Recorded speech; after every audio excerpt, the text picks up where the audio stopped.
Greetings and good day, YouTube and Twitch highlight watchers. How are you doing today? I myself am pretty excited to continue where we last left off in Metal Gear Solid Peace Walker. You could classify yesterday as a little bit of a rage quit, but it was less of a rage quit, more of a disappointed quit because of the way that this villain is currently, right? This villain is currently like, I want to prove that we as a species can destroy ourselves by destroying ourselves with nuclear weapons.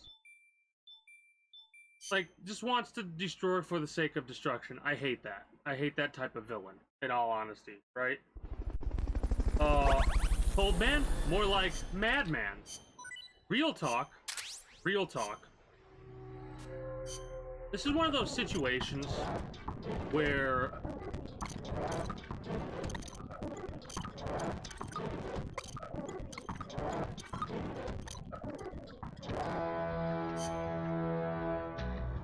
hold on. Let me do some settings really fast.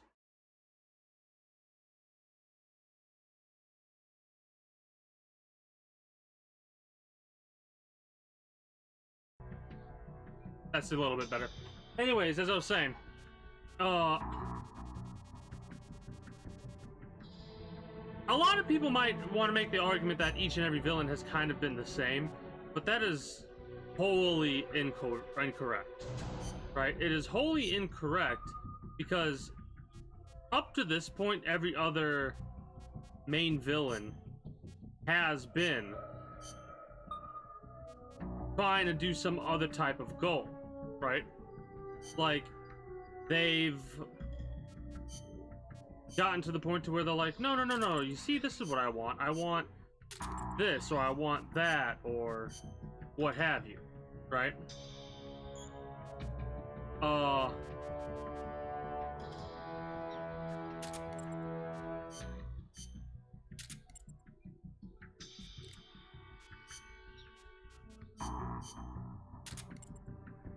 Interesting that that's like equalized.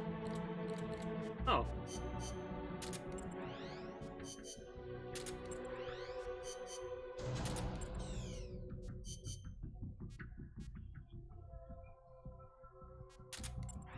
There we go. Anyways, as I was saying, each one has had some sort of a goal. Like with Volgin, it was the revival, like making Russia great again, and stuff like that. However you want to look at it, each villain has had some sort of a goal, whether it be ruling the world, whether it be some sort of control, some sort of getting rid of the control, like with Metal Gear Solid 2, and Solid is trying to get rid of the Patriots system, right? Like, you have that set up.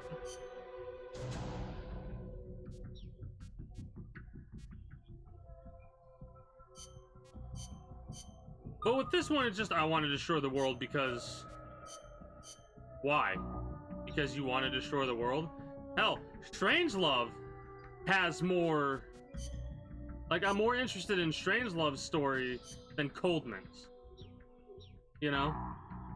That's just where I'm at right now. Of course, I'm going to continue playing it and seeing if things change, because I kind of want to see what happens with the KGB dude and Paz, because I still don't trust he actually wants peace.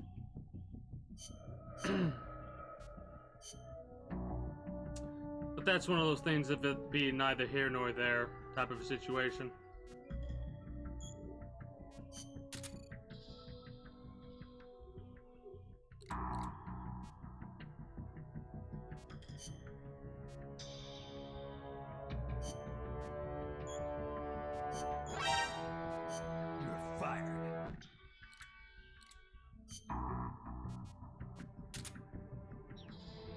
We're gonna have to do some assortment of troops later down the line, of course. Head for Peace Walker's hangar. Got an S rank on this, right? Is there a way to see what rank we got? Or does it really matter? I don't think it matters, in all honesty. We need a ray dome, but we're not going to be worried about the ray dome. I kind of just want to push forward. Maybe we do some of these side missions. Go down the list of all these side missions. We'll do that after we get to a certain point. Activation in the hangar at the bottom of the base.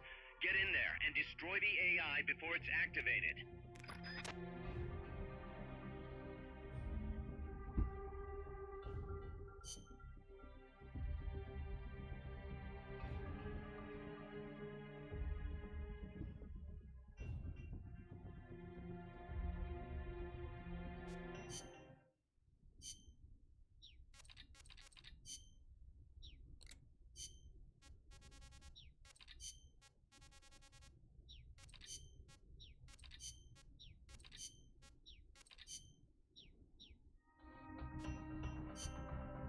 I mean, I'm pretty sure we're just good to go at this point.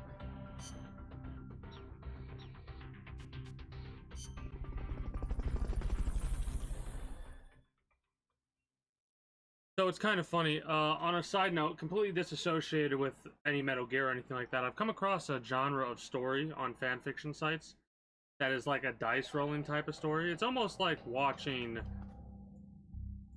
running short. Get over to Peace Walker's hangar now. Somebody make an attempt at a D&D story with the lack of... What's the word I'm looking for? With the lack of multiple perspectives, right? Well, I've been keeping track... Well, not keeping track, but it's inspired me to want to work on a fan fiction of my own, of a similar vein, right? But a little bit more realistic, if you will.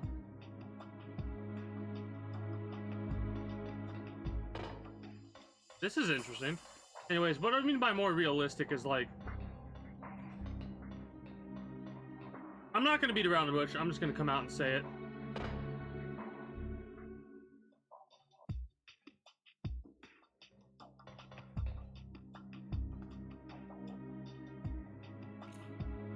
Are you gonna turn around? Or are you gonna come down here? Yeah, whatever. Maybe we'll get some good soldiers, maybe we won't. I don't really care.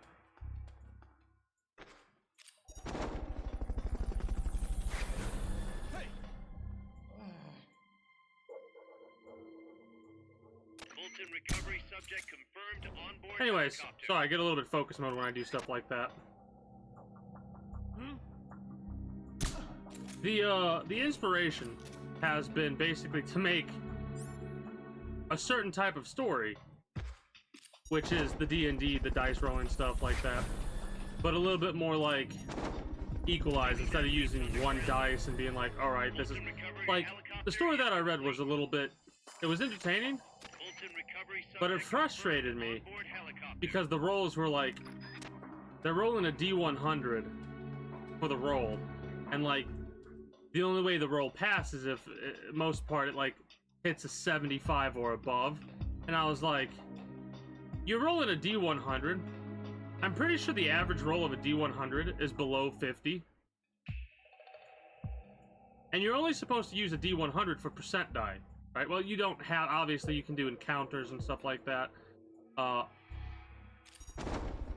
but in my mind, it's more of like encounter table, percent die, stuff like that. You use, at least for me, you'd use like D20s, D6s, D10s for like, to hit chances, damage rolls, stuff like that. Oh, we basically need to be going the exact same way as last time. I can't go this long route. Moving forward, and be careful not to get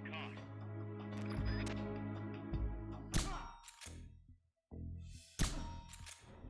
I love that. That's hilarious. He was like, oh, what was that? Got knocked the fuck out before he could do anything about it.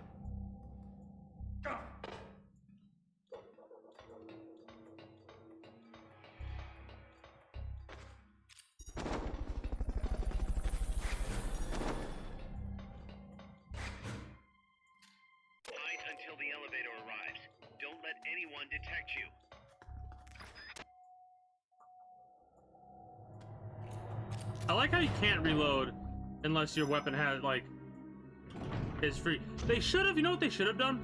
They should have put a guy in the elevator. Or two. That would have been pretty interesting. If on the second time through you had to, like, be aware of a dude. Hey, greetings and a good day, Richie. Oh my, oh me. Already starting with the licking of the face. But yes, greetings and good day. How are you today? Enemies that coordinate their attacks are too much trouble when you're solo. Just steer clear.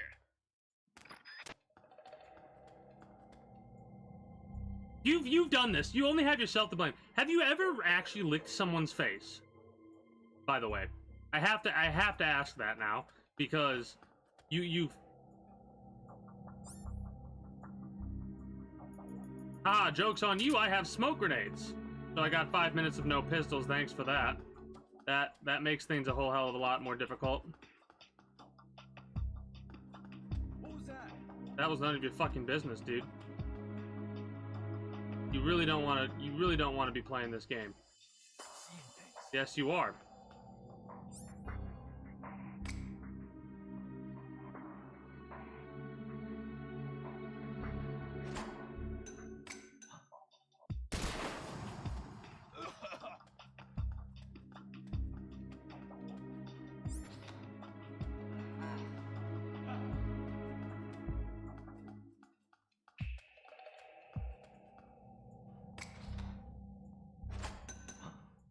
What was that noise?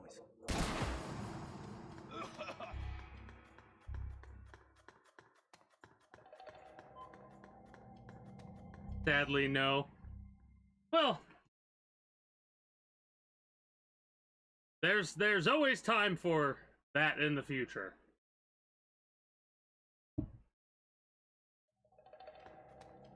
I'm thinking of all the times I've seen face licking in media, and every time I think of face licking in media, one of the first things that comes to mind is not Back to the Future. Terminator 2. Is it 2?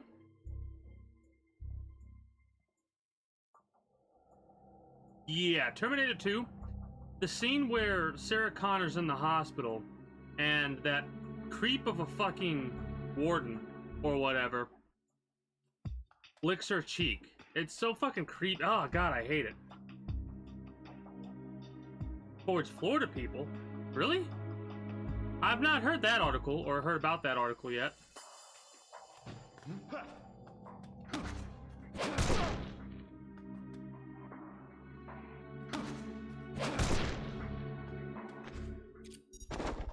I've heard a lot about Florida people though, for sure. There's 3. Oh, fuck off.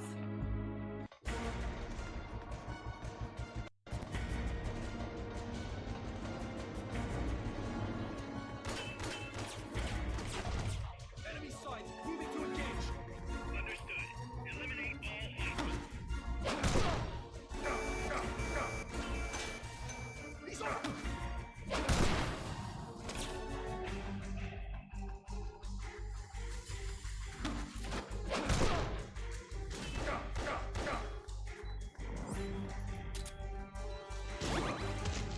Hate you. Get the fuck up and deal with the shotgun, dude. Oh, come the fuck on! I actually hate the mechanics of this fucking game. I really do.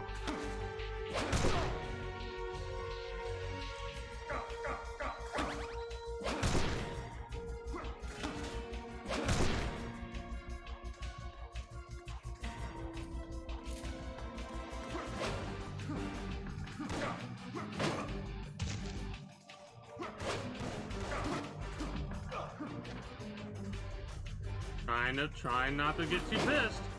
Alright, fine. You want to be like that? Fine. You did this to yourself. You did this to yourself? You did this to yourself. You fucking morons. I tried to be nice. I tried to fucking be nice.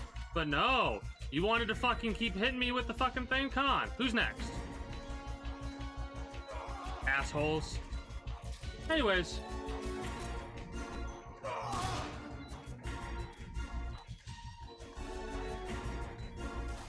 Really?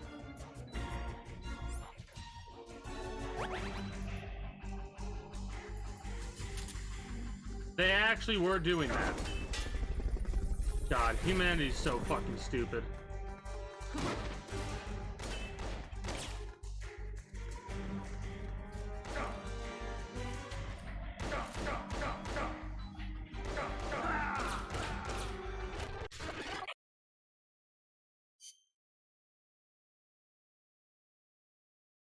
That is like...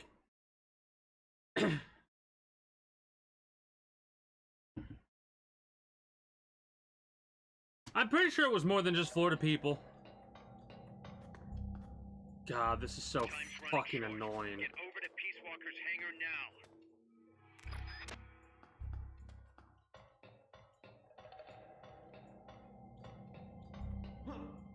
Somebody there?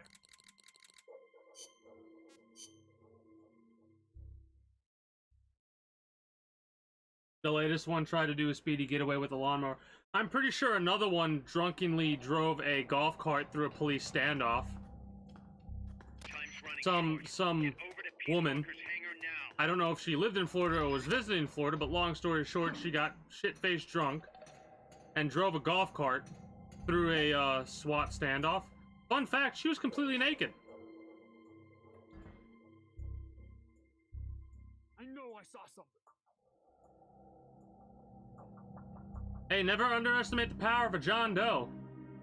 Or John Deere, a John Deere. Damn, I messed up my joke a little bit.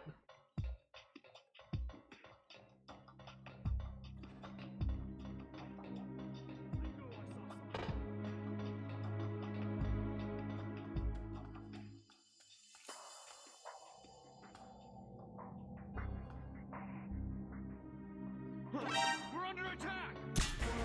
Suck my cock! The fucking mechanics of this stupid game.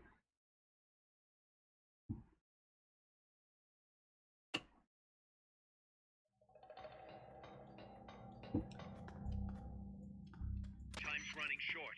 Get over to Peace Walker's hangar now.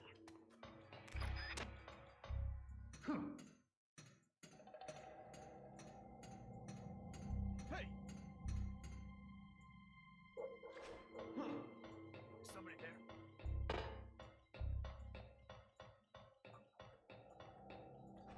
I love how I'm so frustrated with this, but there's a part of my brain that was like, huh, I bet I could speedrun this game.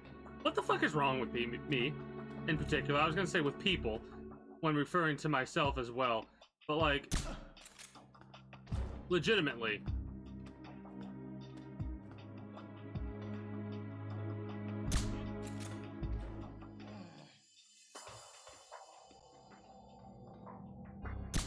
Hey!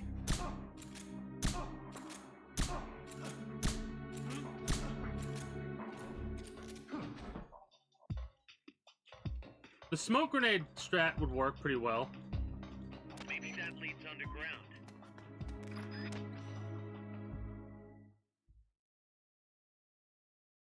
I mean, in Ohio, we've had some crazy motherfuckers. I think we, what's the name of it? Was it the Enemies that Deathmobile? coordinate their attacks are too much trouble when you're solo. Just steer clear.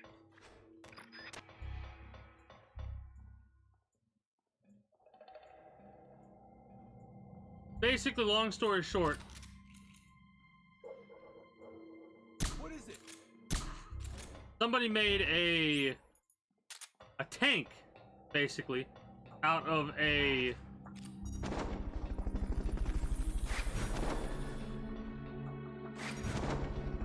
not a backhoe. What are those things that push around a lot of dirt? Subject confirmed onboard helicopter.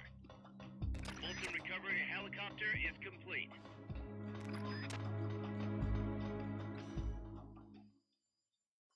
I have to look it up. I have to look it up because I'm starting to butcher it. Long story short, they took a,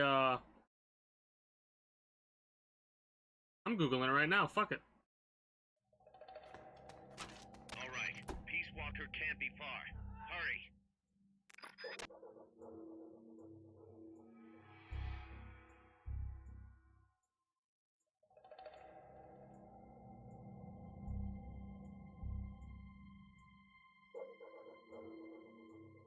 It's a construction vehicle.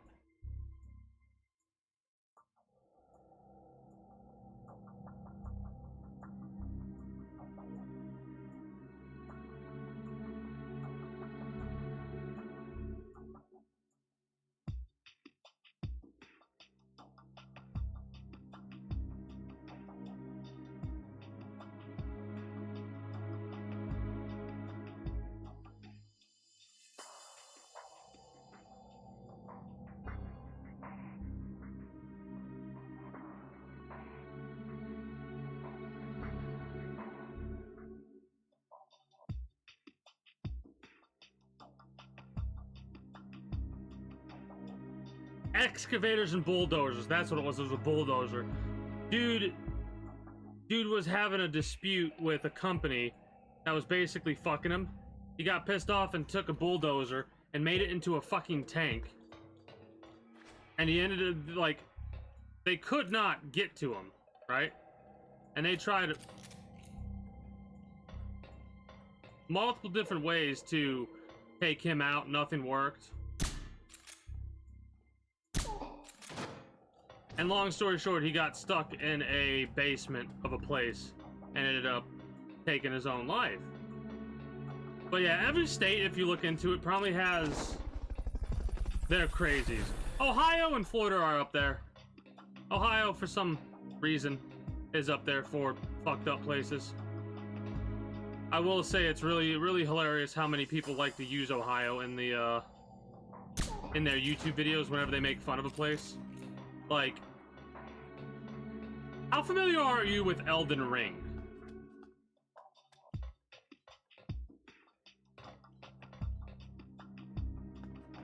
He's close.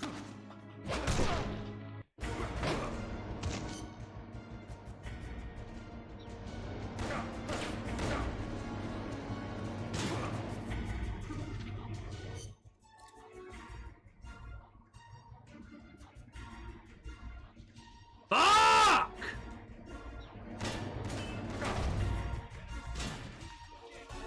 Understood. Eliminate all hostiles.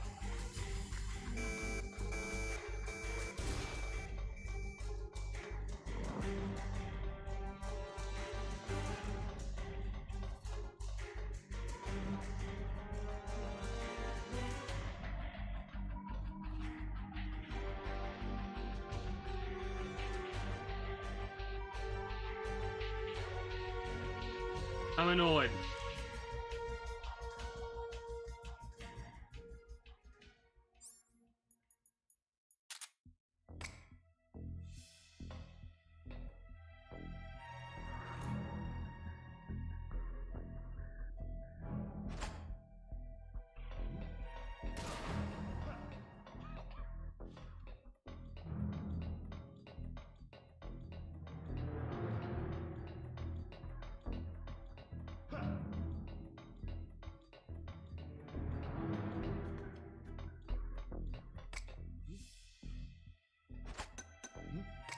What's that noise?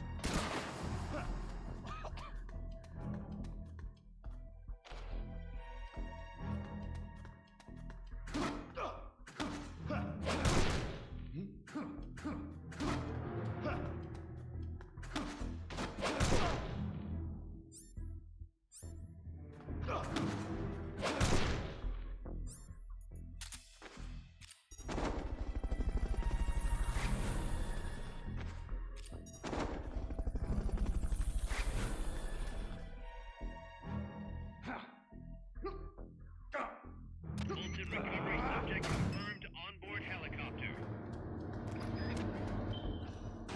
I'm annoyed. I'm annoyed by that.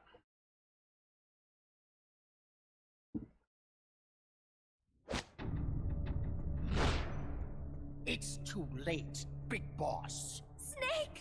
Pass. How? At last I found her. The culprit who led you here to begin with. I don't Should like have taken Coleman. care of I her really back at don't. The supply facility. Snake! Don't! The mammal pod is finished. Peace Walker's activation sequence is complete. Finished. With the boss, you were loyal to the end. I'll grant you that. But your silence was exactly the answer I needed. 10 years ago, your mission was to kill her. And her mission was to be killed by you. She fulfilled her duty to America to the very end. Thanks to you, Snake, the final missing piece is now in place. And thus, the boss is restored to life as the mammal part. I thank you. That's my one dislike of Strangelove. You're crazy. I'll let you in on a little secret, Big Boss. You see, I've already selected Peace Walker's initial target. An offshore area in the Caribbean. The trade winds will scatter the fallout all over the surrounding region. Crops and fish will die, leaving plenty of free hands to help us mass produce Peace Walker. He's fucking so And stupid. wouldn't you know, someone's gone and built a pesky little fortress there. Now who would do that? And right in the middle of the target zone too. Oh well. All right, that's a little bit better. That's a little bit better. You know? I wonder who'll miss a ragtag band of pirates all the way out in the middle of the Caribbean. But first, we're going to prove to the White House that our baby can travel the Caribbean coast on its own. The whole world will know of Peace Walker's versatility. He's still fucking crazy. They'll witness the birth of a deterrent that can penetrate both communist and I'll guerrilla-controlled penetrate territory, you. traverse any kind of terrain, and deliver a nuke anywhere. Take that it however needs you to mean. go. Untouchable, unstoppable, the perfect deterrent.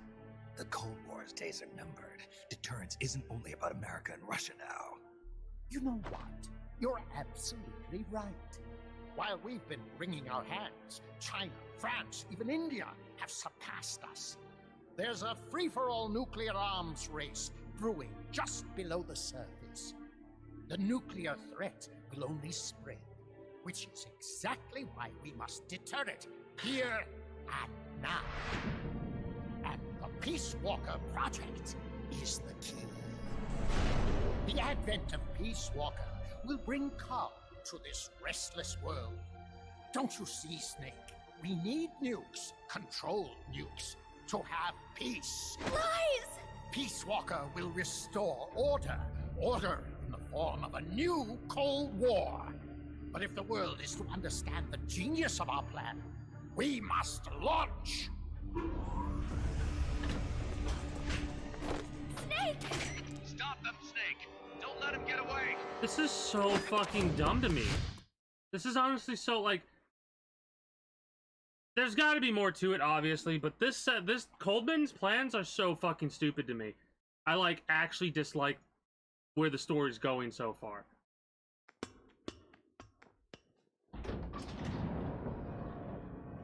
I'm gonna have to fight Peace Walker now, aren't I?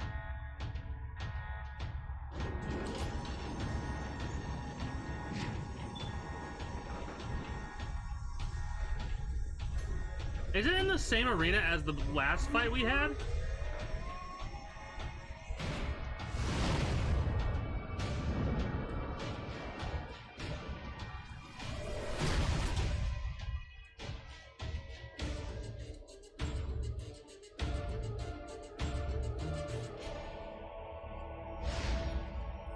There's a couple of pods. I can't hit that. I bet if I hit that and blow it up, it'll blow up the whole map. Because it's a nuke. God, it's so big.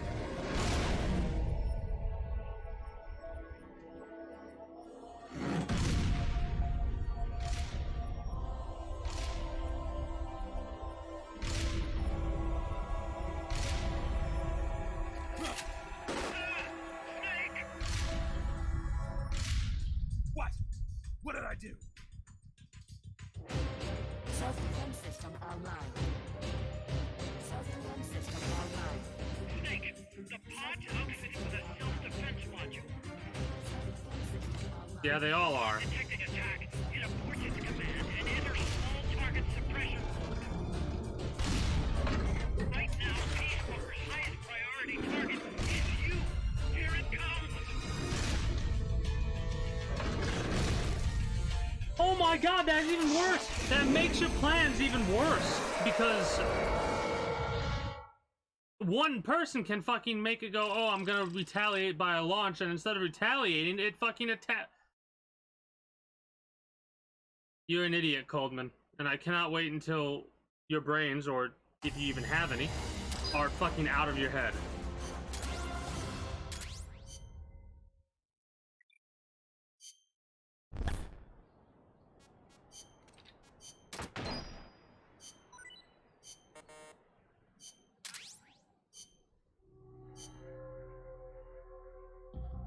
Ooh. Ooh, okay. Got a couple of good people. This guy, and this guy can go. You're fired.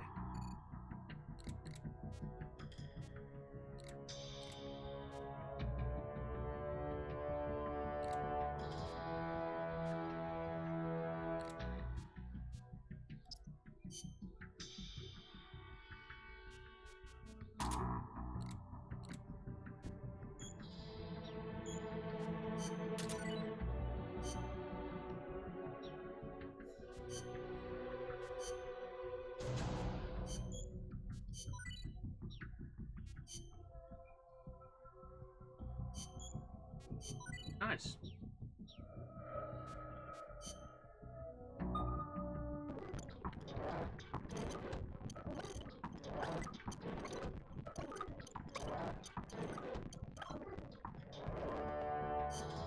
Let's see who we've lost.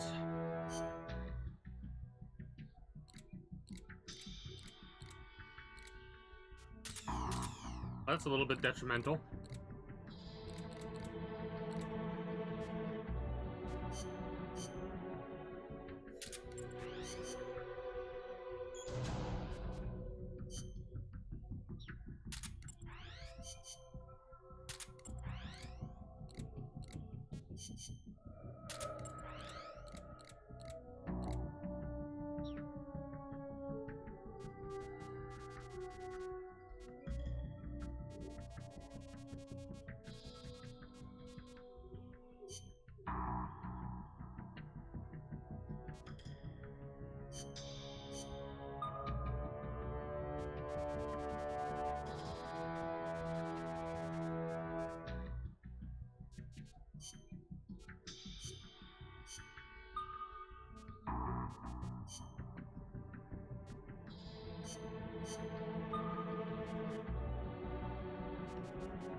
Okay.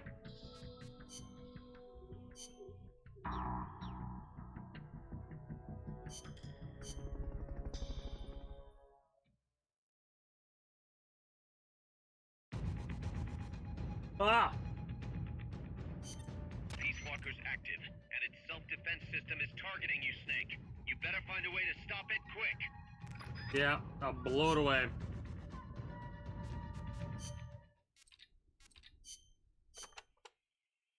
Be careful, Snake. I have no advice on dealing with El Basilisco's attacks, but you may be able to use its size against it. Its movements will probably be just as big, meaning it should give some kind of warning before most of its attacks. That's true. It might be good to start out by studying its movements, watching what it does before each attack. That should help you avoid most of them.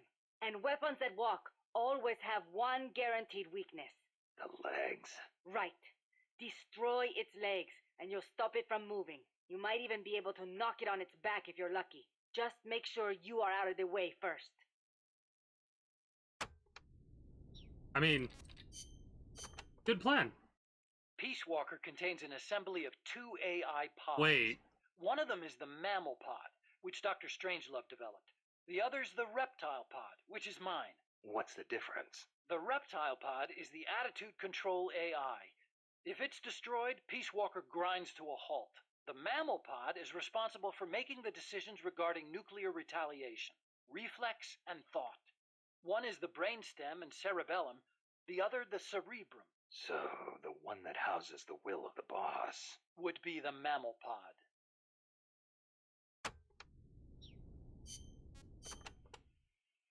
We call it the reptile pod for a reason. The parts of our brains that govern basic life and reflex developed ages ago, when our ancestors were still reptiles. We were reptiles? Well, only at one stage of our evolution. The theory was proposed by the neuroscientist Paul MacLean. Huh. The reptile brain corresponds to the brainstem and basal ganglia in our brain. The reptile pod also incorporates the functions of the cerebellum. So basically, it's the deep parts of the brain. Dr. Strangelove came up with the name. The part of our brain that developed after we became mammals is responsible for high-level brain functions. Such as? Such as intelligence, judgment, even love. That's high level, all right. Location-wise, the mammal brain is on the outside of the reptile brain. The cerebral cortex is part of it. I think it's very telling that Dr. Strangelove named her pod Mammal. It's almost like she wants it to be more than just an advanced AI. What she really wants is for it to have a mind of its own.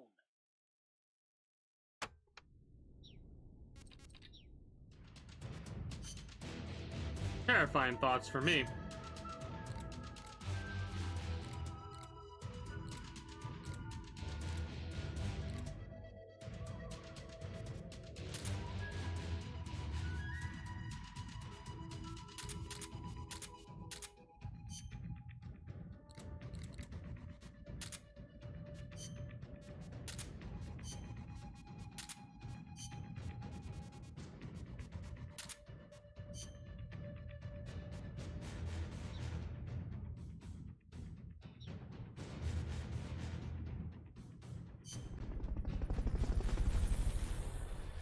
I have no idea if the rocket should be pretty useful, but I have no idea if it's going to be as useful as I feel it's going to be. I mean, mind you, I feel it's going to be very useful due to the fact that we used it against the chrysalid, and it rocked the chrysalid.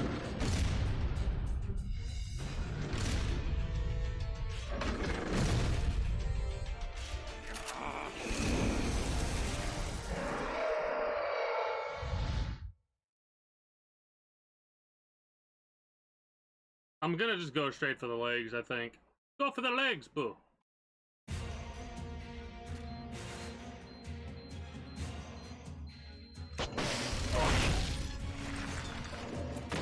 Self-defense system online.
Okay. The rockets suck dick.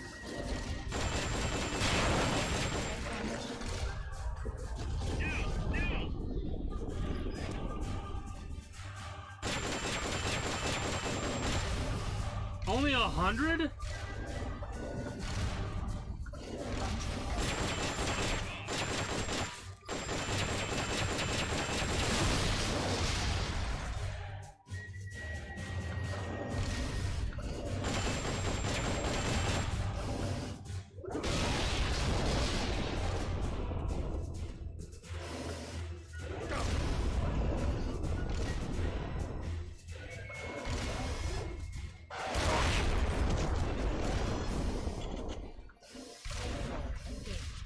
Actually kind of getting a little bit aggravated.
That's interesting. Oh, fuck you.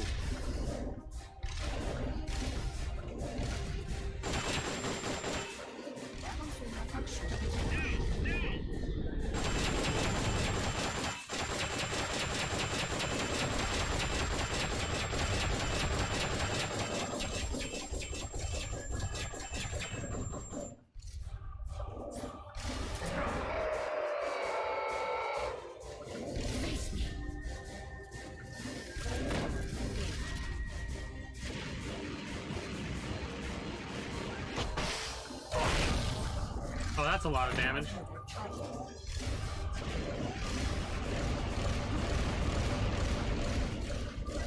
What the fuck is this shit?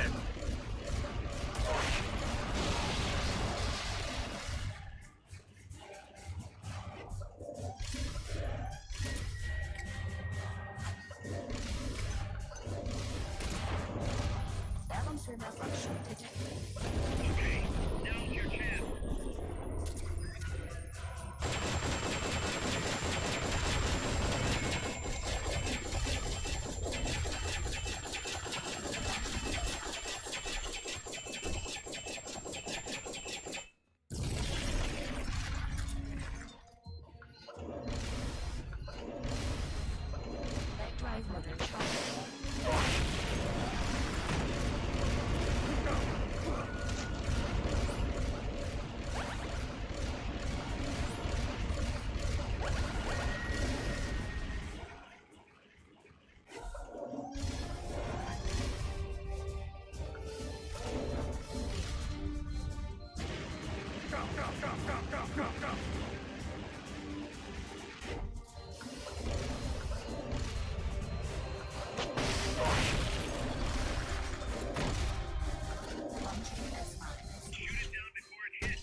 Easier than the goddamn pupa fight.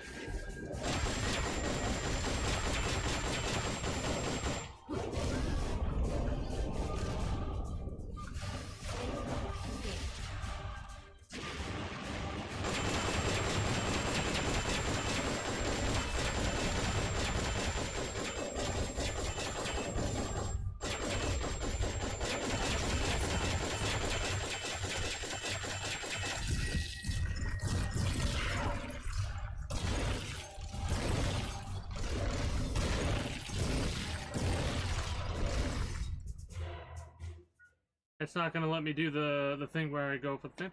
Greetings and good day, Isakar. How are you today? I don't have any, I don't have... It should be working, actually, now that I think about it. I'll have to look into that. Well, Mammalpod's probably gonna detach and leave. But yeah, greetings and good day, Isakar. How are you today?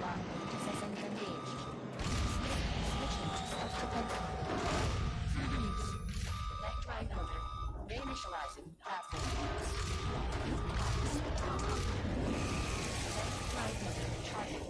Impossible. Self-program system online. Reinitializing platform. Launching SS lines. Lock. Disengaged. Flame lower. Red. Panic. Reinitializing platform. Flame through. Engaging. Round 2?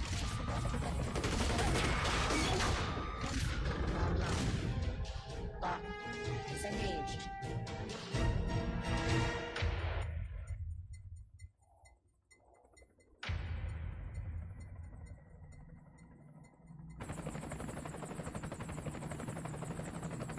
Is that our helicopter?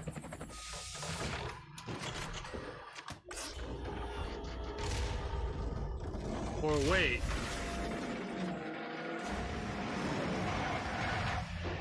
Oh shit!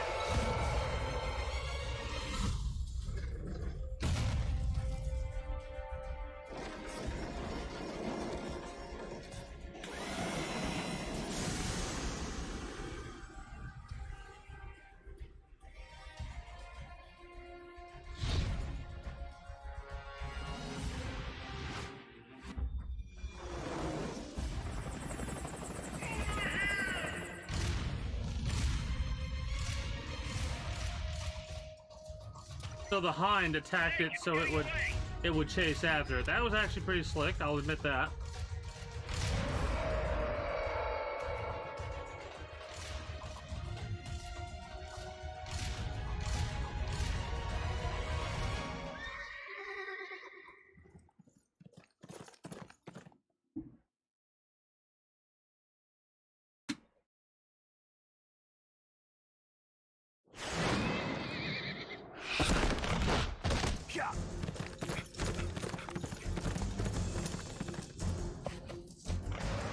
There it is. It's still in range.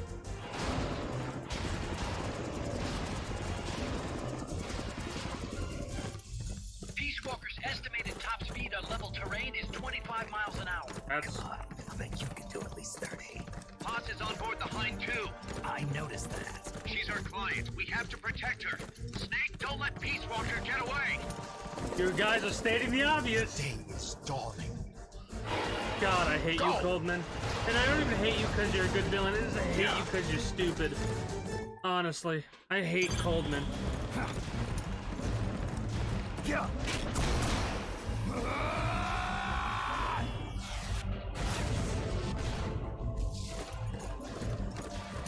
Yeah.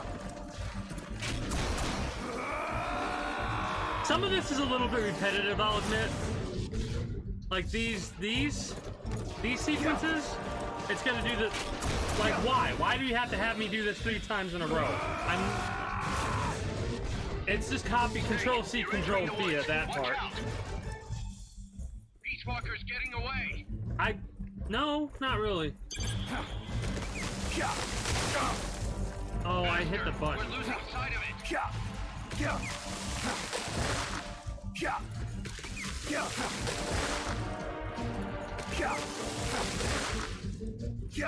Whatever. The QTEs could have been a little bit better. But... Oh, here we go again. Time for round 2 of the missiles.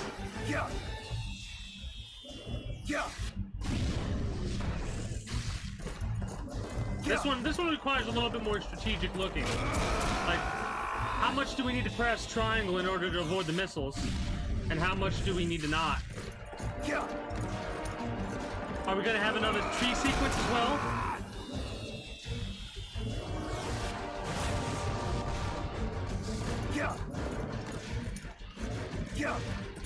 I can't help but make fun of this a little bit because this is... They could have just kept it to a cutscene. Did a couple of missiles. I'm fucking slamming triangle. Come on now. They could have just kept it to a cutscene. Approaching the border. See you around, big balls. Holy, look at that. Snake, that's the border up ahead.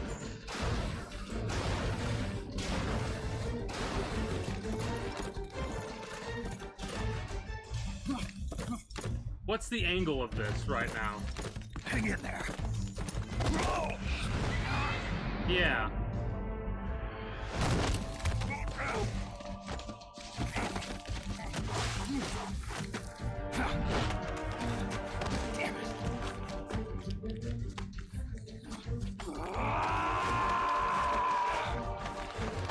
He likes screaming.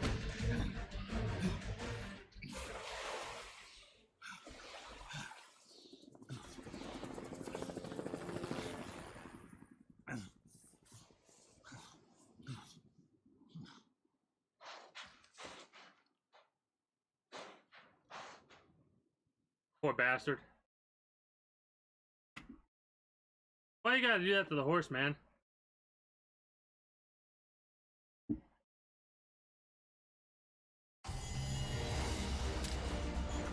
Like, you know where I got aggravated at Coldman? I got aggravated at Coldman when we were in the middle, like, he was doing his whole big reveal about who he is, and... Snake. Kaz, Hold on. Peace Walker's gone. They've got Paz, too. Yeah, but Why, Kaz? What would Coleman want with Paz? Paz was with the professor, i.e. the KGB. Once Coleman discovered that, But where's the he figured out professor? what was really going on between Paz and Galvez. He's trying to figure out how the KGB plan to stop Peace Walker, and he thinks he can get the info from Paz. That's crazy. Paz won't know anything. Well, she probably knows a lot more. Probably doesn't buy that. You think than we Gomez think. has already been killed? By grabbing Paz, Coldman's saying, Stay out of this, or lose your client. damn it!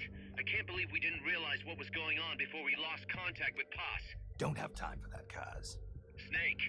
Paz needs our help. Right. This isn't about money anymore. You better move. We know where they're headed. Yeah. You can thank Man, I think I have a $500,000, so... That river you chased the Basilisco across is the Rio San Juan. The other side is our country. I had some Nicaraguan compas track it there. They're focus from the GPP faction, so we don't work together so much. Where'd it go? West, along the border, towards Lago Cocibolca. There's a U.S. military supply base on the southeastern shore of the lake. Ever since that earthquake 2 years ago, America's had the entire region to itself. That is where the Basilisco is. I'm sure of it. Lago Cocibolca. How do I get across the border? There is a route that we use to cross. It's just a little boat, but I can introduce you to the captain. I appreciate it. We will never leave Nicaragua at the mercy of someone like William Walker again.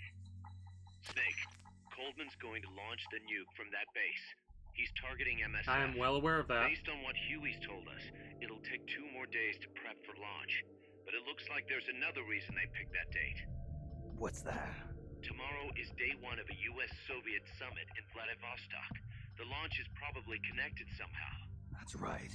They're holding the SALT II talks. You think Coldman's trying to disrupt the negotiations? Either that, or use it as a bargaining chip. He's still got Paz, too. At any rate, we're running out of time. I'll figure something out. But yeah, anyways, as I was saying earlier, Coleman was talking about when the Cuban Missile Crisis was occurring and how an individual in a sub was told to launch a nuclear torpedo and they refused, and they're a hero. And he was talking about it as if it was a negative, and it's like, dude, you sound like a fucking psychopath. I mean, you are a psychopath, but it's like, it sounds like you wanted him to launch the missile because he was ordered to. And all good soldiers must follow their orders, right? That's what Coleman feels like. Coleman feels like if a person orders you to do something, you better do it.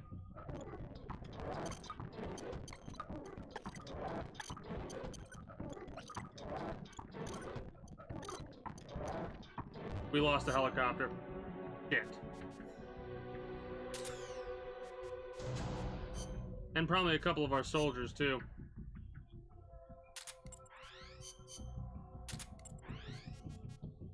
I'm gonna have to get a couple more mechs in the future. I.e. a couple more helicopters and whatnot. Ugh, you guys got fucked up. Wait. Oh, we lost a lot of our mechs. I'm gonna have to do a little bit of a mech gathering grind at some point in the future. That'll be fun. I'll leave the missions for the time being. Combat level B. Combat level C. You can go bye-bye, you can go bye-bye, and you can go bye-bye.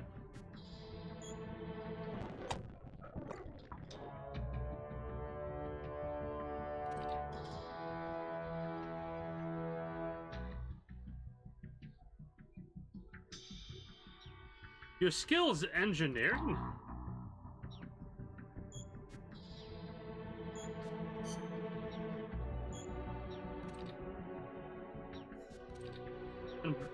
Why don't I put you in R&D? Screw it.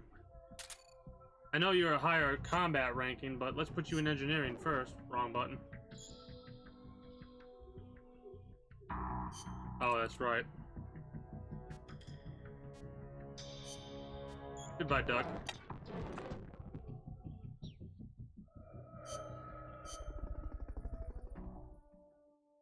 Let's see what we got next. Actually, before we do that, infiltrate the U.S. missile base. The Peace Walker battle is a little bit unfortunate because it feels like it's not a full actual battle. Well, it isn't a full actual battle. The full actual battle probably comes next. They're probably going to repair it and everything too. Maybe even upgrade it.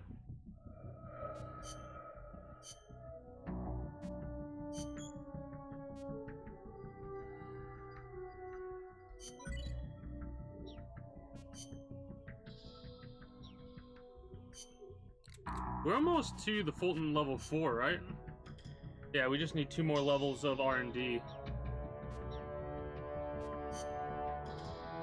Do we have any good?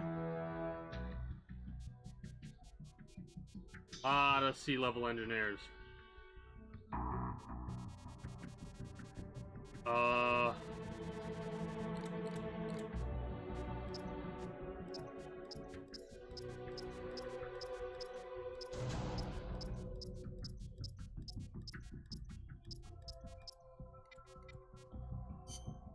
Let's send you to the waiting room.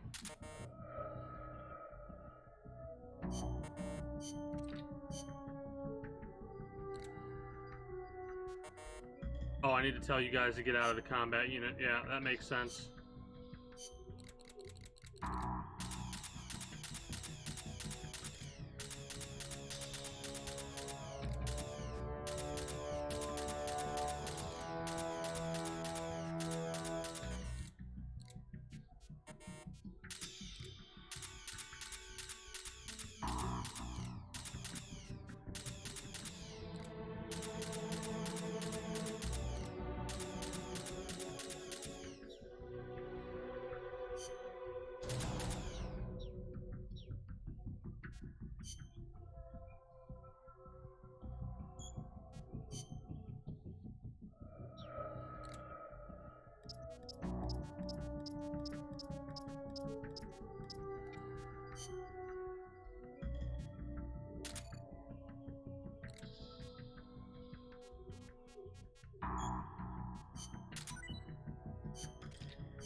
Okay. A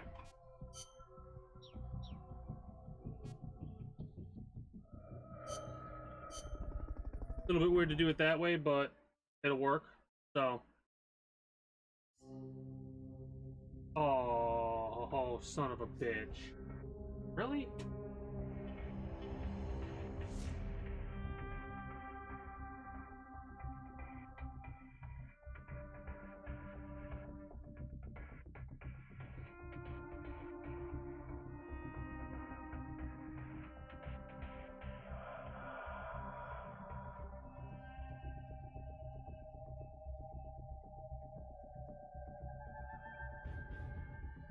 That's fucking annoying.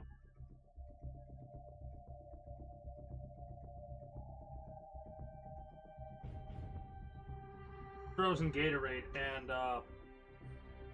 apparently it was leaking, and even though I had a fucking cloth down so when it got wet it wouldn't cause issues, apparently it was at an angle so it was leaking on my papers. Fucking annoying. Oh, that sucks.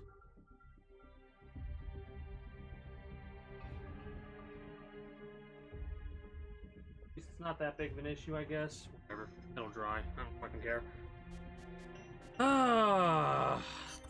Snake, Peace Walker has crossed the border and entered a U.S. military supply base on the southeastern shore of Lago Cosibolca. Coleman's targeting the MSF plant. That's us. Is it? Don't let it launch that nuke. Destroy Peace Walker.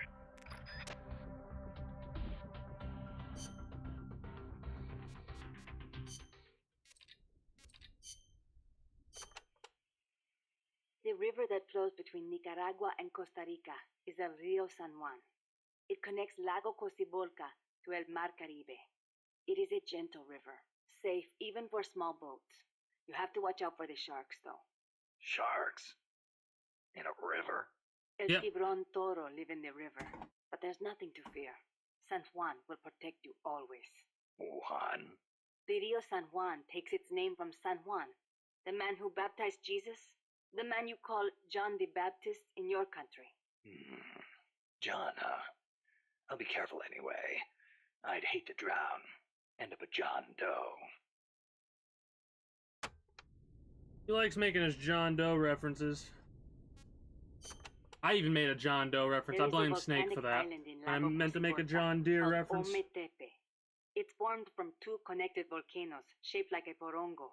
The one with smoke coming out of it. That's the one. The smoking volcano is Concepcion. It erupts once in a while. The other one is Maderas. It's never erupted in recorded history. There's a lake in the caldera at the top. A crater lake. Let's hope there's not another underground factory inside. Don't say that.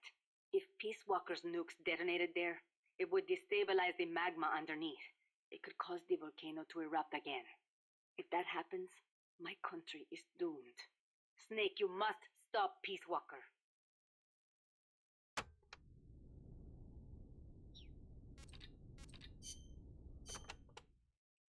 What are we gonna do, Snake? If Peace Walker attacks Mother Base... Relax. We've got the entire MSF out to make sure that doesn't happen. Yeah, but Peace Walker's missiles have 1 megaton warheads. The fireball alone would be a mile in diameter. Everything in the vicinity of Ground Zero will be vaporized by the heat rays. Then there's the blast, which travels at hundreds of miles per hour. And the fires, and the... A huge dose of radiation from the initial nuclear reaction. That too. There won't be a single survivor. Yeah, I'm aware of that. Look, Doc, you made that thing. You know better than anybody what it's capable of. Right now, you've got to give me a rational, scientific estimate of the damage. If we're talking about a nuclear explosion, it's more than just MSF's problem. You're right, Snake. Sorry about that. Like I was saying, Mother Base would be wiped out. Any ships in the area could be caught in the blast too. We'd need to send out a warning. The thing to worry about most is the fallout. The dust of death. If it goes off over water, the particles will be smaller than with an explosion over land, so the wind will scatter the fallout over a wider area. Clouds will form around the salt crystals in the seawater, causing contaminated rain to fall downwind. Yeah, got a taste of that myself. On Bikini Atoll? That's right. The 1954 Castle Bravo test created fallout 300 miles downwind. Poisoned a lot of local residents and ships, so I hear. The yield of Peace Walker's warheads isn't that big, but the amount of fallout will largely depend on weather conditions. It's impossible to make a quick and easy estimate. If it gets into the trade winds, it could come straight to Costa Rica. What was it Coldman was saying? About leaving people free to help out? He's out of his mind. What does he think's gonna happen? When they get hit by rain containing high concentrations of fallout, a lot of them will die from the external exposure alone. The rain will seep into the ground, contaminating the water supply and crops. When they ingest the stuff, the internal exposure starts. Strontium-90 and cesium-137 have half-lives of around 30 years. The effects stay with you your entire life. Leukemia, cataracts, dermatitis, cancer. And it affects reproduction, too. I know. Even today, 30 years after World War II, thousands of people still suffer from exposure to the bomb. We can't let Coldman create more of them just to prove his point. I know it sounds crazy, but I created Peace Walker so that kind of thing would never happen again. Don't worry, Doc. We'll stop it. One way or another. You're kind of a moron, Huey. Not gonna lie. The fundamentals of stealth.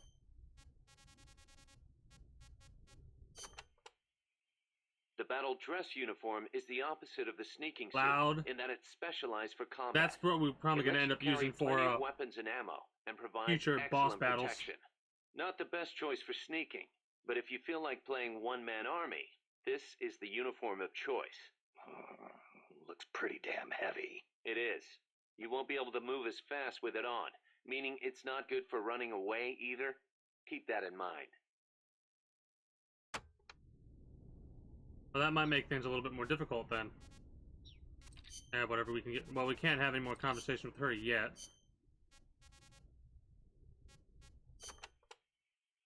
Amanda, you getting used to Mother Base? Yes, it is heaven compared to living in the mountains. We are no longer constantly on the run from La Guardia or mercenaries. Some of the new guys we recruited used to be mercenaries.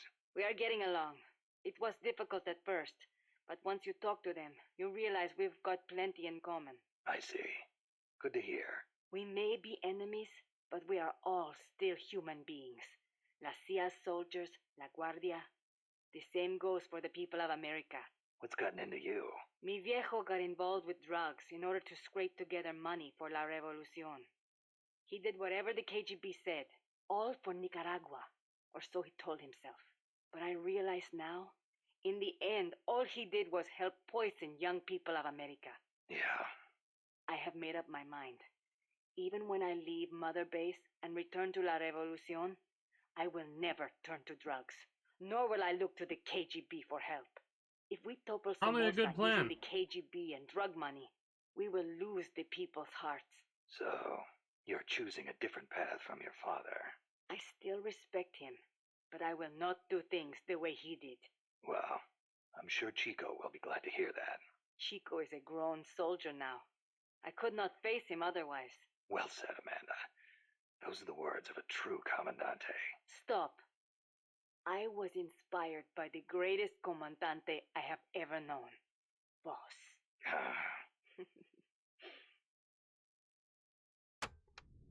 Love the sound of frustration of like, stop calling me boss, damn it. But you know, there's something I've never been able to figure out. Is the Cold War really a war, or is it really peace? Doc, what do you... People called it a Cold War, but I disagreed. Sure, nuclear stockpiles are increasing, threats are multiplying. The U.S. and the Soviet Union have They enough call power it a to Cold destroy War, the human race if you, 100 in times my over. opinion. But nobody's Because we actually always, being as human killed. species, we have to name every fucking Small-scale thing. conflicts and proxy wars, maybe, but nuclear deterrence has averted another world war. The world's far more peaceful today than it was before, and the breakthroughs we've made in space exploration thanks to Cold War competition? Fantastic, don't you think? No. We didn't need to rush into space like that. Going into space may have been mankind's dream, but good people were sacrificed in the scramble. Maybe so. NASA's definitely got some skeletons in its closet. Same goes for the nuclear arms race. Atomic testing has killed civilians and exposed thousands to radiation. Believe me, I know. And now, this. What peace was I trying to protect anyway? The more I think about it, the less I understand. You know how you understand?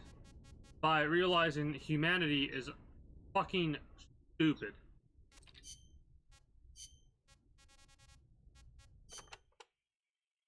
France conducted its first successful nuclear test in the Algerian Sahara in 1960. A lot of French scientists took part in the Manhattan Project. They defected to America to escape wartime occupation. Correct. And once the war was over, they returned to France and continued their own atomic research. President de Gaulle did not want to have to rely on the American nuclear umbrella for protection, Thus making France the world's fourth nuclear power. Some say the test's success pacified the Algerian rebels. The civil war was undoubtedly held in check, but never have I equated nuclear weapons Same. with peace. Like, let's make a whole bunch of weapons that could destroy entire cities and threaten each other with them. Basically point guns at each other's heads and say, alright, if you pull the trigger, my trigger gets pulled as well. Isn't that great? Let me see what the hell this battle suit. Combat.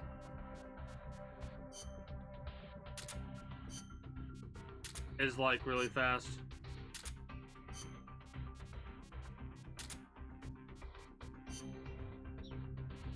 Oh shit, we could have a third main weapon.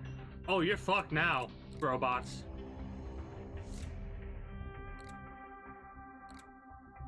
We can hold a lot of ammo. Oh boy. Alright.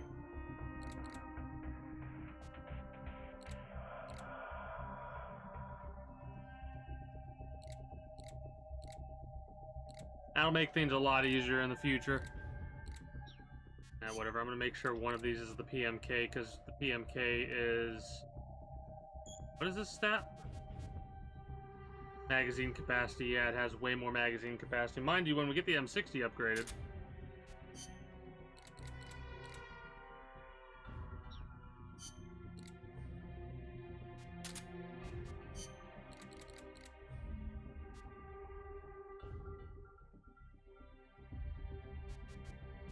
This thing's pretty big, right?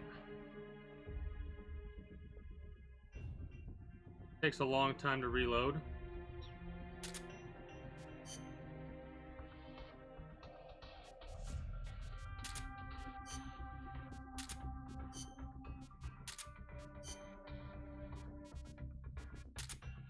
Okay. That'll be that. We want the jungle fatigues back on. Give me that bad boy. I guess I can stick with this.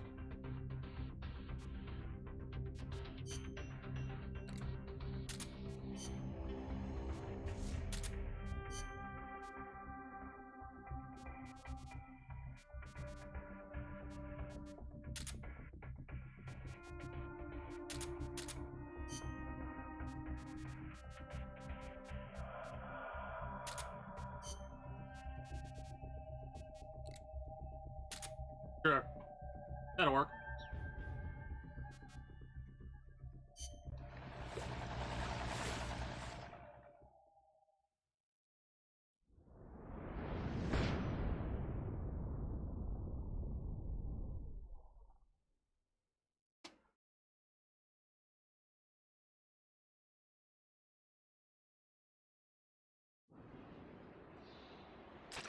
Take the gondola west along the river.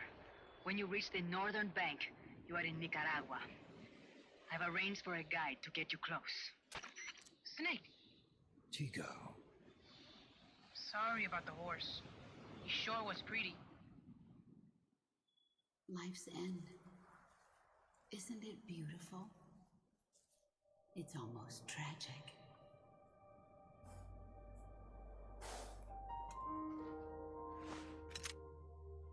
I've been waiting, Snake, for a long time. Boss. There is nothing more for me to give you. All that's left for you to take is my life, by your own hand. One must die, and one must live. No victory, no defeat. The survivor will carry on the fight. The one who survives will inherit the title of boss. Kill me. Kill me now. There's only room for one boss. And one snake.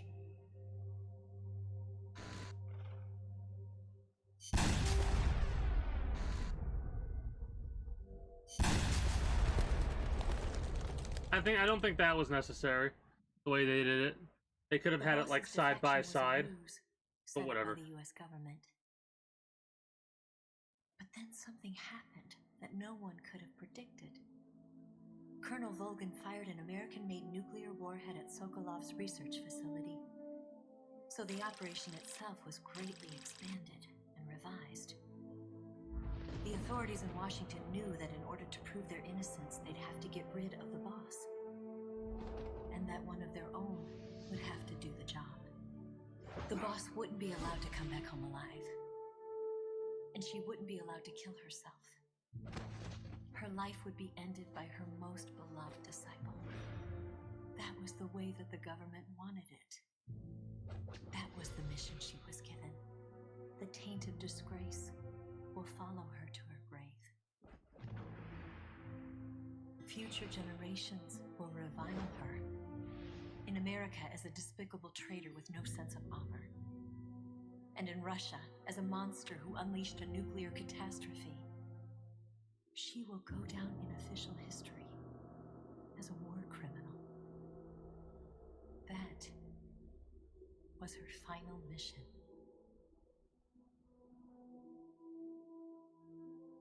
Snake, history will never know what she did. No one will ever learn the truth. Her story, her debriefing, will endure only in your heart. Everything she did for her country. She sacrificed her life and her honor for her native land. She was a real hero. She was a true patriot.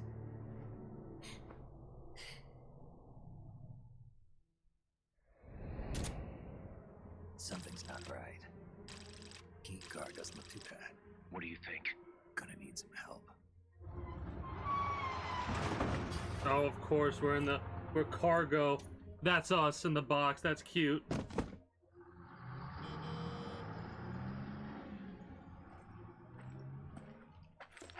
This is Snake. Can you hear me? This is Miller. Loud and clear. Got in without a hitch. Good. There's an airfield on the other side of the building, on the northwestern shore of the lake. That's where they'll conduct the launch. There's a communications tower in front of you. I'm betting they'll control Peace Walker from there. Cuz they're targeting Mother Base. Don't you think you should evacuate? Nah. Everybody here believes in you, boss. Alright, fine then. I've kind of gotten attached to the place myself. What about Amanda and her people? They've been taken to safety. We can't involve them in this any further. Good. They've got their own cause to fight for. And Snake. Don't forget the bad guys have got Paz. How? How would I forget this? Won't. How would I forget this? We're prepping a few backup units. Don't let them launch, Snake. We're counting on you. Silly. Oh, so silly.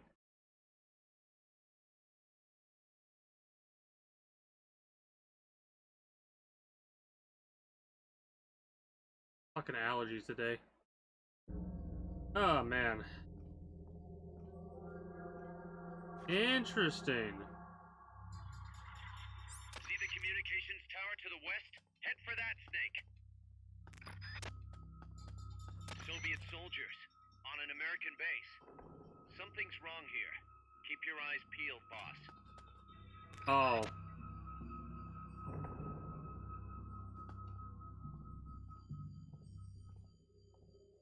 Huh.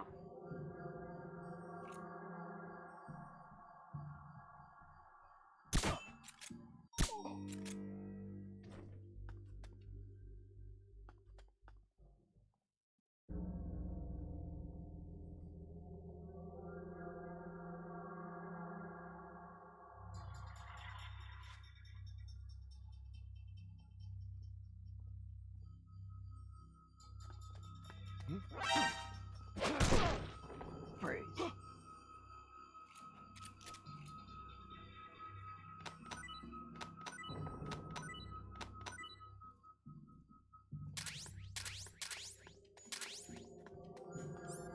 We're gonna take our time. Enjoy this. Level D.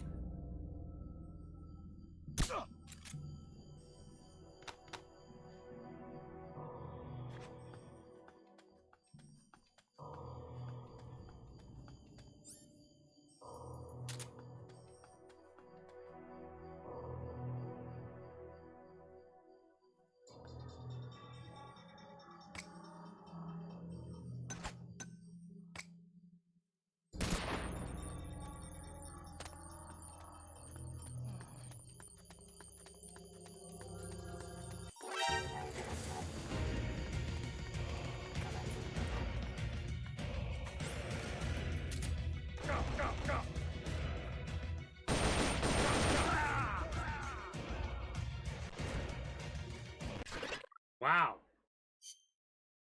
Okay. West, head for that, Snake. Soviet soldiers on an American base. Something's wrong here. Keep your eyes peeled, boss.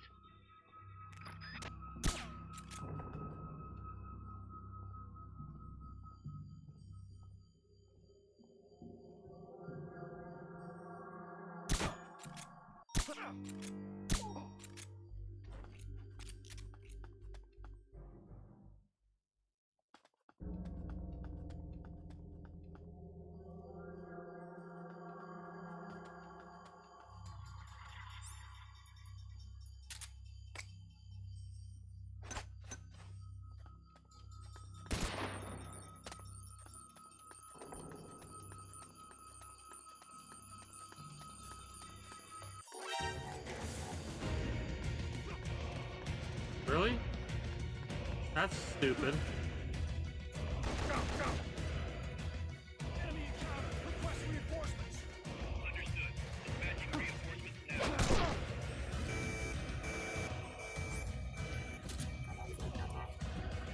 Go, go!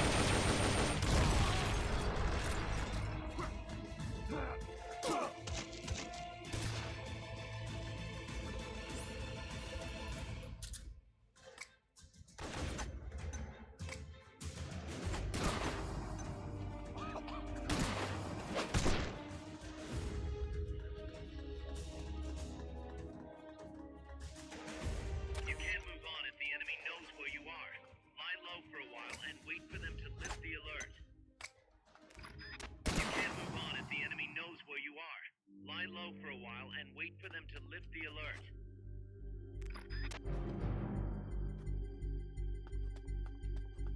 You can't move on if the enemy knows where you are. Lie low for a while and wait for them to lift. Oh, so we can't go back the way we came from. That's nice to know.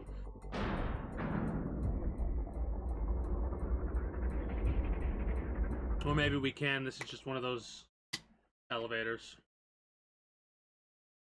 I thought it was going up and being like, hey, you blocked off from this path now.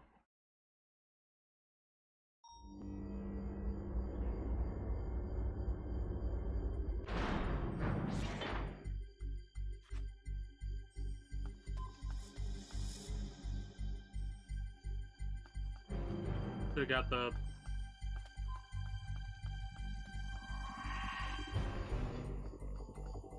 Yeah, whatever. Come in, HQ! This is HQ. The security is tighter around the central region. Might be best to find another route. Return to base. I know I saw something!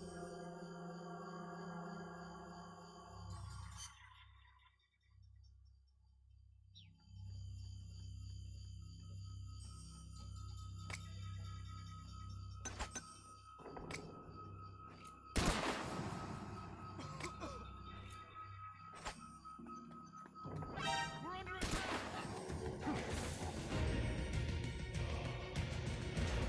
Go, go! Probably the dumbest shit ever. Understood. Dispatching reinforcements now. Go, go, go! Go, go, go! Fuck you. Honestly. Fuck all of you.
Head for the communications tower to the west.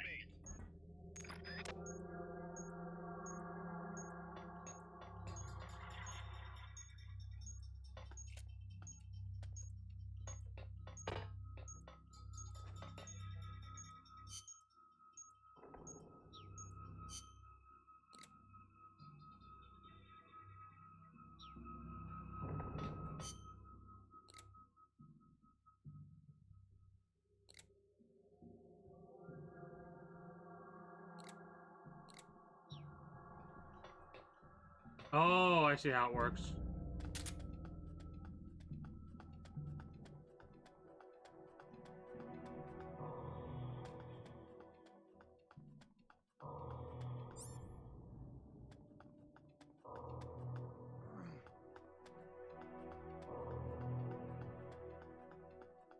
If I knew that, I would have done something a little bit differently, but whatever.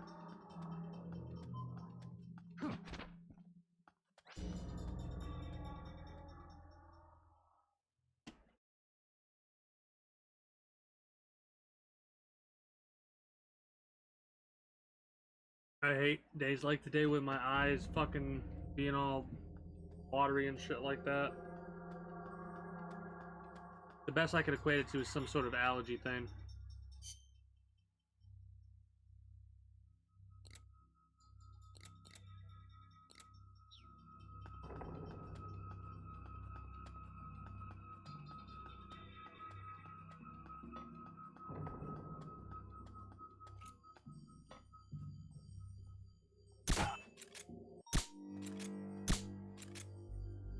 We're under attack! What's wrong? We have a situation. Backup team, head over and investigate.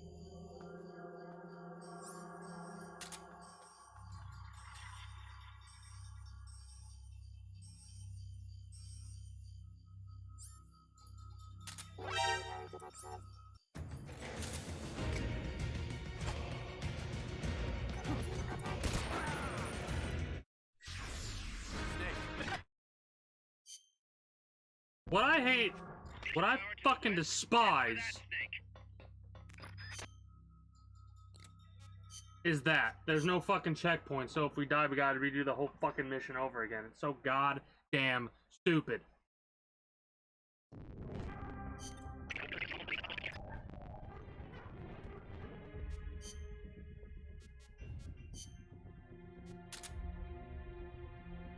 I'm angry. I have become angry.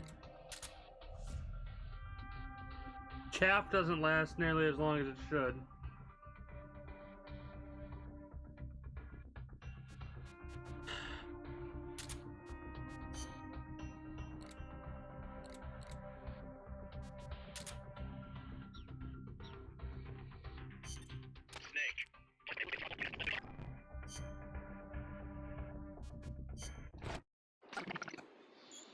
Sorry about the...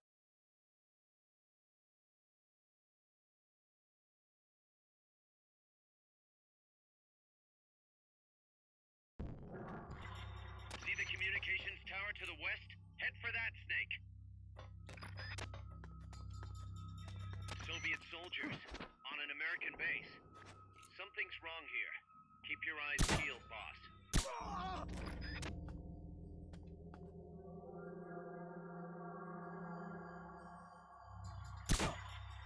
The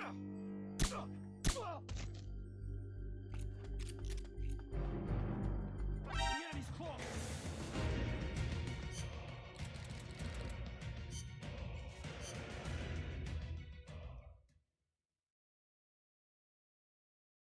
Really?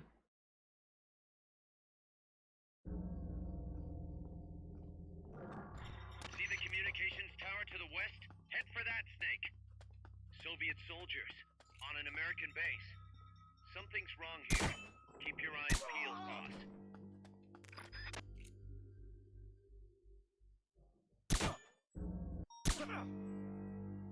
Someone's fired up! What's wrong? We have a situation. Backup team, head over and investigate.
recovery subject confirmed onboard helicopter.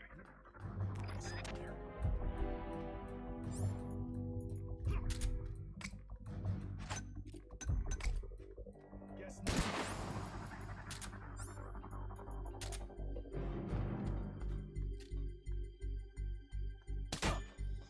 Come in, HQ. This is HQ. This is patrol. All clear. Understood. Return to base.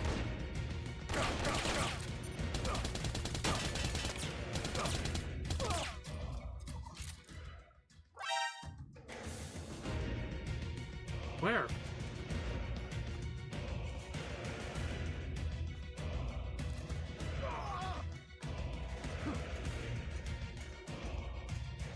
That's nice. Understood. Eliminate all hostiles.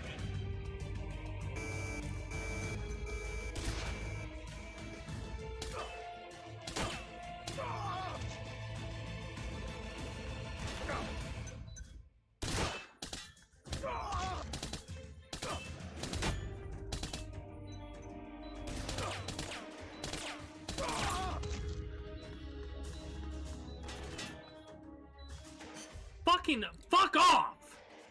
Man! That's so fucking annoying, honestly.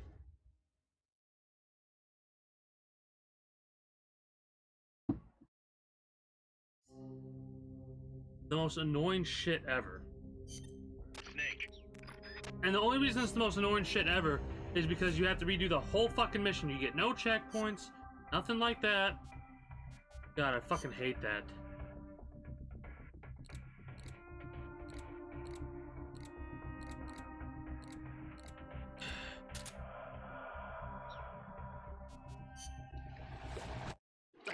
When you reach the northern bank.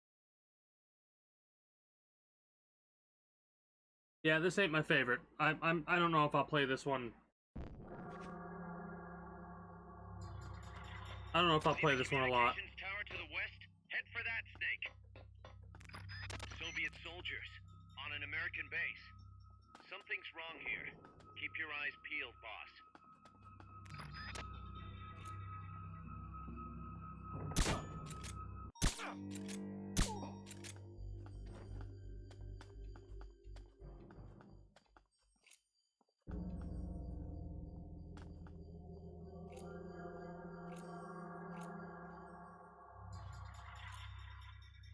Freeze.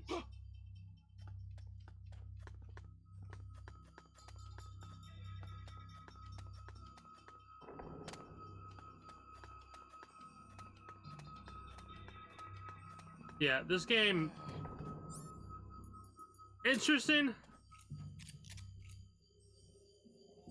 I like some of the mechanics of it.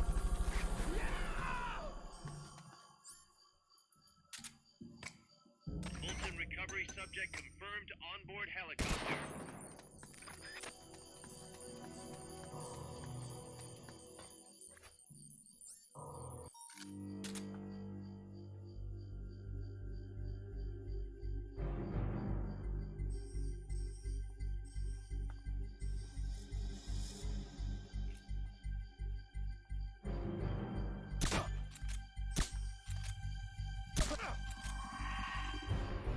Someone's firing at us! Going to alert status! Understood. Dispatching reinforcements. Proceed with extra caution. That's what's fucking stupid, right fucking there.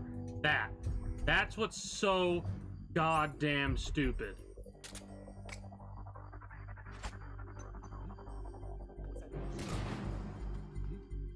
Is someone there?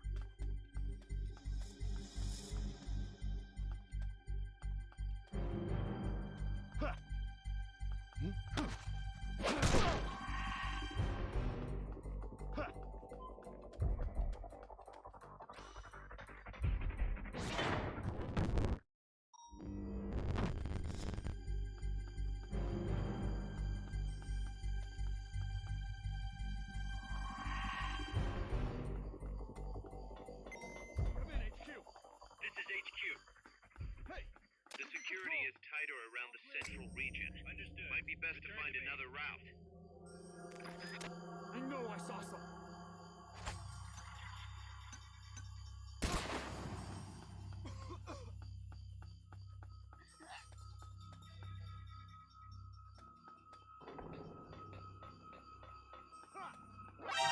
It's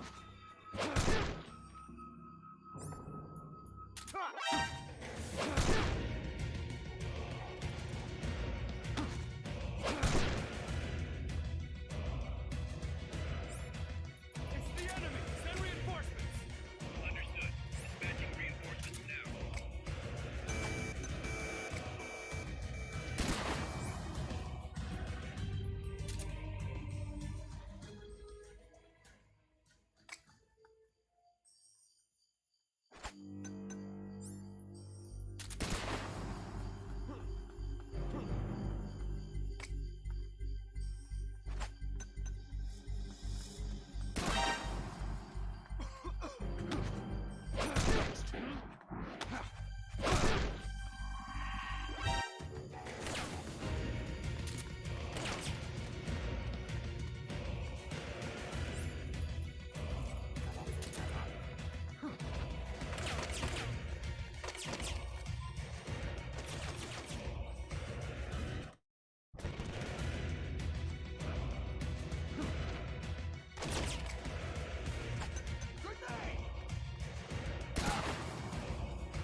Over here!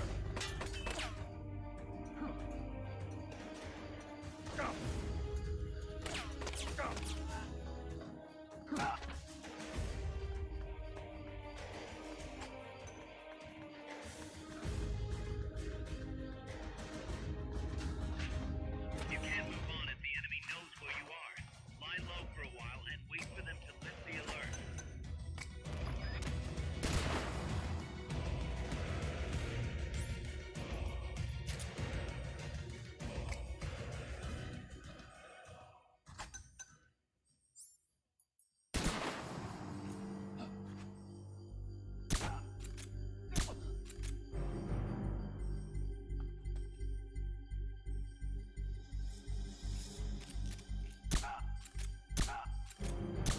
HQ, come in! This is HQ.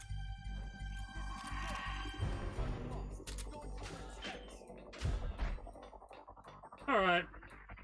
I'm starting to learn how to deal with the alert levels. I haven't gotten a lot of alert levels. It's still bullshit and annoying and whatnot because I can't aim properly and I can't switch shoulders and all kinds of stupid bullshit. Haas, Snake, can you hear me? see, I can I hear would you. hope so, considering she immediately looked at the camera and said your name. I don't recognize it. What about Dumbass. Coleman? He just left for the control tower. Said something about entering the final data.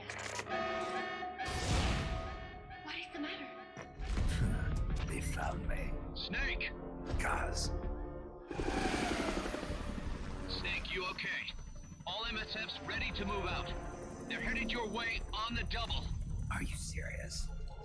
There's a skeleton crew manning the base. Everyone else is en route to the base in Nicaragua. Snake, think you can make it to that control tower? Not sure why, but this place is crawling with Russian troops. Gonna have to force my way through. What the hell's going on? Damned if I know. Get over there quick as you can. You're almost there, Snake. Stay steady. Snake, I'm coming, Baz. do not worry about me. I am an angel of peace. I will be watching over you. I don't feel sad because I know there's more to pause than just that. There goes nothing. You know what I mean? I'm gonna get my combat gear and I'm just gonna fucking kill everybody. They have made me mad. I'm gonna go Metal Gear Solid 3 on their asses.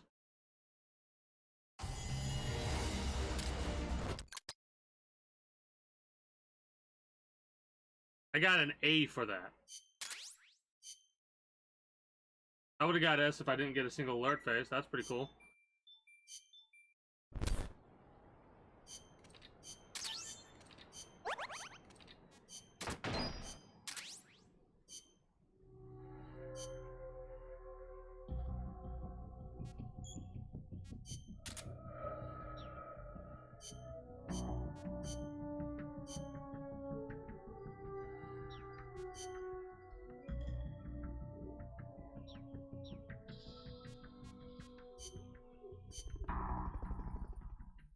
kind of going down the list of missions.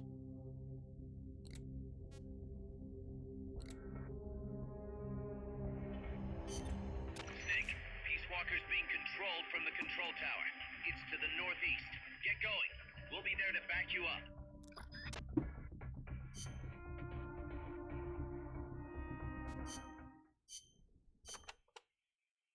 Damn, that base is even more heavily guarded than Amanda's men said it would be. No kidding. It's gonna be tough to crack without some serious hardware. You may end up having to fight fire with fire, so be ready to use force if necessary. Take as many weapons and items as you can carry. The more protection you have, the better. Roger. I'll keep that in mind when I pick my suit. I'll meet up with you ASAP, Snake. Hang tight for just a little longer. You got it.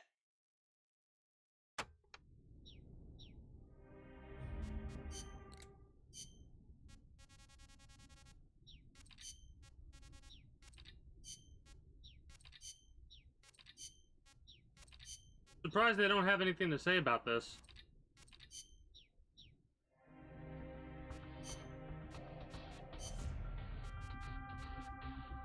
Combat.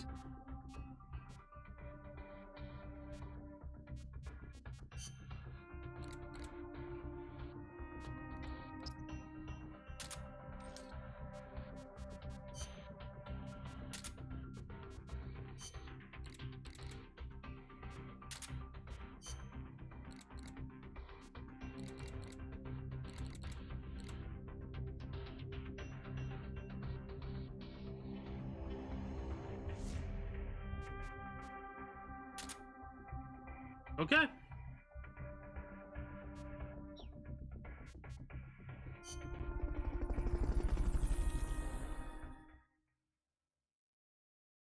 Let's see how much farther we have to go before we finish this, because I am planning for today to be the finale, basically, you know?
Taking less damage too.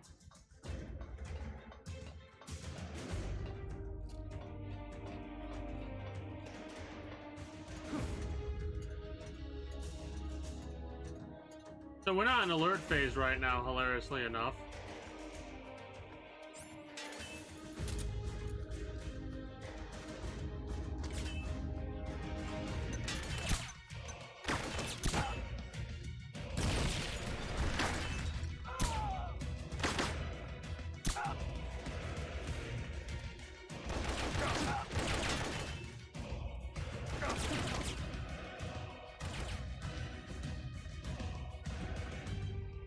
Now we need to head through the northern intersection. That's a lot of area we need to go through. This one's just speed-based, in all honesty. Because we don't have to worry about alert phase, obviously.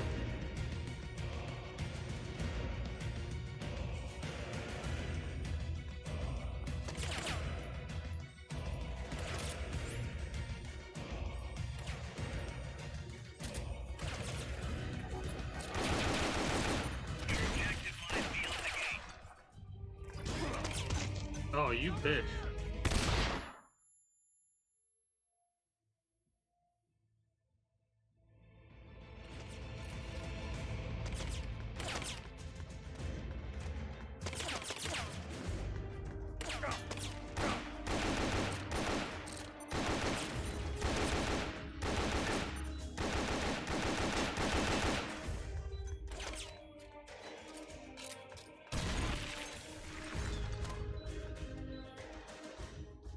Gonna charge and slaughter them all. If you get in my way, you're gonna die. Even though this isn't timed, hilariously enough, we probably could get a couple of good troops, but I do not care right now.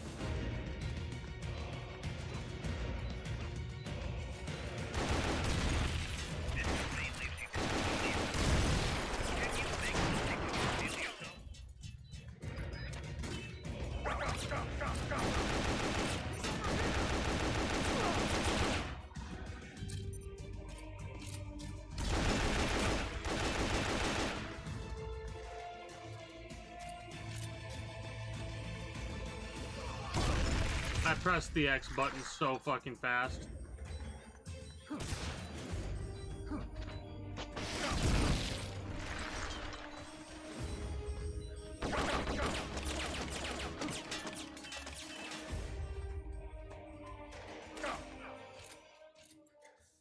Yeah, definitely speed. Speed is key on this one.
Alright, that was a little bit slower than I thought it would be.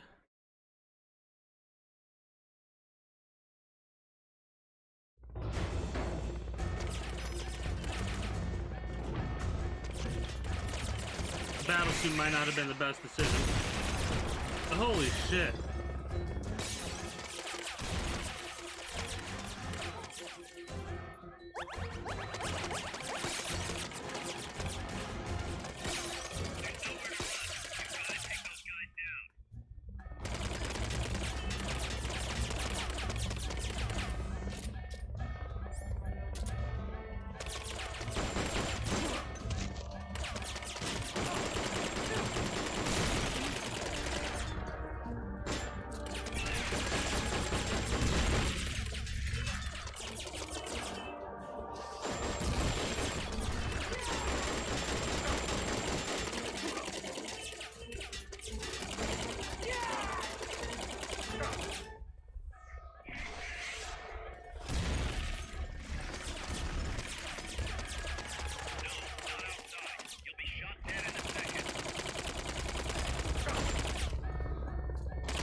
The music that's playing pretty awesome.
Snake, the gate.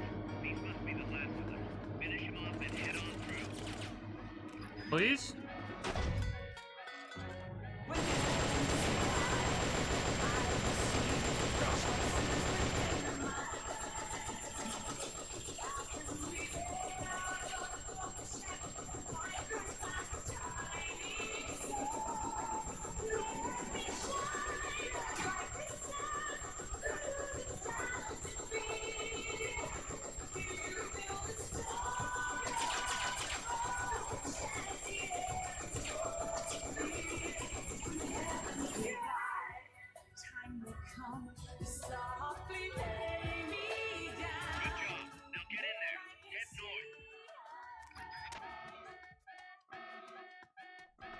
Okay, cool. That's pretty fun. I love how we always had the M16 in cutscenes and whatnot, as well as the pistol.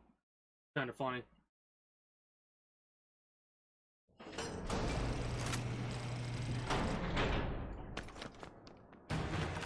Snake! Big boss, you made it. Too late, though. The false data's already in place. False data? That's right. Peace Walker is designed for deterrence, nothing more.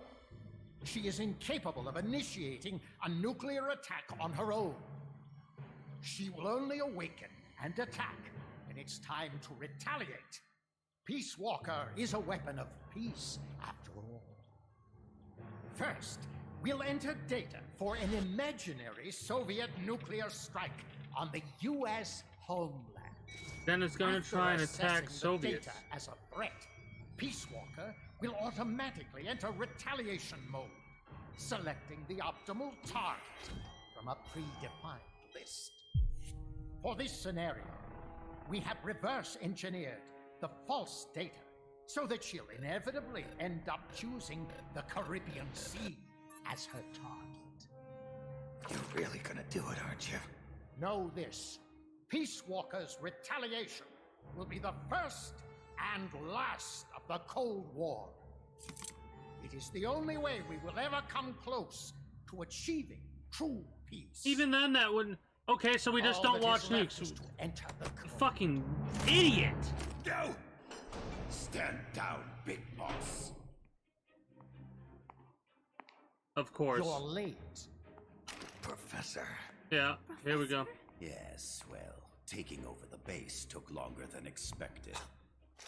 But I brought the technology. What? You provided the money and land.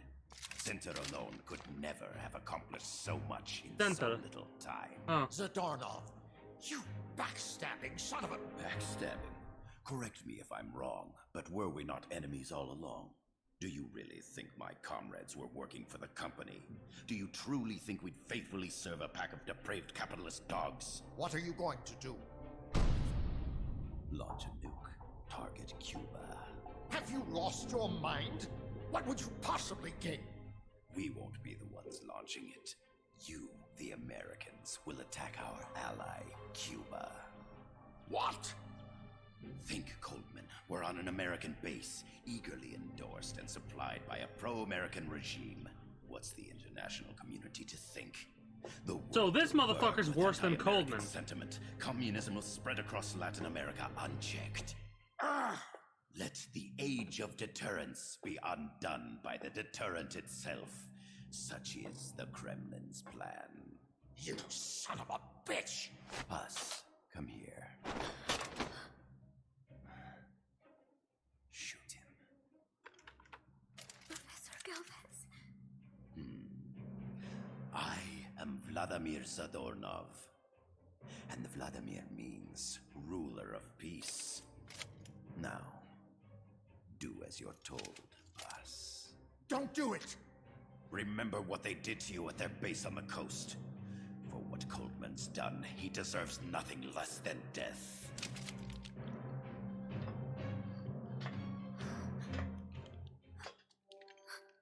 Boss, I'm sorry.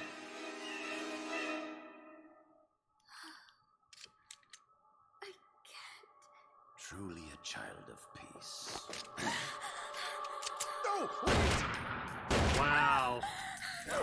That's fucked up. That was a headshot, was it not? Retribution be delivered by a dead hand. You missed on purpose. Your part in this isn't done. I need you to enter the code.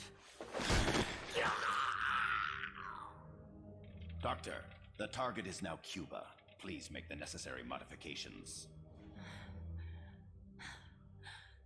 And don't even think of resisting.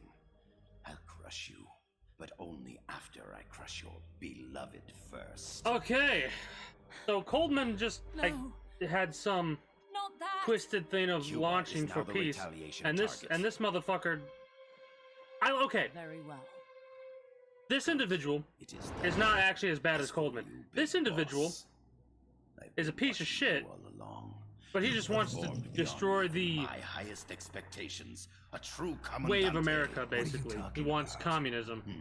Whatever. I like him more than Coldman. Costa Rica. Had you make contact with the Sandinistas?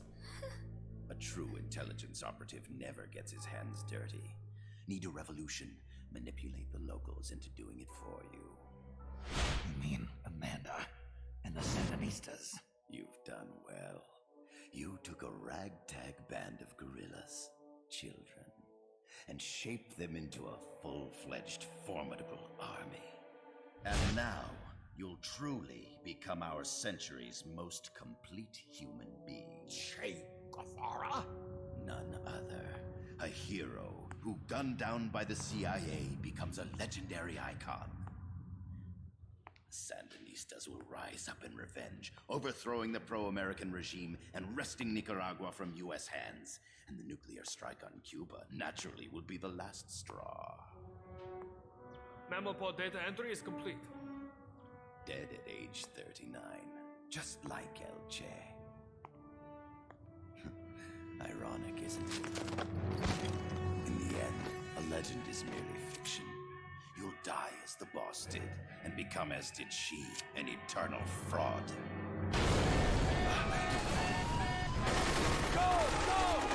There we go.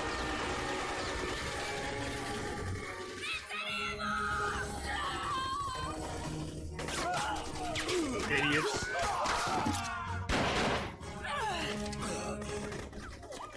Freeze!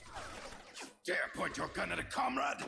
We will not be pawns of the KGB. We will win our own A victory! comrade. Hasta la victoria siempre! Amanda! We're home! Look! We're back in Nika! We did it, Amanda! I mean... There he goes. Comandante. Boss, you hurt? I'm fine. Big boss. Big boss! Big boss! Big boss! Big boss! Big boss! I like they're saying big boss, that's cute. Big boss! Big boss! Big boss! Big boss! Big boss! So, Coldman's gonna activate the sequence, guys. You're a regular Joan of Arc. Nonsense. You're the hero here. You saved my life. You're the heroes here. Can we prevent? Nope. Alright, that's nice. So, Coldman activates it? Thanks. It's good to see you. A hug, okay. Cute.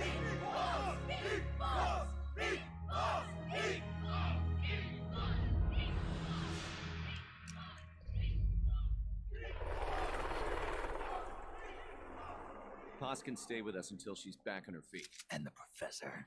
We'll find him a nice, comfy cell. Coldman's lost a lot of blood. He may not make it. Where's Amanda? Back with her compas. She'll catch up later. How about you, Snake? I'm not done yet. The AI. I have to finish this. That boss is a fake. I'm gonna bury it. We'll save the champagne until you get back. May as well celebrate peace while it lasts. So this is where whatever happens with Peace Walker activating happens. I didn't bring her back to life because I was forced to. I wanted to know how she really felt. How it really ended. The boss is dead. No, she's alive. Some truths are better left buried. You don't mean that. Be honest. You want to know too, don't you? Whether what you saw and heard at the end was the truth. She'll tell us. I know she will. Thank you for stopping them. And I'm sorry. I can't imagine how it hurt. I'll live. I'm used to shock therapy. You are? Well, it's very kind of you to say. Yeah, Vulcan was worse. Let's Plus, go I meet lost her, an eye. shall we? Get in, boss.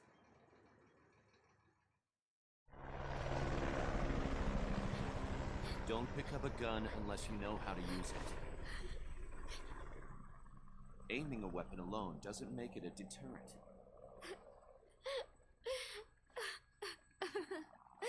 You're the angel of peace. Leave the guns to us. What an asshole for making her shoot Coldman. That was Like- our agreement, remember? The army's leaving Costa Rica now. The mission is complete.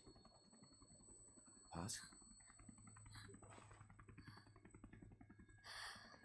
Thank you. I still feel like something's up. I don't trust. Oh yeah, here we go. Let's let Coldman have the case still. Yep.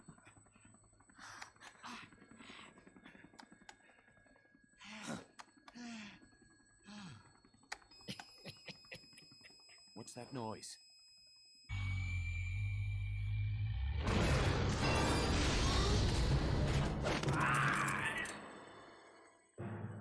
What'd he do? I should have killed you when I had the chance. Norred's nightmare is about to begin. What? Peace Walker determines retaliation targets based on enemy nuclear strike data. That data can be sent to third parties as well. We got big problems, Snake. Coldman's activated the nuclear launch switch. What? And the target's Cuba. Yeah, but that's not it. The son of a bitch has screwed us all over. When Peace Walker was activated, it started transmitting the false data sent to NORAD. It's using a spread spectrum MLF signal. It can't be blacked out, even by EMP. There's no way to tell the difference between false data and the real thing on a radar screen. NORAD will have no idea it's all a ruse generated by Peace Walker. They'll think it's a real Soviet attack. So they'll pass on the data to the National Military Command Center. And Washington will have to choose whether this is even worse. This is even fucking worse. Unless we stop it, we're looking at a retaliatory chain reaction. No. No need to panic. The nightmare will end soon enough. What do you mean? Coldman's aim is for the bureaucrats in Washington to see the importance of a machine like Peace Walker. He's trying to prove that humans don't possess the will to launch nukes. Everything will be fine. They'll never retaliate. They're only human. Kaz, where's the president? Last I heard, he was in the middle of SALT II negotiations in Vladivostok. With the president gone, Nuclear Launch Authority passes to the next person in the chain of succession. The vice president's gone too. So after him comes the speaker. President, vice president. Not one among them has the courage to push the button. No one willing to enter history as the great destroyer. In the end, it's not their lives that people value most. It's their reputations. The bureaucrats in Washington may not be able to retaliate. Peace Walker, on the other hand, she's loyal to the mission above all. And she's well aware that guaranteed retaliation is essential for nuclear deterrence to work. Peace Walker is the perfect deterrent. Cuba would not have been my But you can't make peace without breaking a few eggs. Now that Peace Walker has the false data, retaliation. So here's the real fight with Peace Walker. That's cute, first of all. You think it'll end there? You're about to unleash all-out nuclear war. Somebody find out what's going on at NORAD. Mammal's got a connection to NORAD. We could monitor it with the right equipment. I've got you covered. Second of all, I've got NORAD on the line. Sir, we're tracking unidentified targets. Current I'm FD angry. 20 I'm degrees. angry. Estimated time of re-entry is 2250 Zulu. Have they contacted the president? Coverall is not responding. Warning system checks out. No corresponding natural signatures. Data is assessed as reliable. Cut the data transmission. We can't say for sure Washington isn't going to retaliate. The only one who knows the abort code is me. I die, and no one can turn it off. Even if they do strike back, I'll already be dead. I can only pray that my theory, my peace. You wanna know why I fucking hate Coleman? Cause he's so confident that he is right, that he's willing to do this in the belief that there's not gonna be a strike. Oh my god.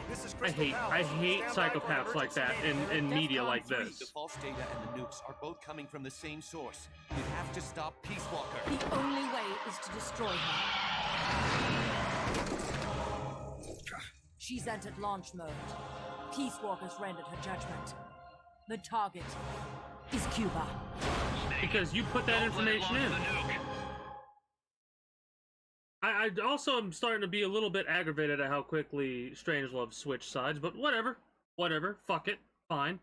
Went from not destroying to destroying her. Fine. Fine. Let's just ignore everything previously established and go from there, shall we?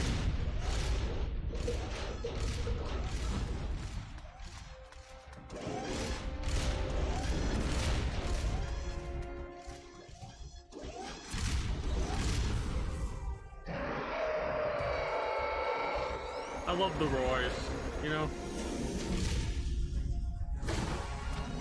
It's calculating ballistic trajectory. Once that's finished, it's all over. Snake, you've got to destroy the platform. Okay. This is gonna be a fun fight. And of course, the helicopters and everything that could possibly help us is too far away at this stage. Like, it's too late for the helicopters to turn.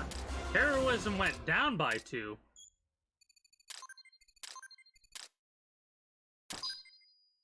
Heroism went down by 2? Huh.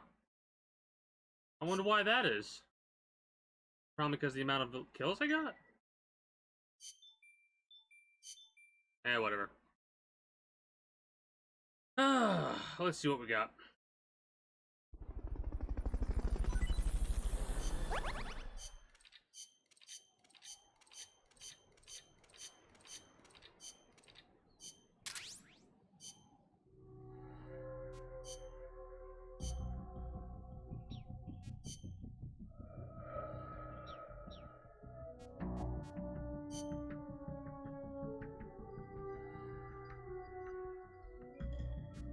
That's another engineer for C.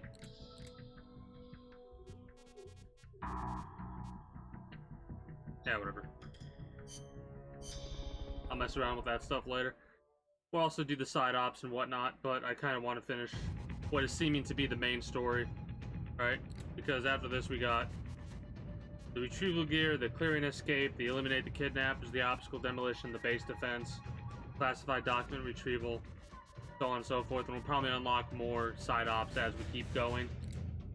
But this probably isn't the main, like, the finale. There's probably a couple more battles after this one, but this is probably going to be the end of most of the big shit.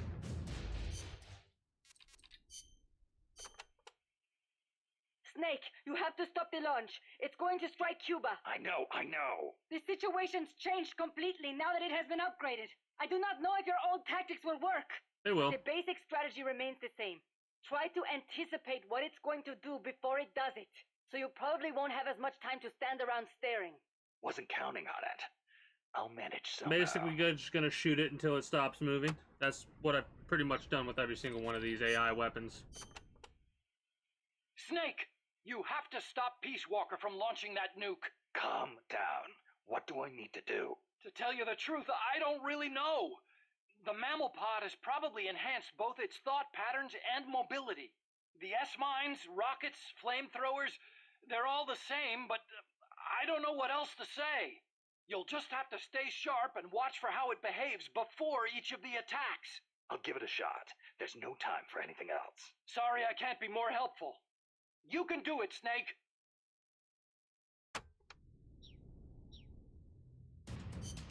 We're gonna keep with the battle, I think.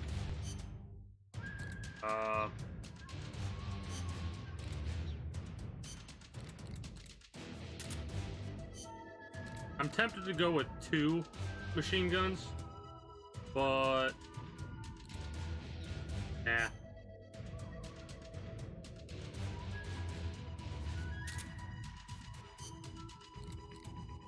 I mean, at this point, we could get the Supply Mark III. What does the Supply Mark III do?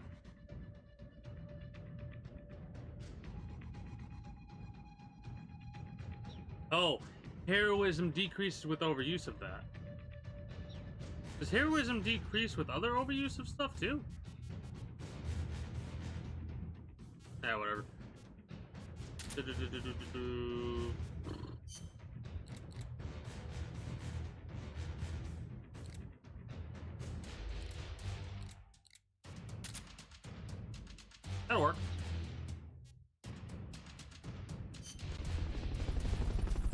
That'll work. That'll work indeed.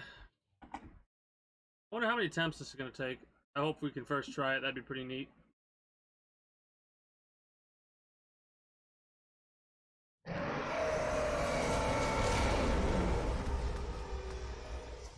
So I wonder what, like, there's a timer or what?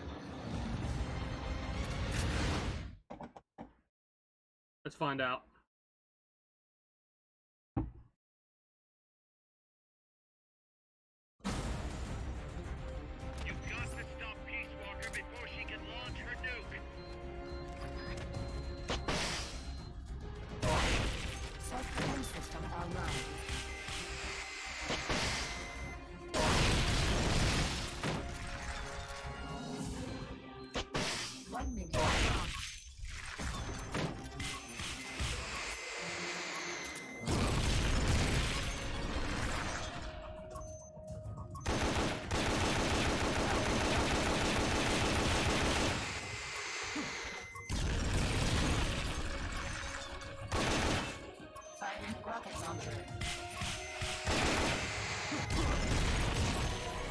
This might take a couple attempts.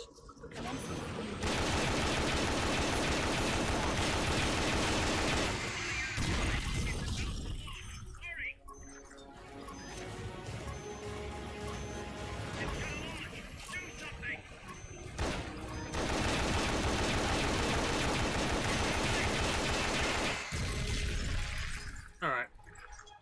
That was attempt 1. Basically was slow on my part. I was shooting at the wrong stuff. Just shoot the fucking housing. You've got to stop Peace Walker before she can launch her nuke.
Come on, bitch.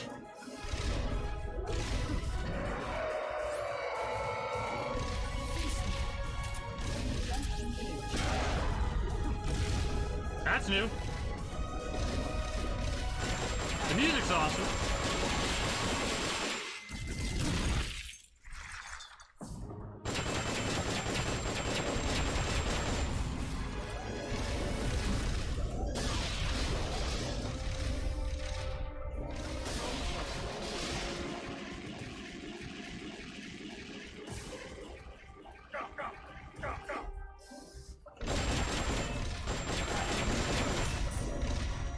Real missiles? What the fuck are these? I don't like these. I don't like these. I do not like these.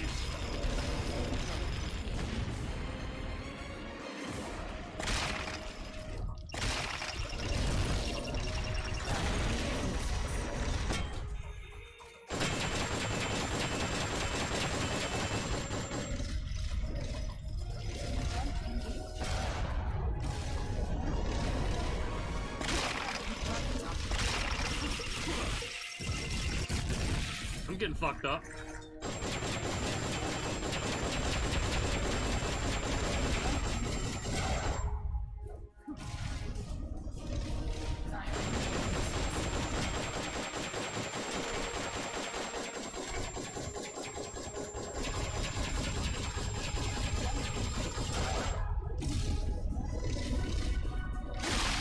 Ow, rude. This fucking thing has a lot of health, man.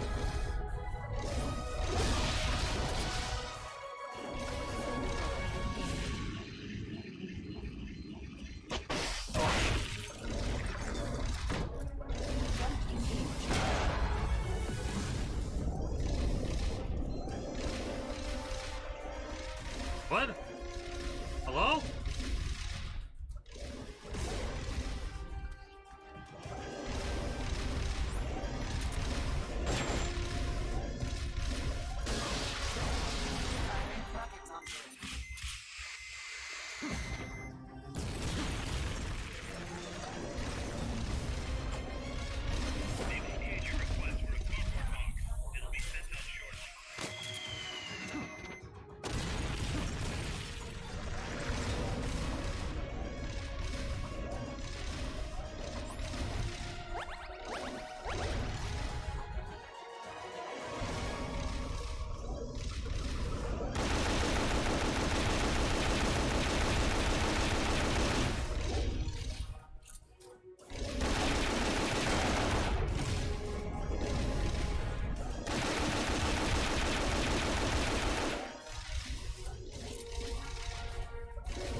This fucking thing's a pain in the ass.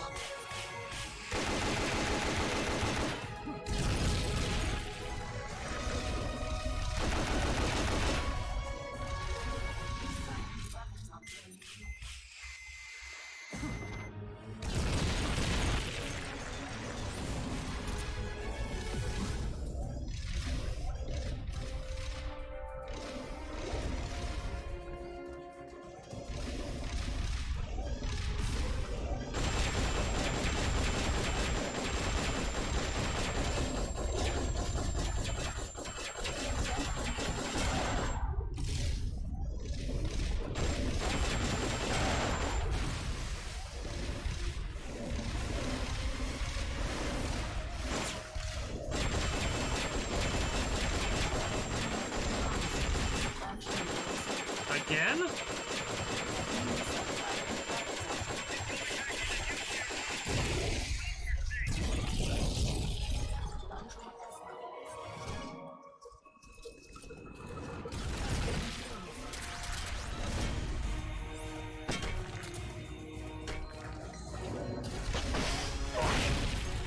Ooh, that was a good hit. Good hit on their part too. Come on, get up.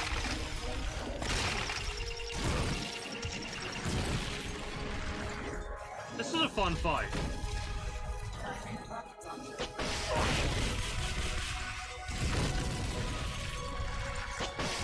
That is not what I wanted to do.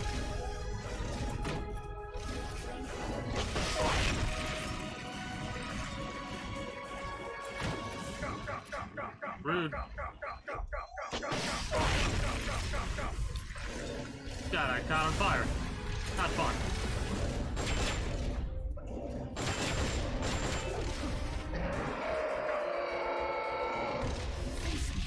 I'm trying, but you keep running away like a little coward.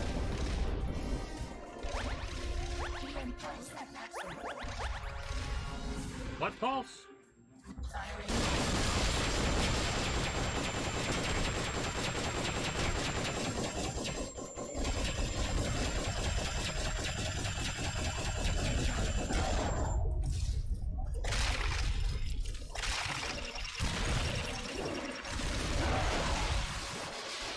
Oh, that was like some sniper, crying wolf shit right there.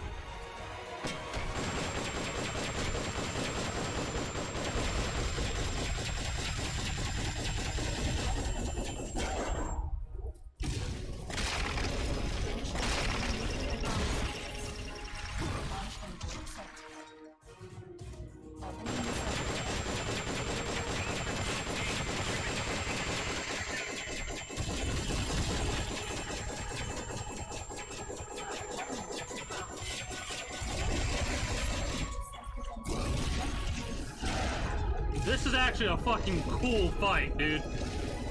This is definitely making up for my dislike of how the story's gone.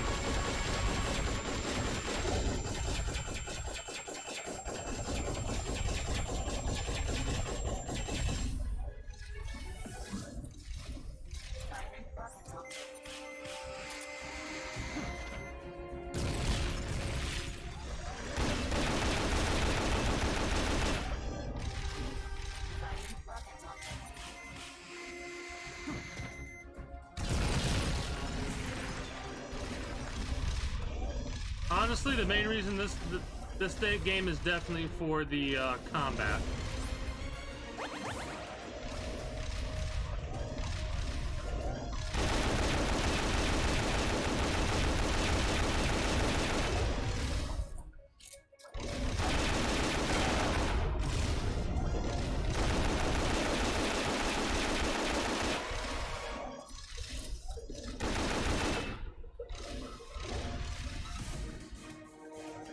This part's a little bit weird.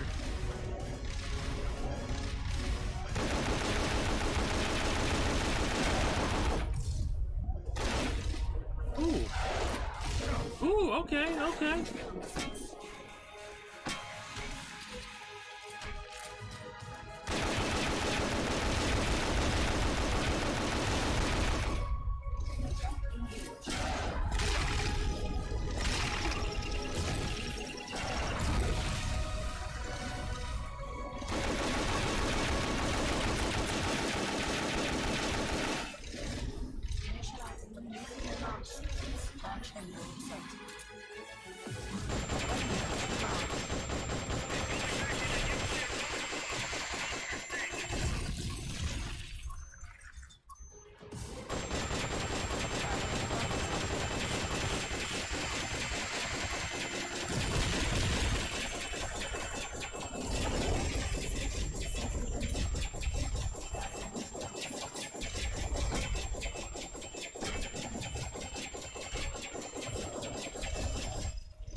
I am aiming to the fucking right. The mechanics are still pissing me off.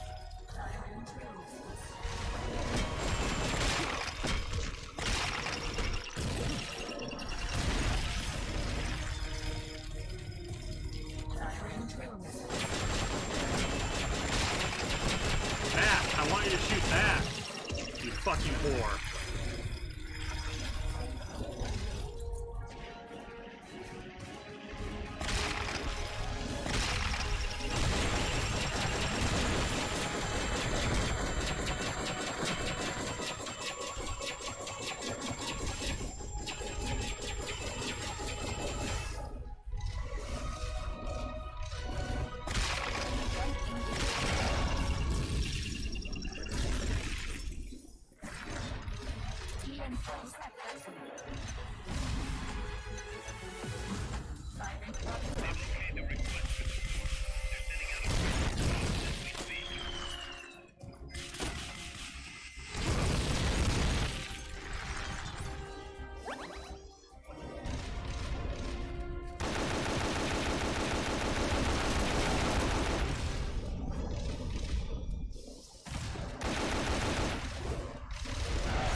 pressed X, but I was in the middle of reloading.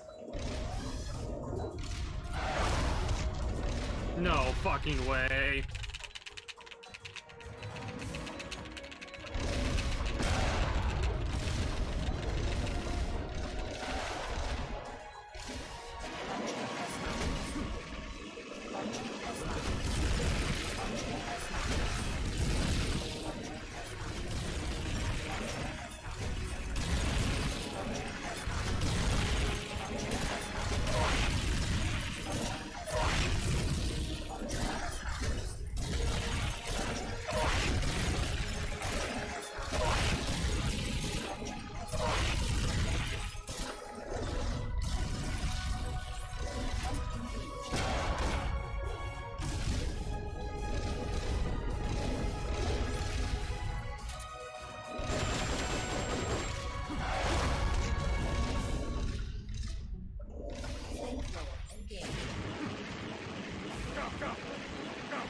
Move! Not the head. Freeze.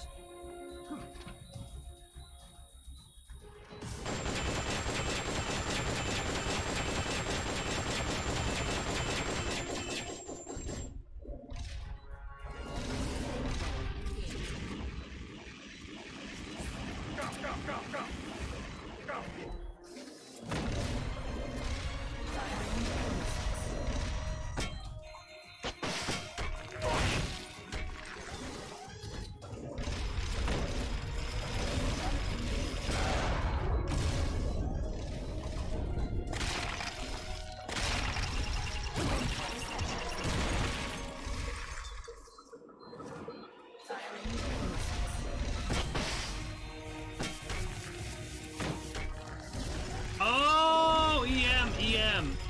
Okay, I know what EM is for. That's slick. That prevents us from...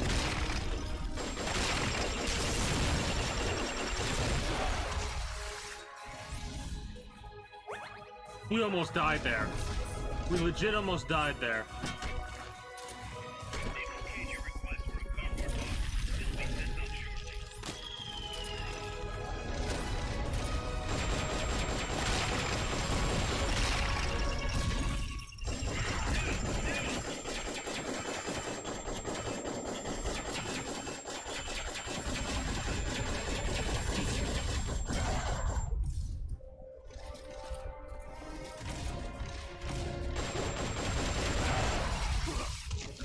I don't know how to go to the right.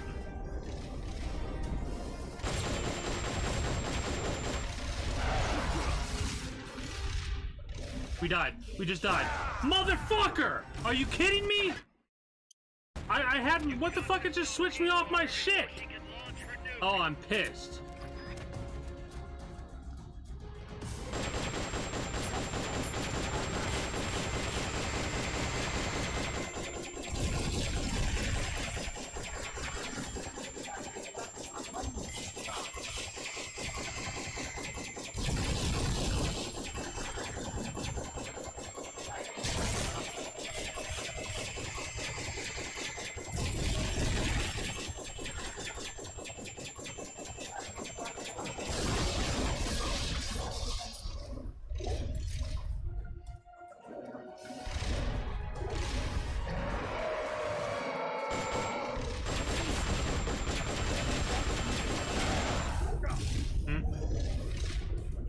Flamethrower engaged. Yep. We need to not hit. We need to not get hit. Oh my god, how much range does a fucking flamethrower have? Suck off.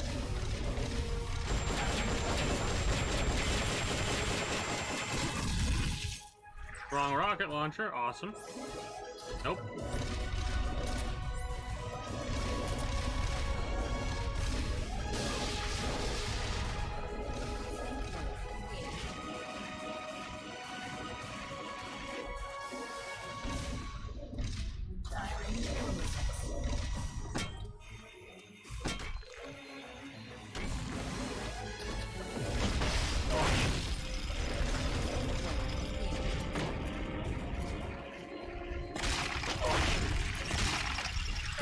Oh, that hit me.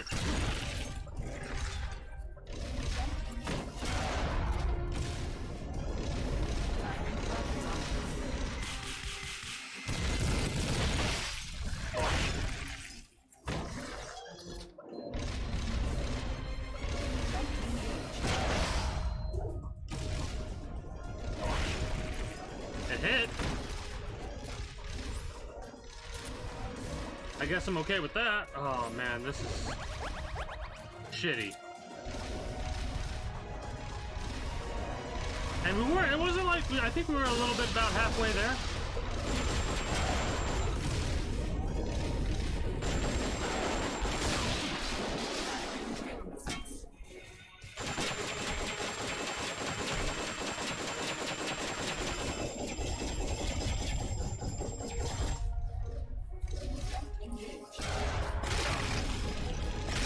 Oh, you fucking cheeky cunt.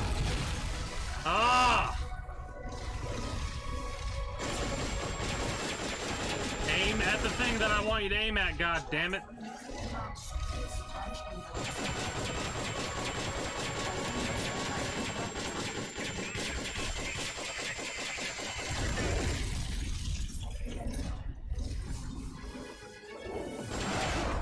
Should have dodged.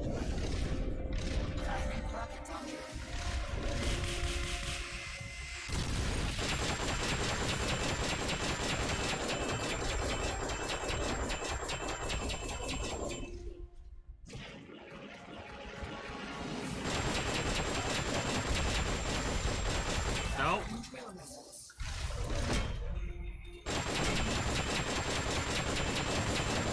Need you to do as much damage to this fucking thing as possible, because that's where most of our damage comes from.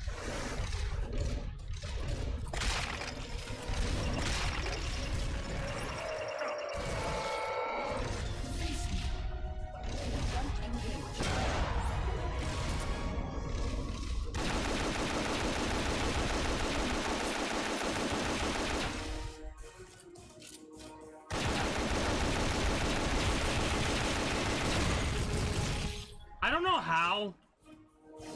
Sometimes, oh, because the angle I'm going is that way and I need to be going that way.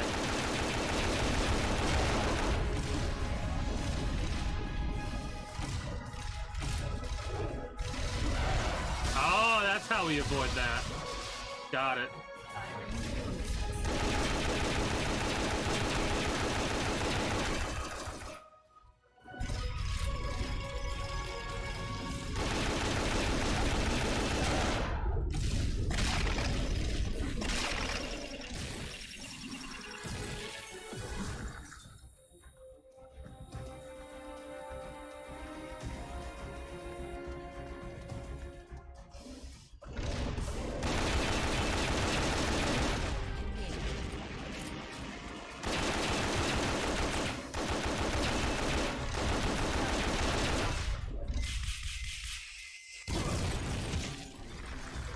I was gonna say, sometimes it'll hit us, sometimes it won't. Lovely.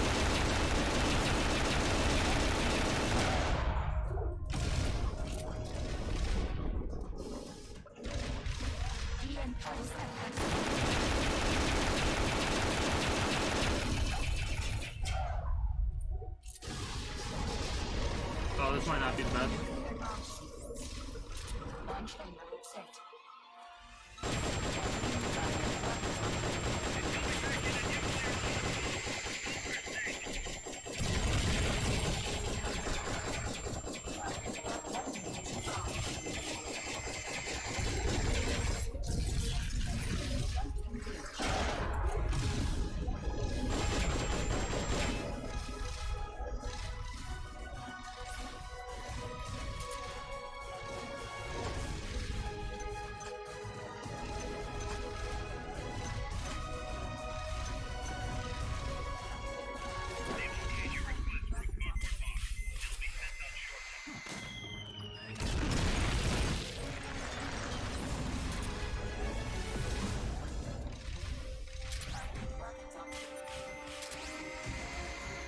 You didn't give me ammo for my PMK, dude. You didn't give me ammo for my PMK, dude. You're asking for the impossible. We need some time. Try again later. So apparently a downside of this is sometimes it won't give me the ammo that I want. That's good to know.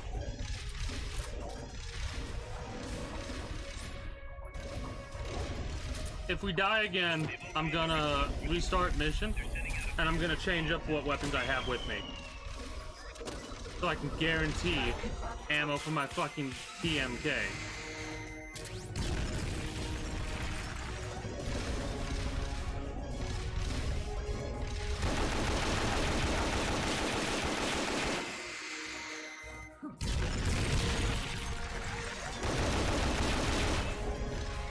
I should have tried to attack it a little bit earlier, because if I attacked it a little bit earlier...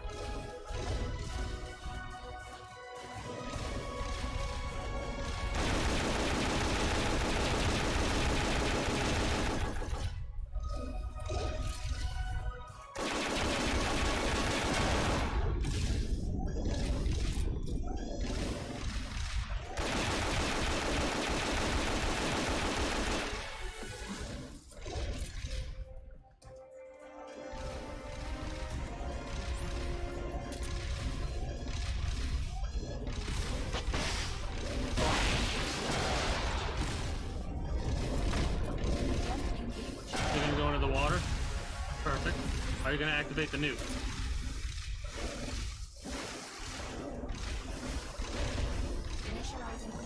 Yes.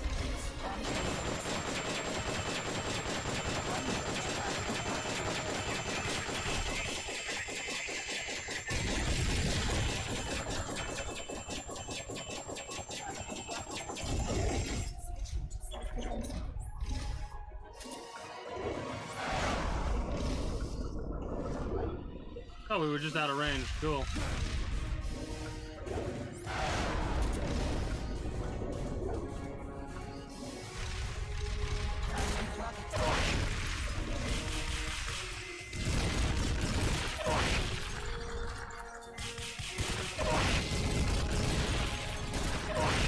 Ooh, this is hurting. We're halfway there.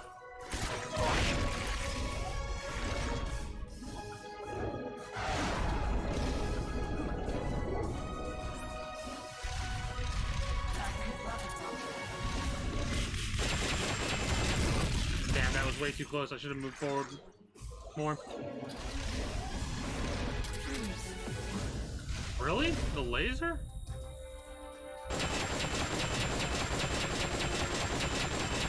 Oh, this is... Oh, yes. This is a good one.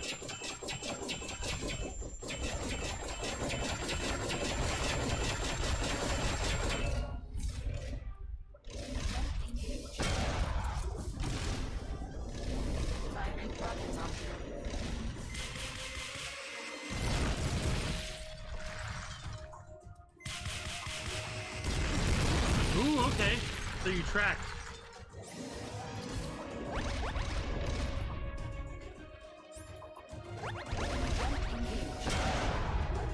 You're gonna want to do your run, or are you going back in the water?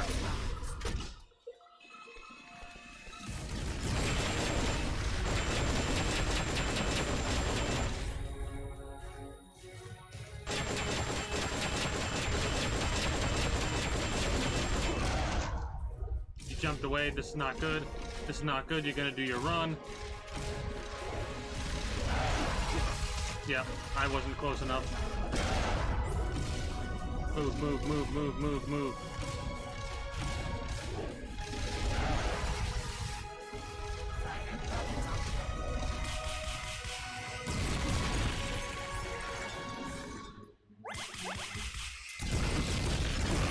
Damn you, you bastard.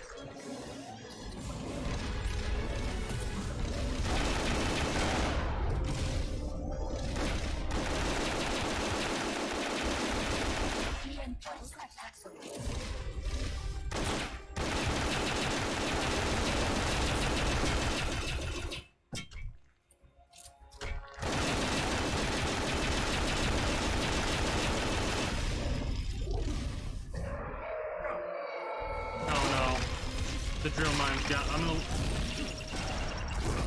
Oh, fuck off!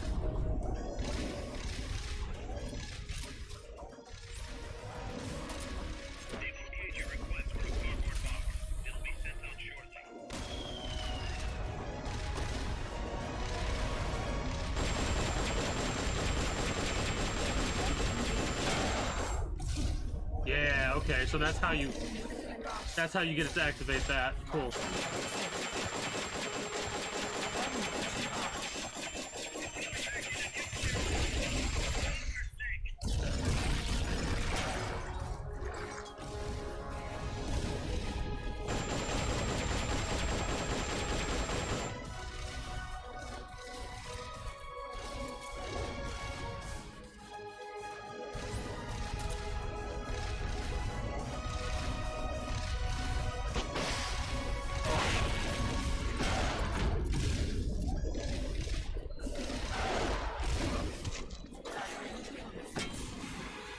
Up.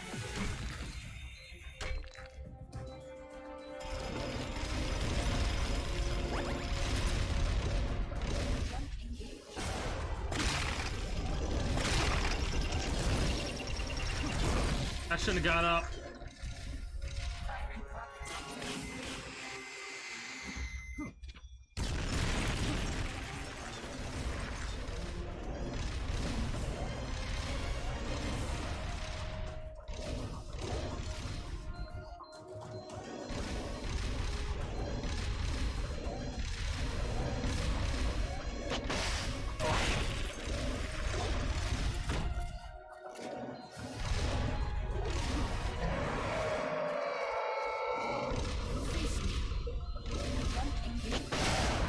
It'll hit. Oh shit.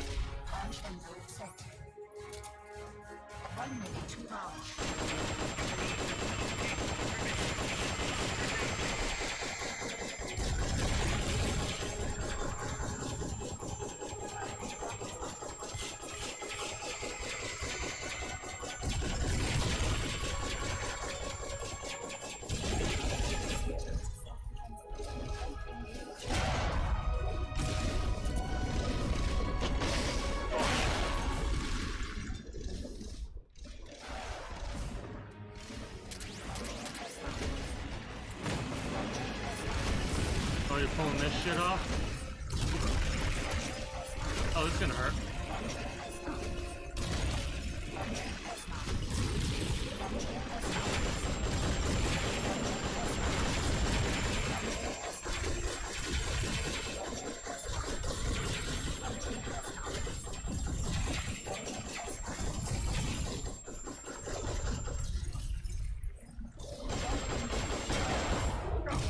Oh, you bastard. Get up. Use the analog stick to resist. You can guide.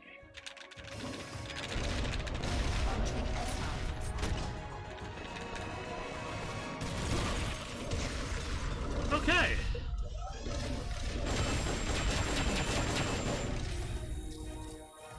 Oh, fuck off!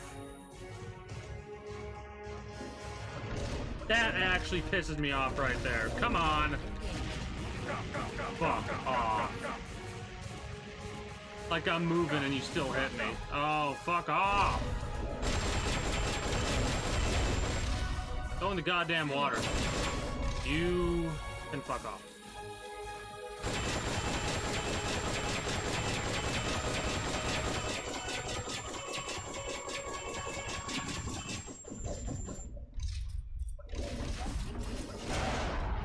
You going that way? Oh no. You're gonna activate your sprint, right?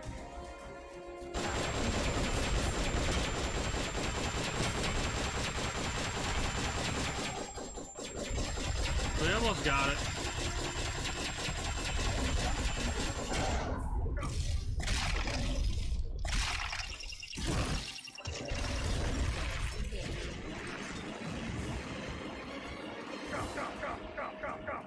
I'm stuck. Oh, you fucking absolute bastard.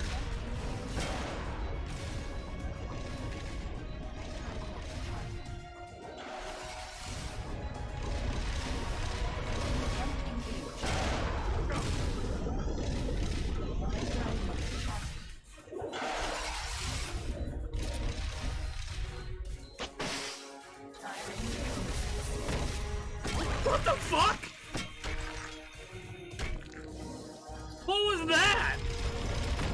Was that because of the EM charge bullshit?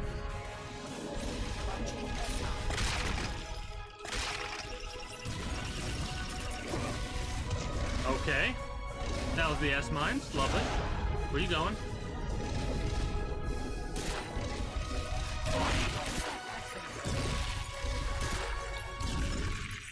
Really? Really? Really?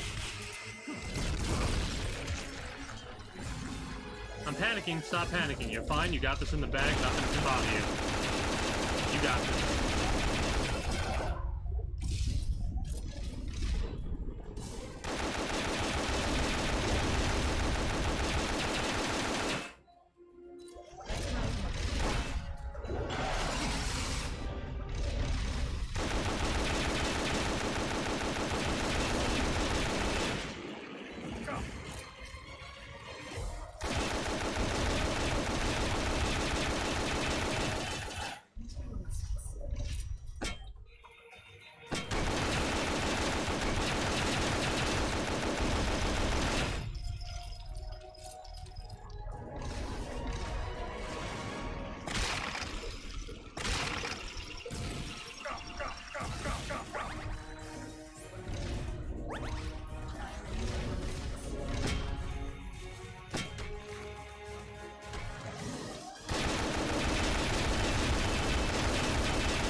I ran into that one.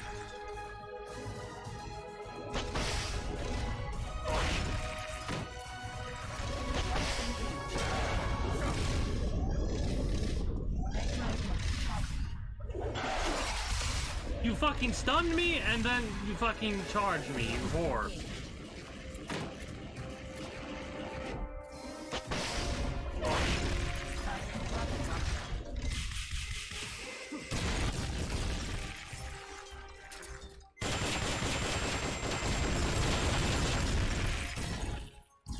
Got it.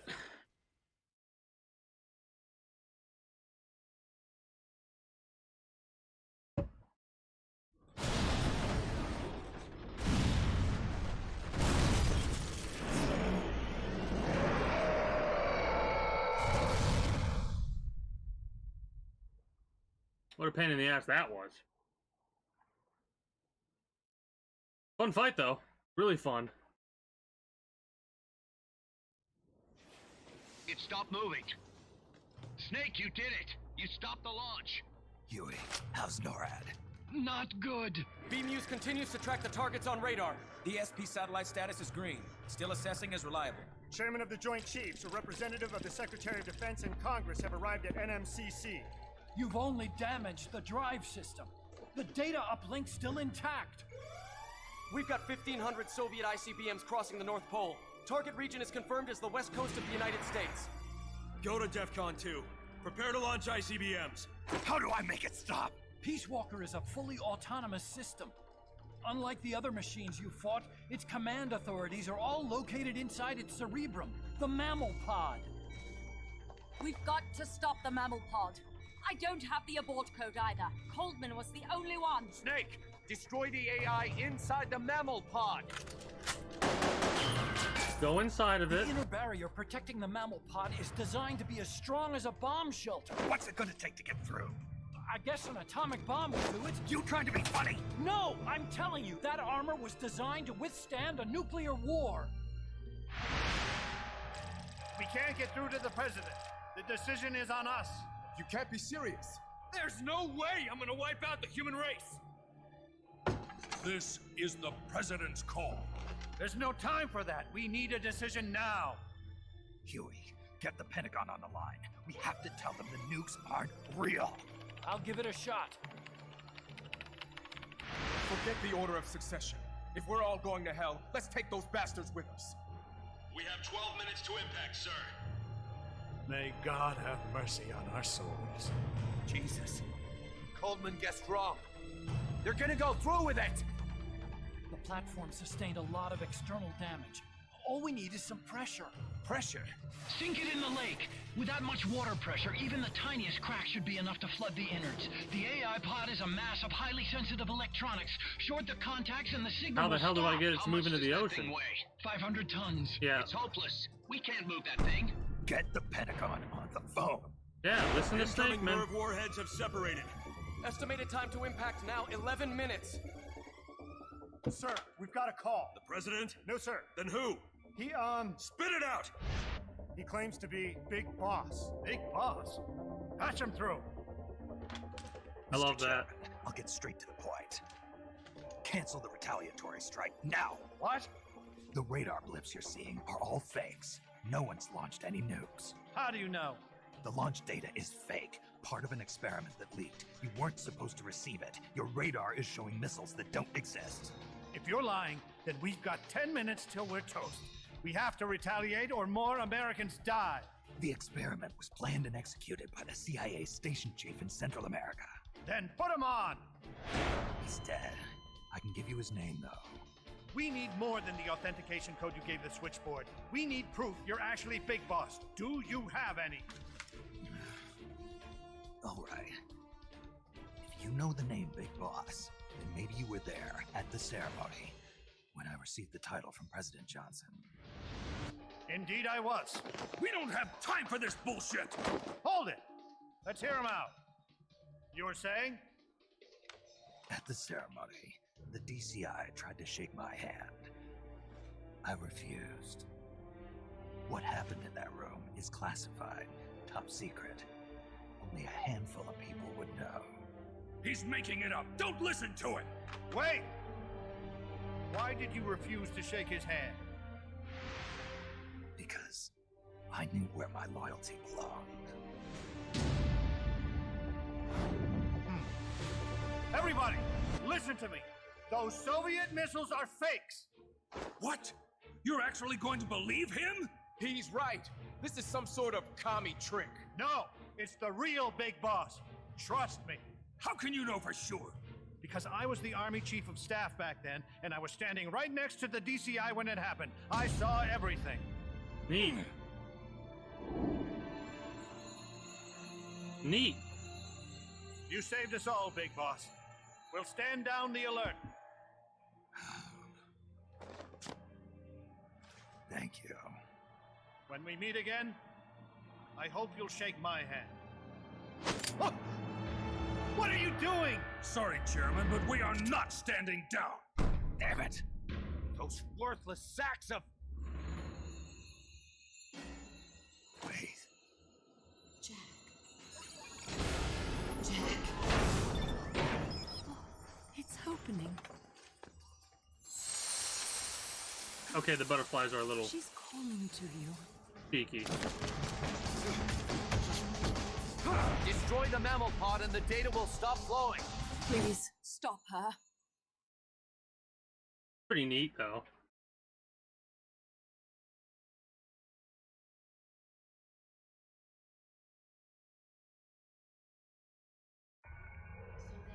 I've been waiting, Snake, for a long time. We don't have time for this.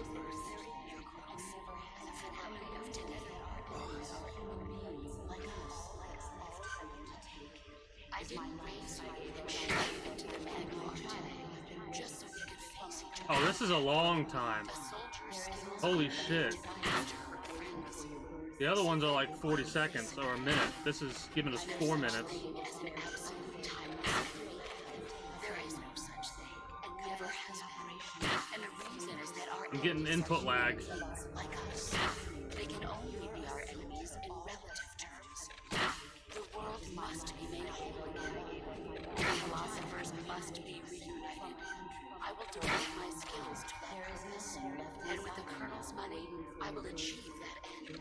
Just as I once created the companies.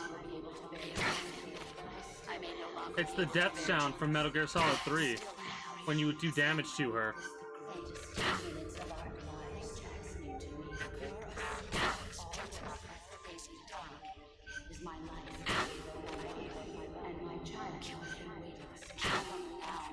Do it. There is nothing left inside me now, waiting for your birth. I may no longer be able to bear children.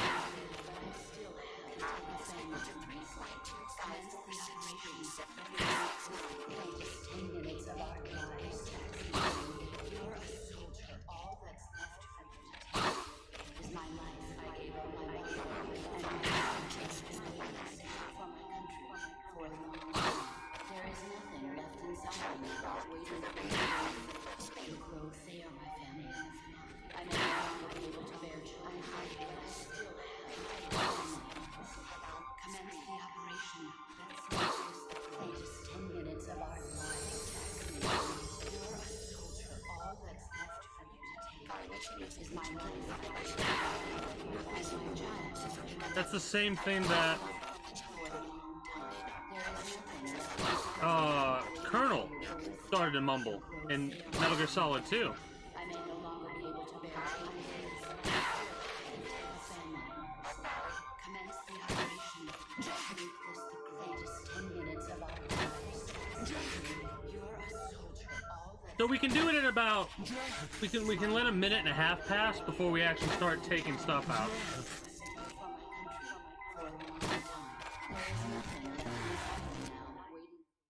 So we can wait for like a minute and a half before we start ripping boards out.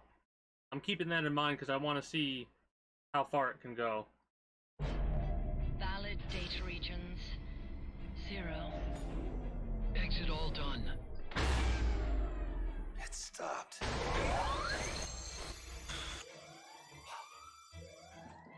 The data uplink's bypassing the mammal pod. Oh, bullshit. Put down the gun! Come to your senses, man! The fate of the world, the fate of the Earth is at stake here! Why? I don't understand. Answer me! Tell me why! Answer me!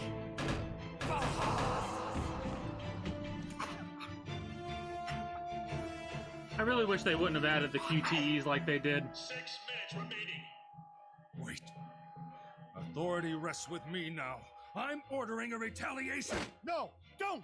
It's the end of us all! Who gives a damn? I'm not gonna sit here and die like a dog! If the Russians are gonna kill my family, destroy my country, I'm taking them with me! You see now, Chairman. Deterrence is just a fool's dream. Why? Why won't it stop? Sometimes the body continues to live even after the brain is damaged. The boss AI isn't doing this. I think it's something rather more primitive. That's so dumb. It's Reptile has taken up Mammal's dying wish. No. Stop it. So get into Reptile then. Don't just sit there. Stop it!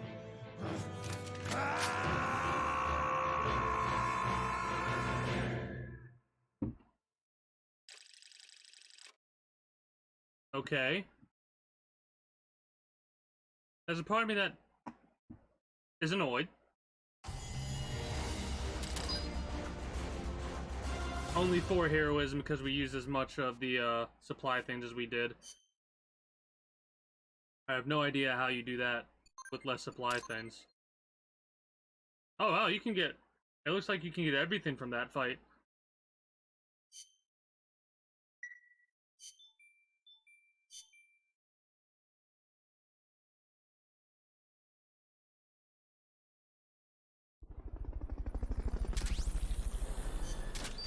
Like this takes a lot of the immersive aspect of things out of the game, right? When it takes you out of the mission and then you gotta reinitiate the next one and so on and so forth. It's a little meh, to say the least. Whatever.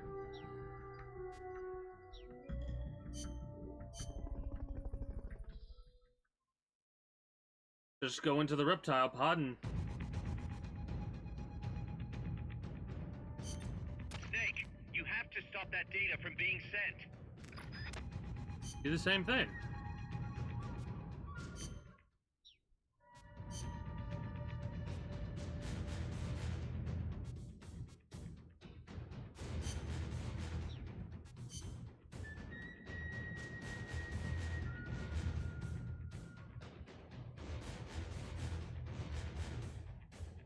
Probably better to keep this, in all honesty. Alright.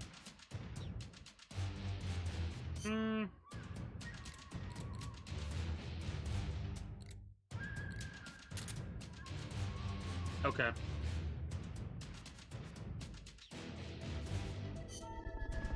Well, let's see what round 3 has to offer us. It's gonna give us the same health bar. Hey, greetings and good day, Grin. How are you today? And how's your community doing?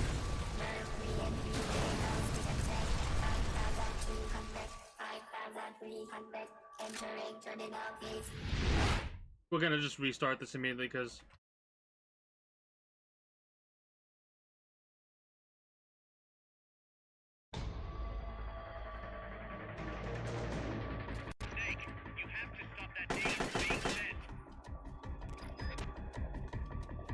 Alright, then let me.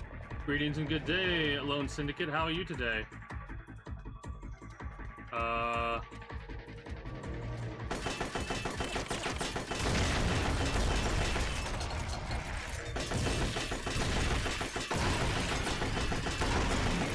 Okay, not what I expected. I expected like a health bar, but this works.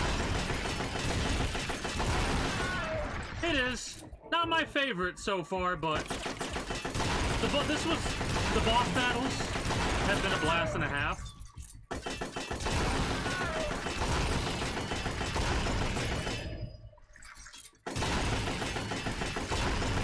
Also, greetings and good day, Mr. Flufferkins. How are you doing today? I'm doing well, just chilling. Sweating my ass off because of how hot it is. Which I'm pretty sure is the same song and dance across the board.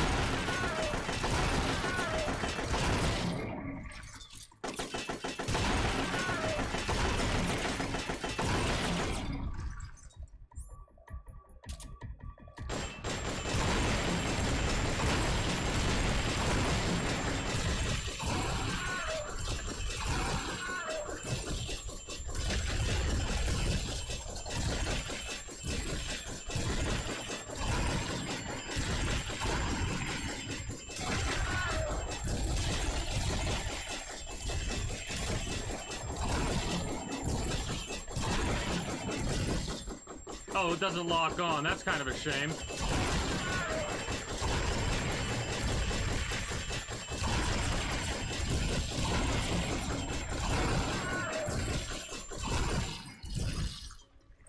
Yeah, it would have been a little bit cooler. Still humid. There we go. But yeah, I'm just chilling. Decided that I was gonna finish this game today, or at least try to. I don't know how much longer it goes after this, because this is the first time that I've played it. I will say I kind of disliked Coldman, right? Not my favorite main villain of a Metal Gear series, but eh. 170 seconds. 165 Oh, come on now. 160 seconds. 155 seconds. 150 seconds. 105 seconds.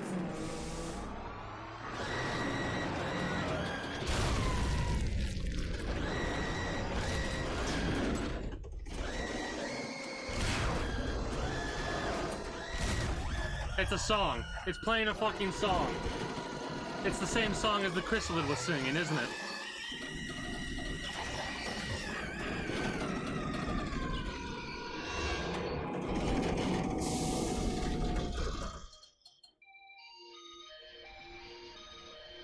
Maybe not.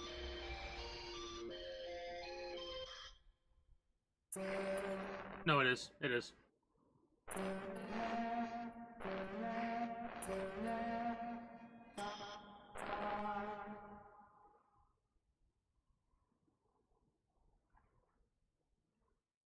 We keep shooting, or is it gonna go to cutscene mode? I did like the art style. I dislike the QTEs. The QTEs take a little bit of the immersion out of it. That's interesting.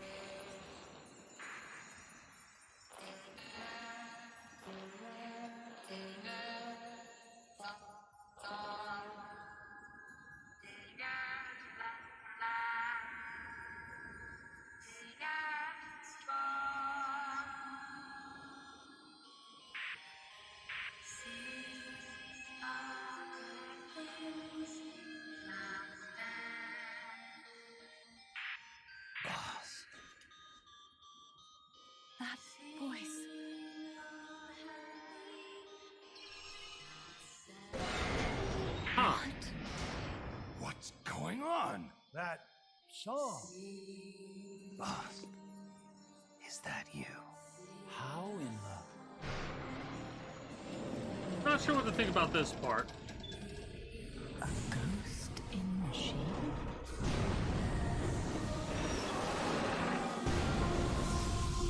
Then again, if you really think about it, it's not that crazy considering like the sorrow and stuff like that.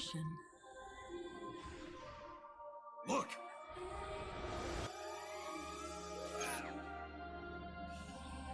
It's functional compensation.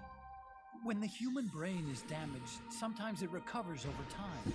Other parts of the brain It's a take over fucking the robot. functions of the damaged. I'll accept it. I'll accept this because of the craziness that this shit has to go through, right? The story. But it's a fucking When those AI parts were assembled robot. together into one, they must have become capable of functional compensation. I'll take it though. Cute.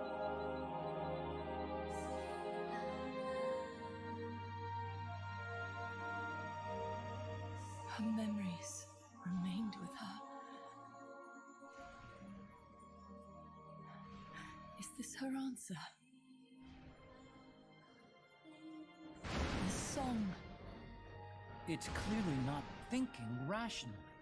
It's not using its head. It's using its heart. So dumb. This is the Oh, I love this series. I really do. It's like so stupid at times, but it's so awesome at the same time. You know what I mean? The boss's innocence has been proven. Do you hear it, Snake? Do you hear the boss's song? That almost made me spit all of my water out. You saw it, didn't you? Oh. When you went to space.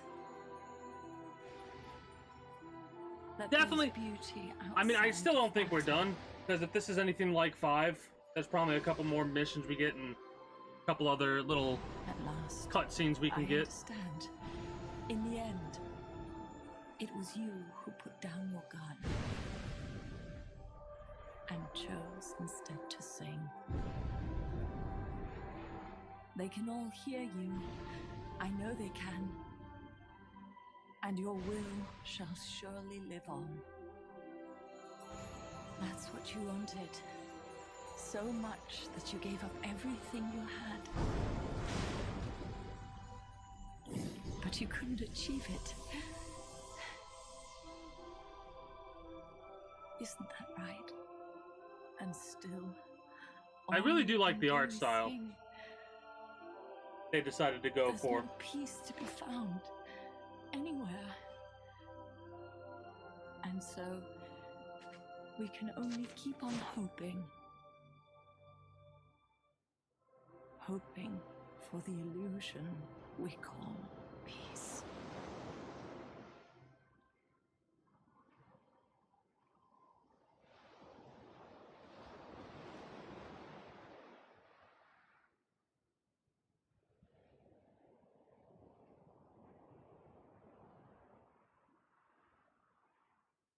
I liked it. Yeah, it is the most dumb awesome series. Awesome dumb series. In time, all standing armies must be totally abolished. Perpetual Peace, Chapter 1. I'm gonna write that down. It might be an interesting book to read.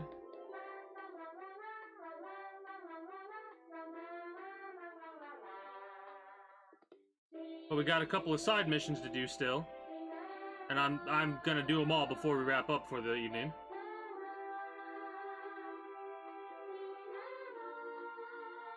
My least favorite part about this was the PSP controls. Right? That shit was so annoying. And some of the mechanics were a little... It's jarring to go from Metal Gear Solid 3 and 4 to this. Because I didn't plan it, but I've been going through the entirety of the series. I didn't play Metal Gear or Metal Gear 2. I'm gonna have to get those games and play them in the future for sure. Yeah, Peace Walker. It goes Metal Gear, Metal Gear Solid Snake's Revenge, Metal Gear 2 Solid Snake, or Snake's Revenge, Metal Gear. Like, hold on, Metal Gear Snake's Revenge, or something along the lines of that. Metal Gear 2 Solid Snake, Metal Gear Solid 2, Metal Gear Solid 3, Metal Gear Solid Portable Ops, 4, Peace Walker. There's like 15 or 16 games in the series, and like not Substance or anything like that, like main games in the series. Portable Ops takes place directly after 3. I didn't play Portable Ops though, not this time. Directed in loving memory of Project Ito.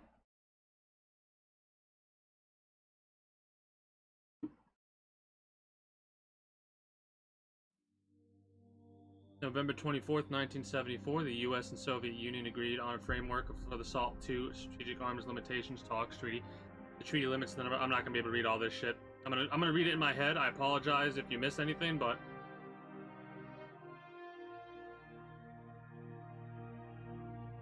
oh, that's cool.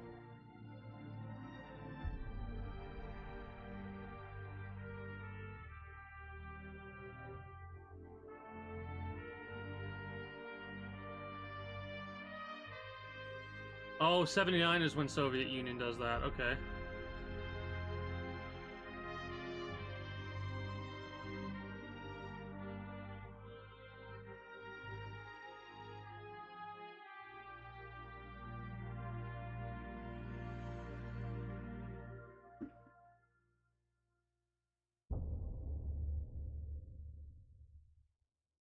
Okay, so it's not over yet.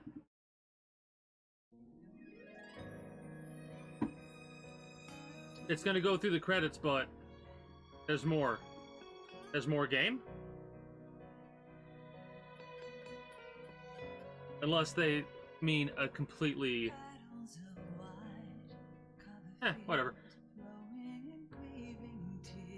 Like I said, I got some side missions and stuff to do, and we're gonna do them.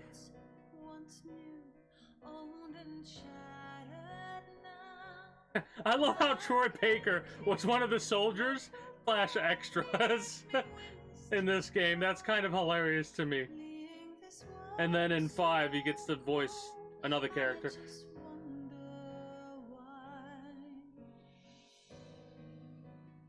The song's good.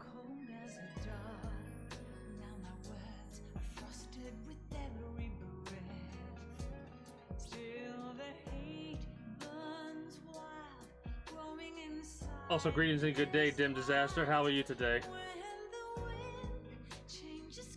Oh, also, before we start talking about anything, just chilling.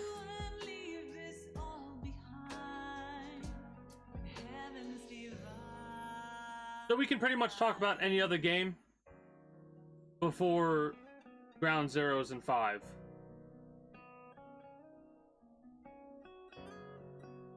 Just an FYI. Because I'm trying to keep a quote-unquote clean thing.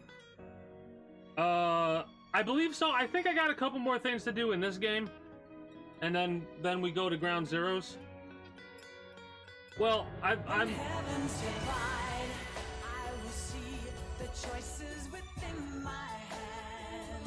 Real-time cutscenes. There's a couple of them, so yeah. No, actually I'm gonna buy Peace Walker. No, idiot. Ground Zeroes and 5. I think it's on Steam for like $30 right now, and I'm also gonna get Rise and Revengeance. And we're basically gonna finish this month with Rise and Revengeance.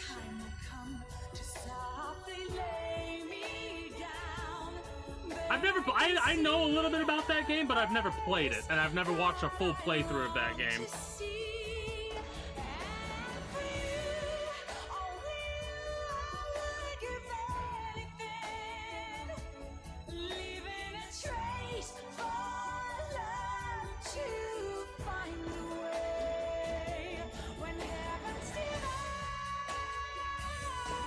Yeah, I don't think I'm gonna be playing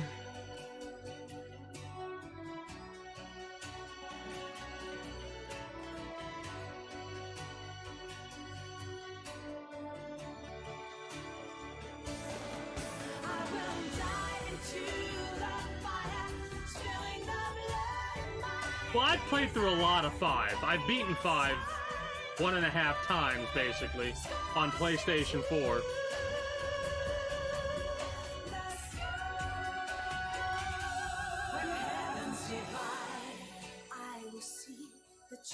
Oh, I missed a couple of games. But basically, if you're curious, this is probably what I'm gonna do the next time, like in a year or so, or maybe a little bit longer than that, when I decide to go through this entire series again.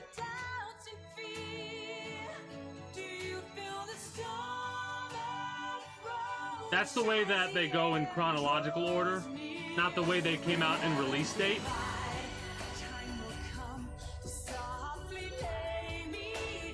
Well, 5 gets a lot of hate for a very specific reason. And it should get less hate than Konami does. Konami should get 80% of the hate for that game. But fuck Konami.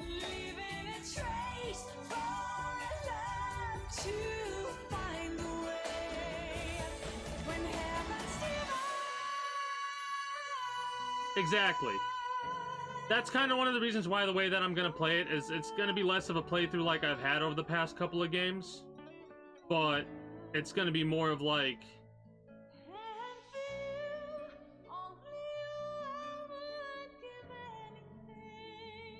I'm just going to chill and just play the game, basically, which is not really how I played these games. This game I haven't really done any codec calls because there's not really a lot of codecs that you can do. But because 5's not really complete, we're just gonna chill. Of course, we're gonna go and see as much of the story as we can, and we'll talk about all the things that are missing when we get to the point that is there, but that's later down the line.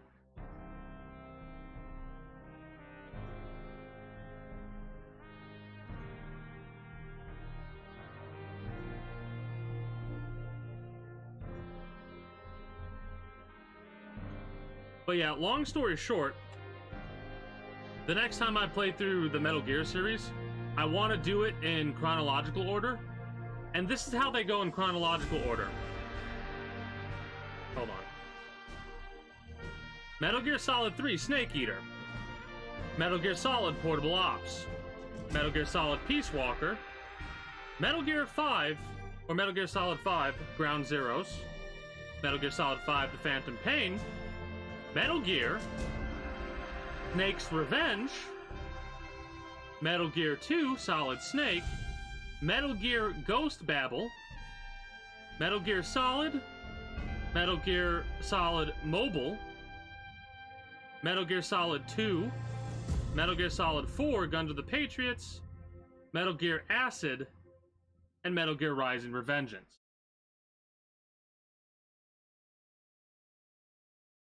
Read about... Let me write that name down. Snake, you still here? Come on. Let's go back. I'm not going back. Huh? I'm done. Snake, you don't mean... I'm done looking for the truth. What are you saying, Snake? I was wrong. Come on, boss. Everybody's waiting for you. She betrayed me, Kaz. She what? In the end, she put down her gun. And when she did, she rejected her entire life up to that point, including me. What do you mean? In giving up her life, she abandoned everything she was as a soldier. And you consider that betrayal? I won't make the same choice as her. My future is going to be different. Yeah. Then. Yeah, that's right. From now on, call me Big Boss. I can't help but make this joke. Yeah, your future's gonna be different. Your cloned son or brother or whatever you want to say is gonna kill you with a cigarette lighter and a can of hairspray.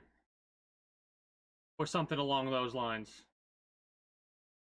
That's your future. Oh, we got the tuxedo. Hell yeah. We gotta check that out on a couple of missions. But yeah, Got a sec, Snake? What's up? It's about Paz. You know she doesn't have any family. She got a scholarship thanks to Zadornov and was living at the dorms, but he was KGB. All signs are her scholarship came from the KGB too. Even if they let him go, she's not going to be seeing any more money. It wouldn't have been much anyway. So, I was wondering, what about letting her stay here for a while? I've never played this game, and I fucking still don't trust Paz. I don't care how many tears she shed. I do not trust her. No one understands her better than we do. Okay. Don't say anything. But Kaz, don't take your eyes off her. Thank you. Yes. It won't be easy getting used to this kind of life. I know, Snake. I'm not trying to turn her into one of us. You should talk to her yourself later. Okay. And, Dr. Strangelove wants to come too. Strangelove? Well, she's out of a job now, and she'd have a problem returning to England. You can talk to her about it. Anyway, you don't need me to tell you how good she'd be for R&D. I mean... Alright, let's... Well, I'm gonna step away and go to the restroom, actually.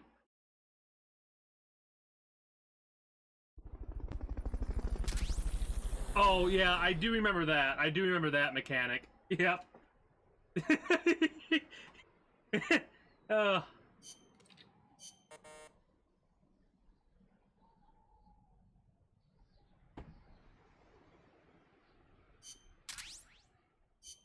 That concerns me. That does me a concern. We'll get into that in a moment. I'm gonna step away and go to the restroom, like I said. I'll be back momentarily. I knew they said they were gonna put him in prison, but there's a reason that does me a concern.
Alright, so, the reason that does me a concern is because throughout this game, if you capture people and they don't join immediately, they go to the brig and you reason with them and eventually they join you.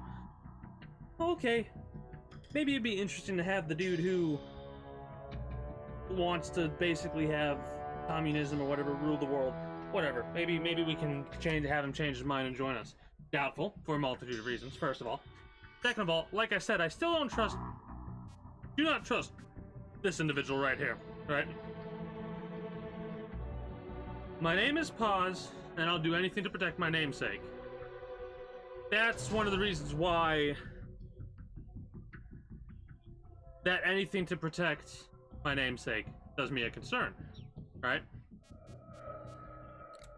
The reason this does me a concern of having this individual here is because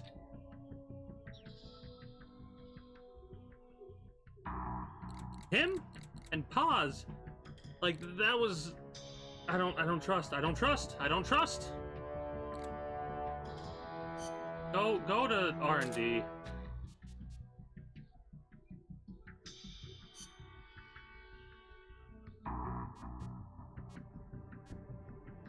Where do I put you? I guess we can put you to the mess. We don't need the mess hall right now. Intel? Intel. Sure. We need more engineers and stuff like that. I also need to set up my combat stuff again, but like I said, we'll do that later. You can go away. And you can go away to the waiting room.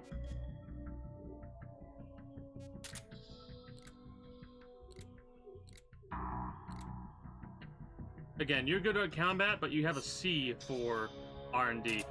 So I want to get as much R&D as possible, right? Because what else do we need? I mean, technically we don't really need much else.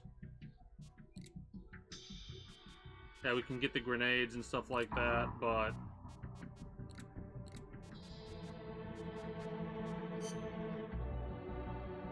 need a lot more people for R&D research. The M63, I want this. 65. Yeah, that we're gonna have to get some more people that have higher ranking stuff.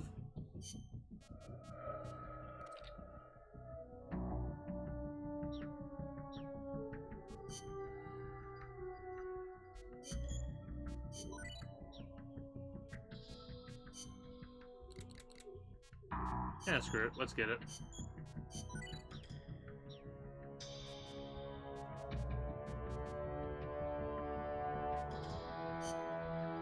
So I know I have a bunch of pretty decent combat people here, right?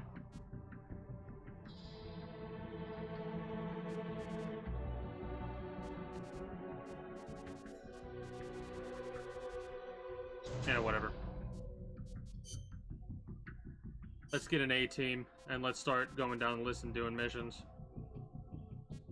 I'm probably gonna have to get a couple more mechanical units for sure, because we're running low on mechanical units. We've lost our helicopter, we've lost a tank, we've lost a couple of other things as well.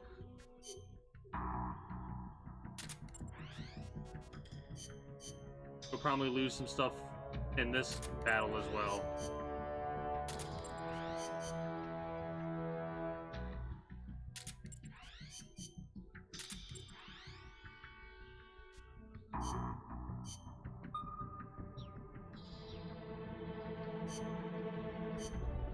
Gonna do a lot of optional stuff, gonna do a lot of... Might not do duplicates on mission. We might just... Yeah, it's gonna be all side ops now at this stage, right? Armored vehicle battle, lab, type G. Yeah, stuff like this we're gonna do. We're gonna go down the list of things that we haven't done yet. Fulton recovery. Let's get this mission started. Complete the mission and proceed to the Fulton recovery point so we can get you back alive and well. Good luck out there.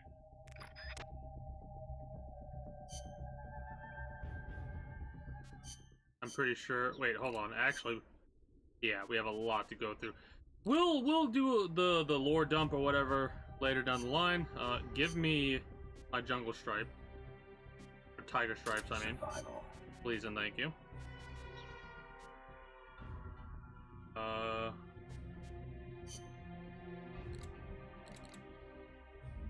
Oh, cool.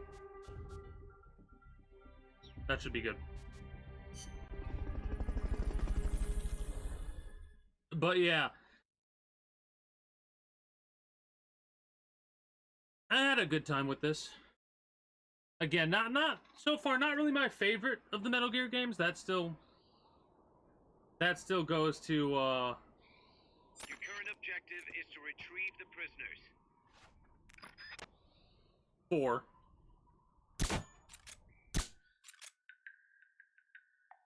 Someone attacking? Yeah. I'm panicking. I was panicking. You didn't need to panic there. We have that in the bag.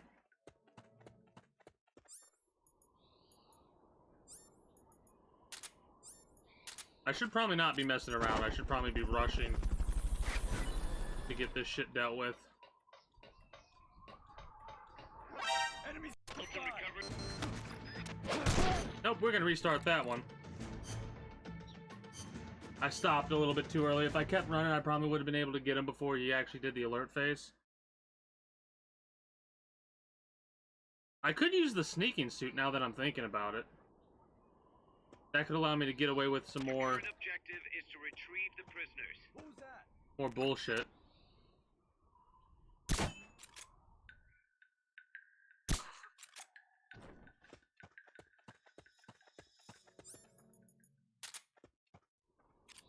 Another thing that I'm having trouble liking is the fact that we only have 12 Fultons.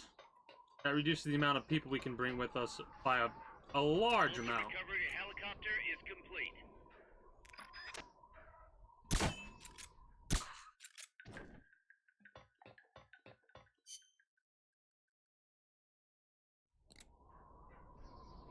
Wait.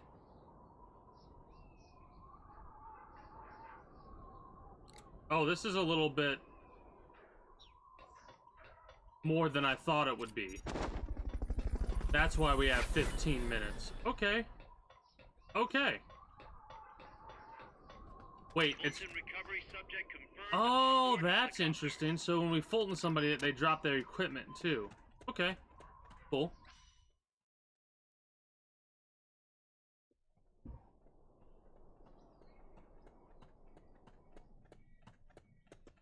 At least with the upgrade that we currently have. I know I can't.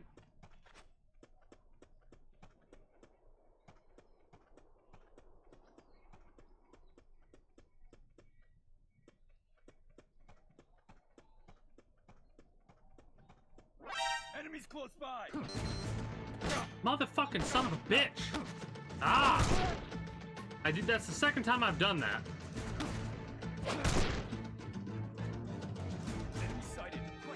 We're gonna restart again. But I want to see something really fast while we're fucking around, basically. Okay. Nothing important up there.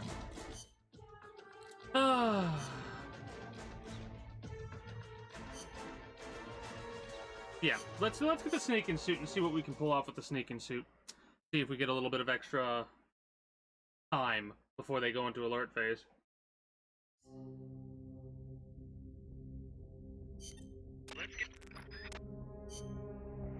We're gonna have a reduced amount of ammo, I know that much. Stealth.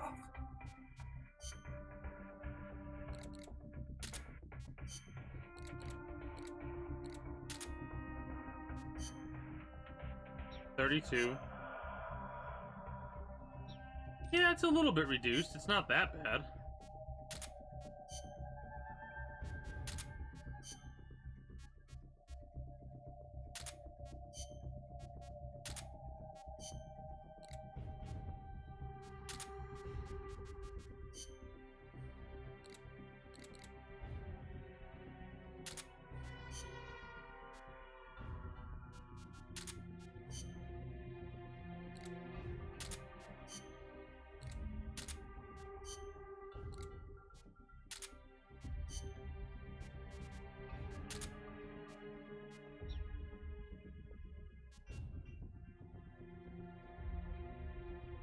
Being held beyond the suspension bridge in the Los Cantos. Oh, okay. Got it. So it's all the way at the end.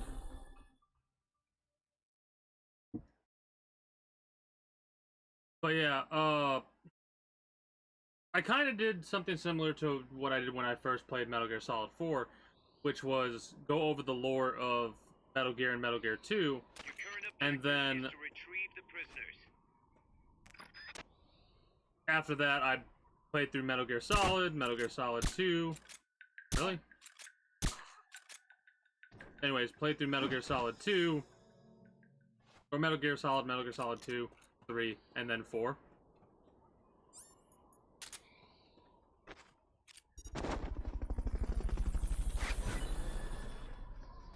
So here's my question. Fulton recovery subject confirmed onboard helicopter. Okay.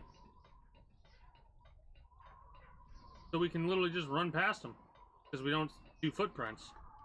That will speed us up by a large margin.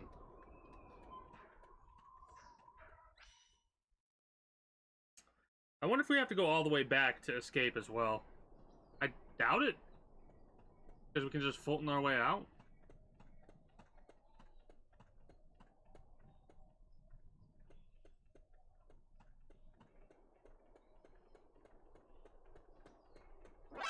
Enemy's close.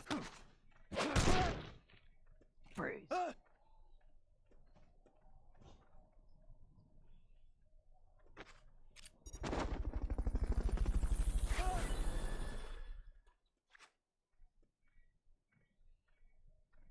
Fulton recovery helicopter is complete.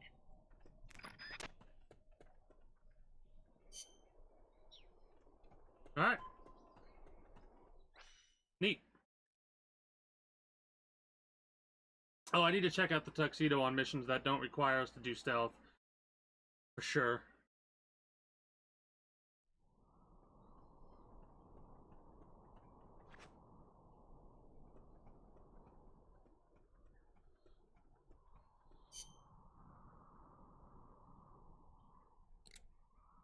So our target's on the second floor. Gotta go up.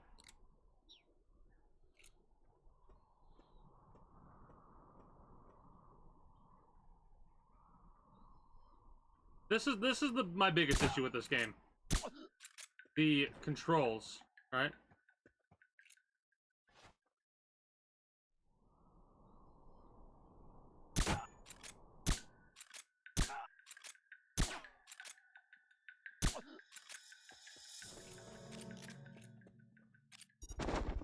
There's a dude right there. That's lovely.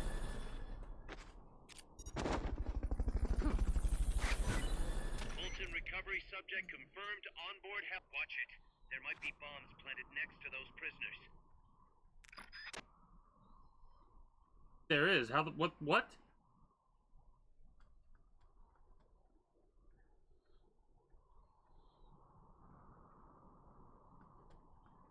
How the fuck am I supposed to deal with that?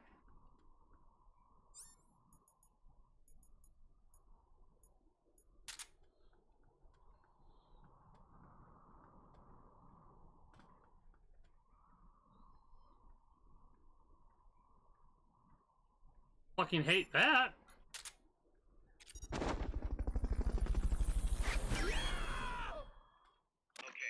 you're done with that area. Head. Mission complete. The folks back at Mother Base will be thrilled. S rank. I hope. I wouldn't think you would because they don't show what rank we got. But if they did, I'd be like, I want to get an S rank on every mission.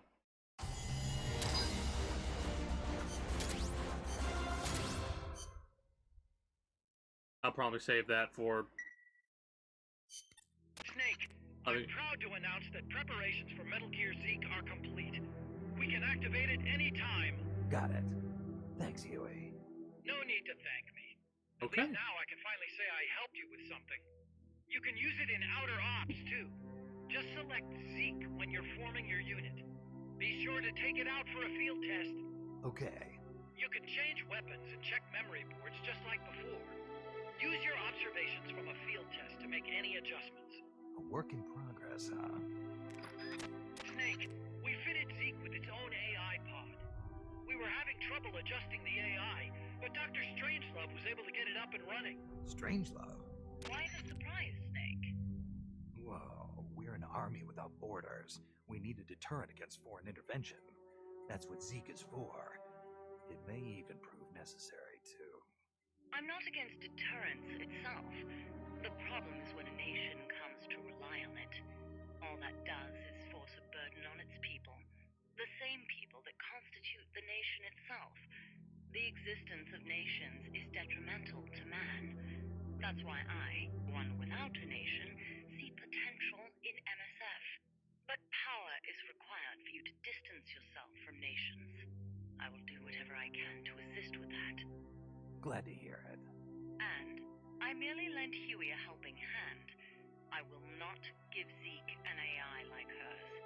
I wouldn't expect you to. I'm not going to talk about it right now. But I'm thinking about 5 right now. I'll need to play Ground Zeroes to see certain things, but the more I think about it, the more certain things are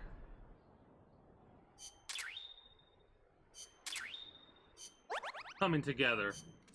And I'm kind of getting aggravated at what realization I'm coming to. It's a good type of aggravation, though.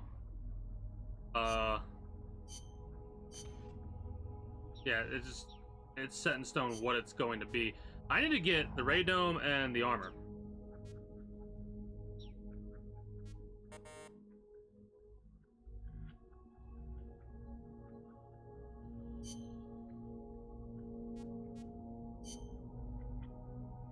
And what is AI?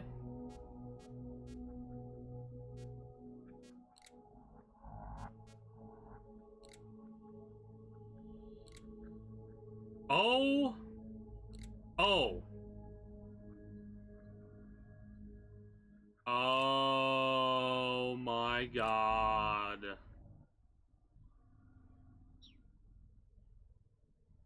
Oh, we're gonna have to fuck. We're gonna have to do a grind. We're gonna have to do a grind and take out a bunch of those weapons. I wanna get, oh god. I am that type of person. Yeah, I am that type of person. I wanna get Zeke full slot of motherboards.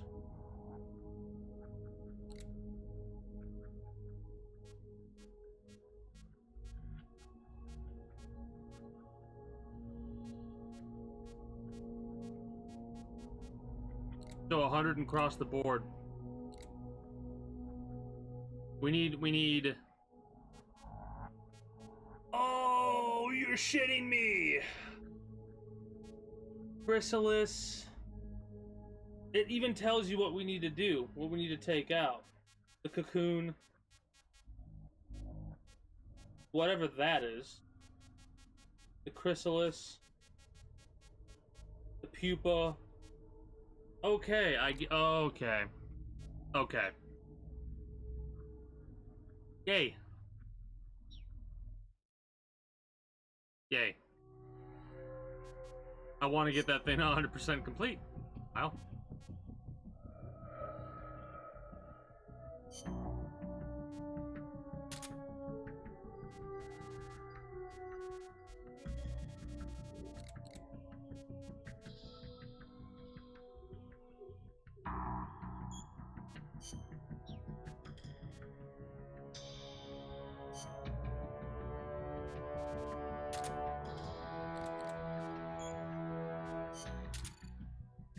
We got a lot of people that we can't do shit with.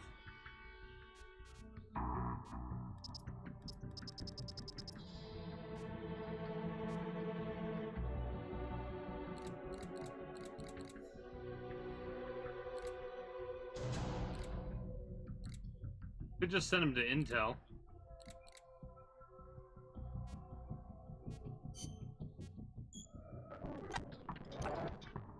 I'll just discharge him.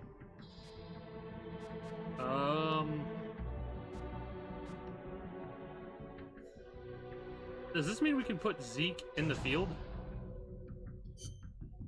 Yeah, outer ops. Alpha's returned. Sure, let's see what we've lost. We're gonna lose Vol.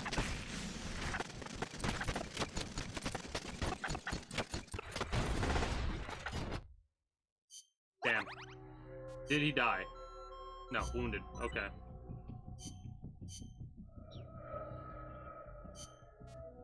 Here's my question.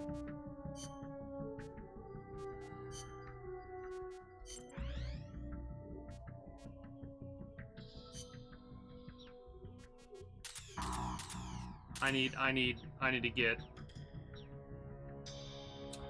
We need to get some more things. More tanks, more mechs. Just so we have a nice suite we can keep switching out. Back and forth from. Eliminate the enemy soldiers. Neutralize all enemy mercenaries in the central... or Cafetel Aroma and Tentado coffee plant. Non-lethal methods. Okay, non-lethal methods are acceptable.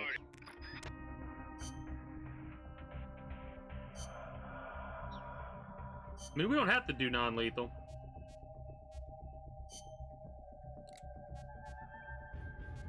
Give me my box.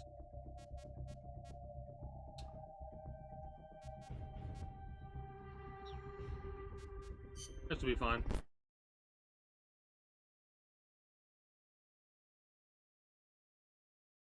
I do kind of like how the loading symbol went across the whole screen.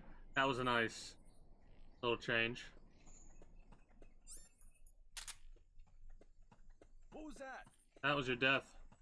Well, maybe not your death, but your volunteering coming along. It's not part of the mission. Okay, yeah, no, this is definitely overpowered. Please never nerf. What was that?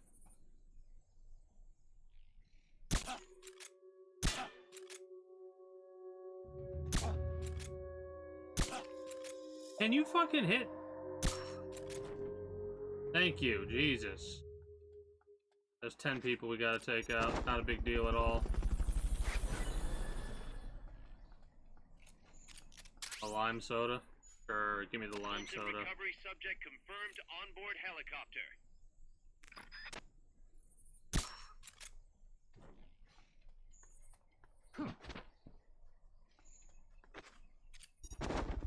Oh, hey.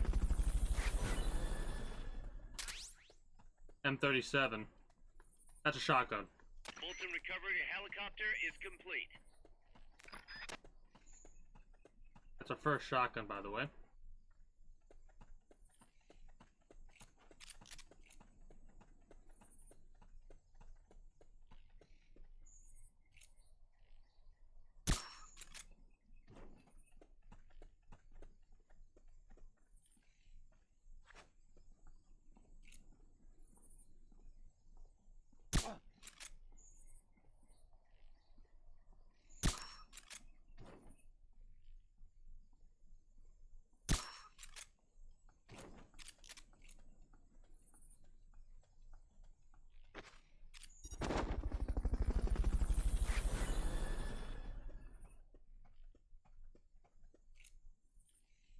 Fulton recovery subject confirmed onboard helicopter.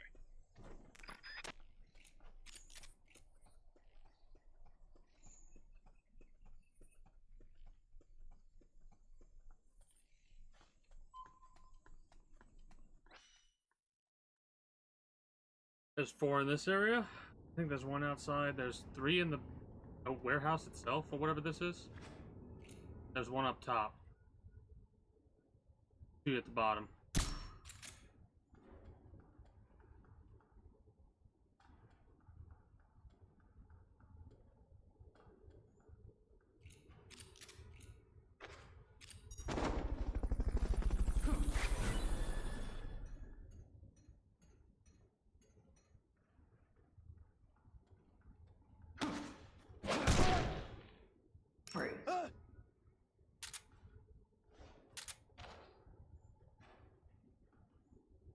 Please?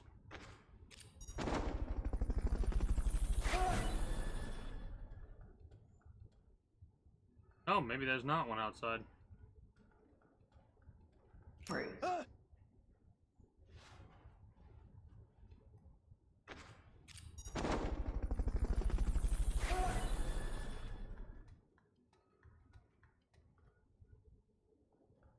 recovery helicopter is complete. Enemies close by.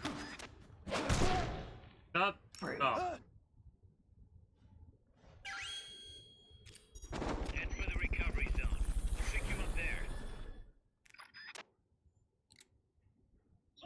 Recovery zone's up top.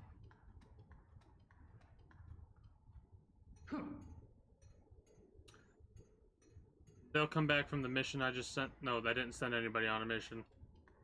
I'm letting our mechs get repaired before I do that again. I'm so glad I could do the speed up.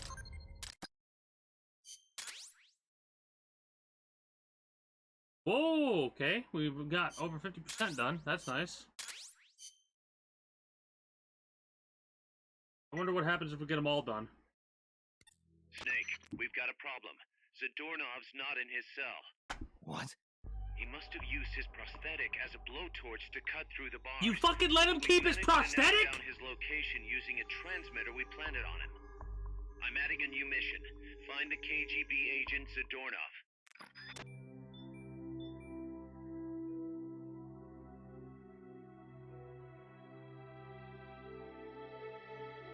Moron. Fucking moron.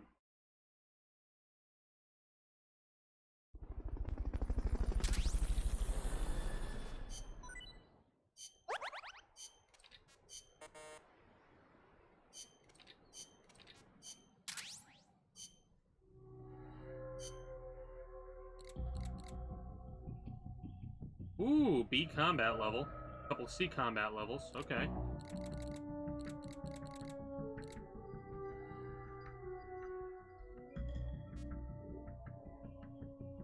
You're not injured anymore, and you're combat. Right?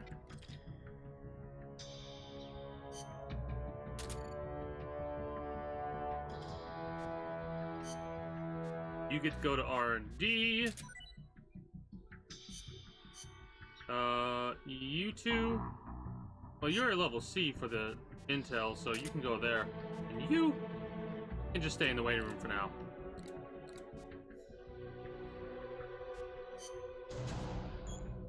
Yeah, just throw you in the waiting room. I'll probably end up discharging all these people eventually.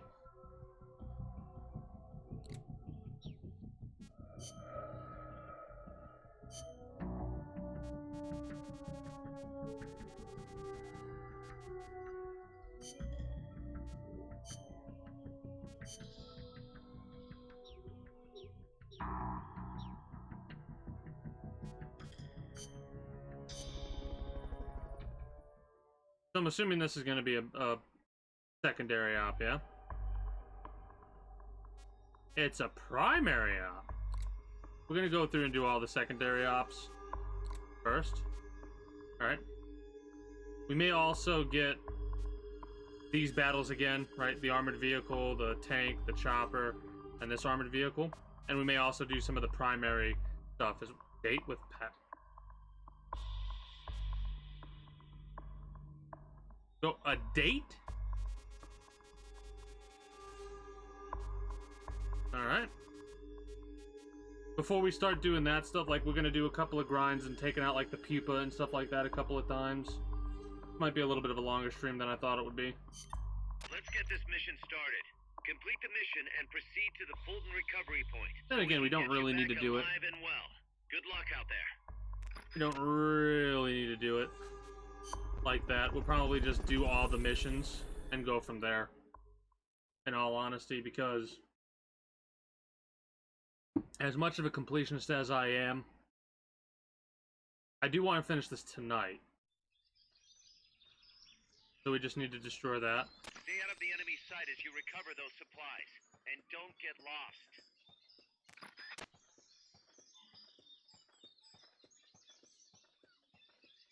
Freeze.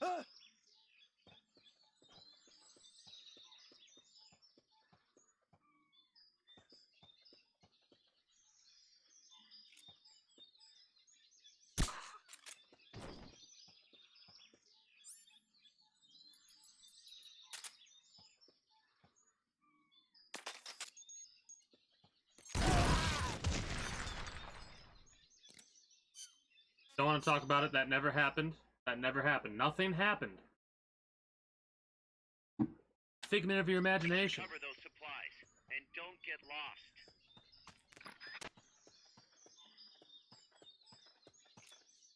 What was that?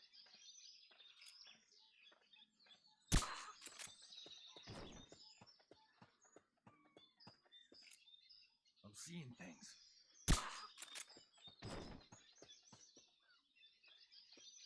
Freeze.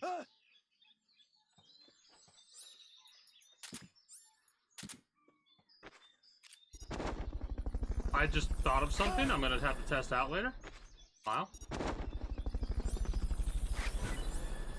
recovery subject confirmed onboard helicopter. Fulton recovery helicopter is complete.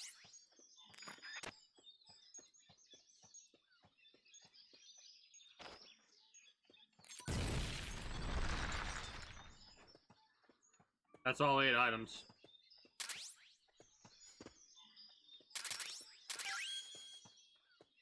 Head for the recovery zone.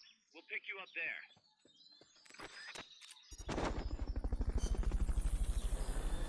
Much easier than I thought it was going to be.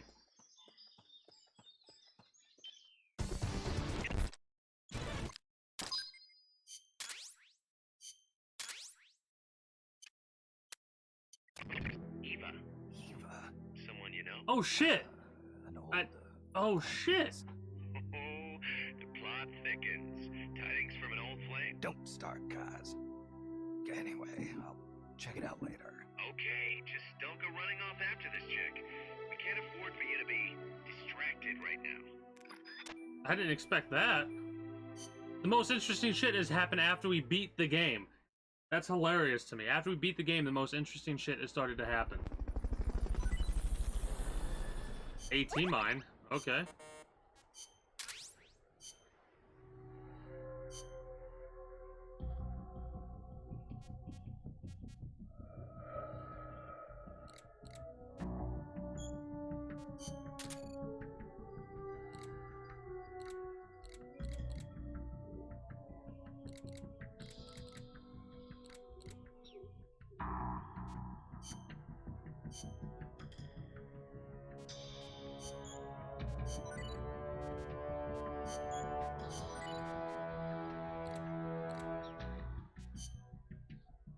Not making as much GMP as I normally would be.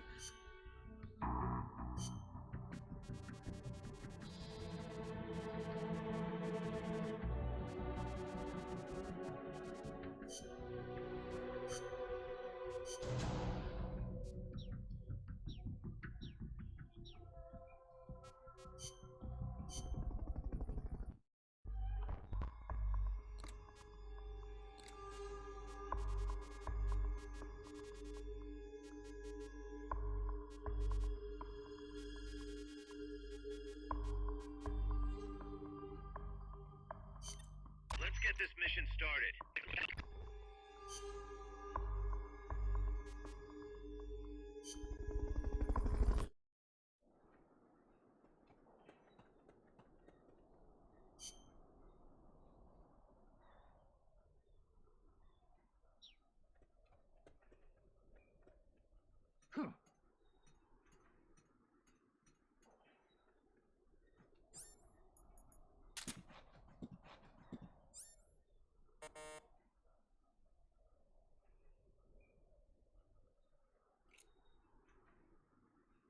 We can shoot from inside the box. Didn't know that.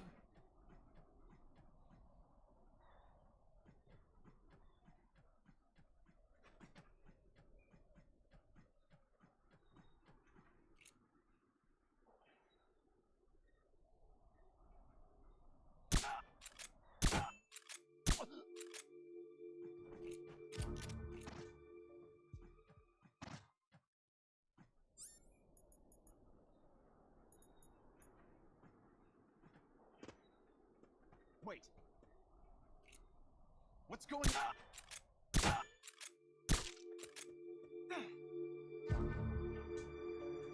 Here he is! The enemy's here! Fuck you, game! Really? This is the shit that I'm talking about that I cannot fucking stand. Because I'm like... The aiming sucks in this game.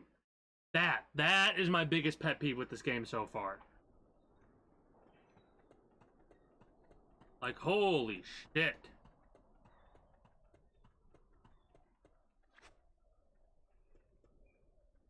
Wait.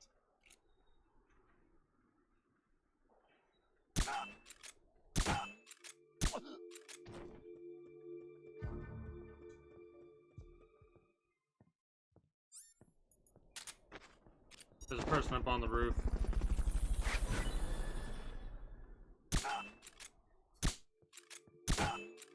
Fulton recovery subject confirmed onboard helicopter.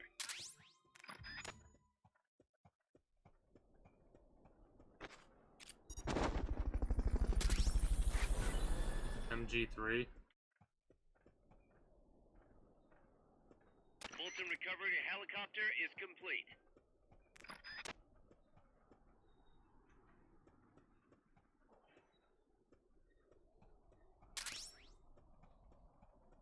I have no idea what that is.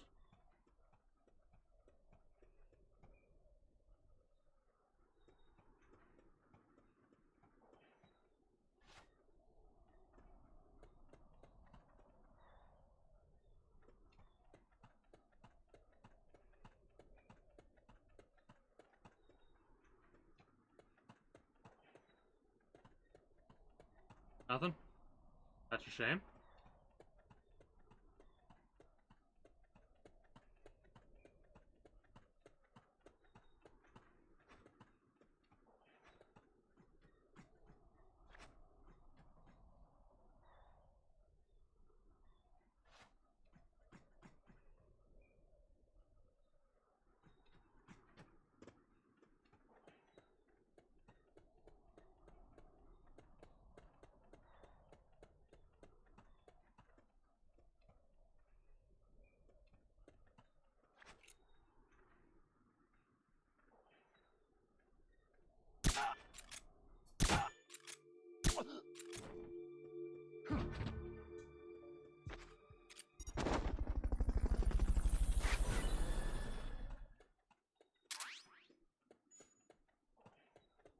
Fulton recovery subject confirmed onboard helicopter. 2 more. What a pain in the ass. Because it doesn't show me where they're at.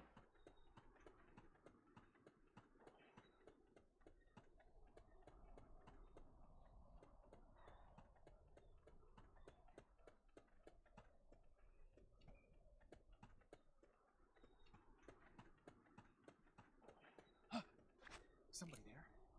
Nope, just a figment of your imagination. What's going on? What's wrong?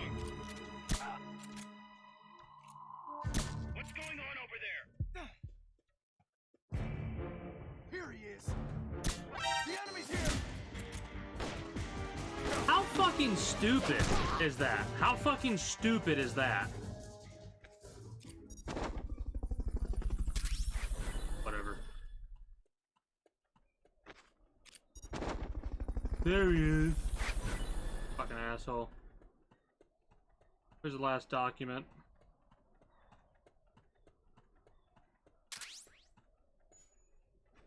Gotta be in this building, right? No?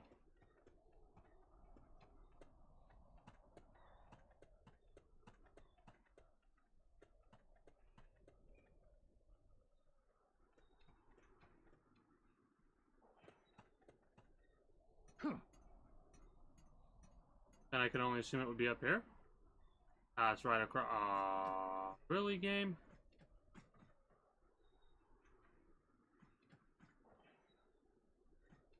Okay,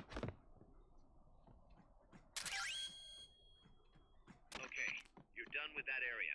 Head for the goal. I'm aggravated about that, getting spotted like that. Whatever. Doesn't really matter. Better post-credit. I mean, this is probably one of the best post-credit reveal sequences, right? Of any Metal Gear game so far.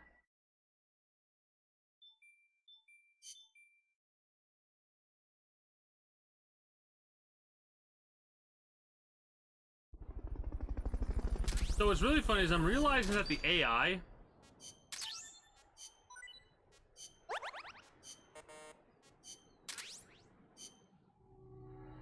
for Metal Gear Zeke is probably just going to increase its, like, the AI storage. Improve your AI's capabilities, so this basically makes it to where, like, the more boards we have, the better Zeke will perform out in the field. That's why it makes me tempted to, like, attack the pupa pod and stuff like that later down the line.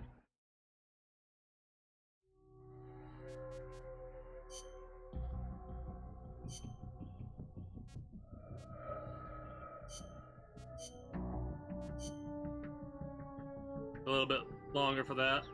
I want to get all 4 of them set up before I start going down the list. Oh, what do we got? Who do we got? Who do we got? You two can go into the R&D.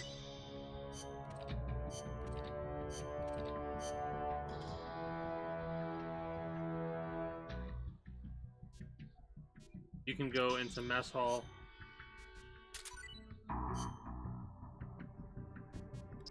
And you 3 can stay in the waiting room.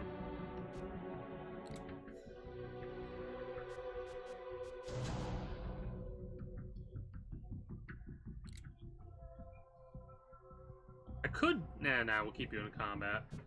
Makes more sense to have you in combat.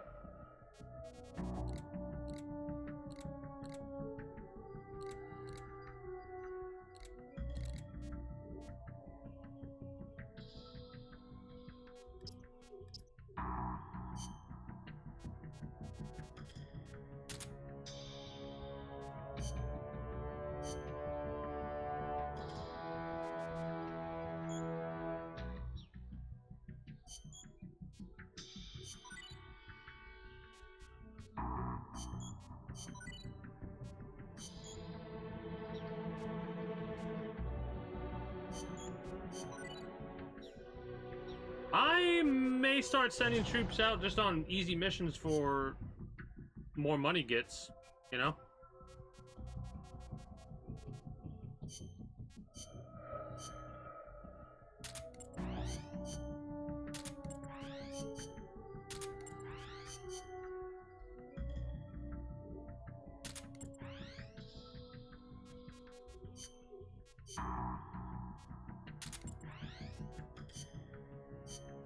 Kind of defeats the purpose of what I was doing, but whatever.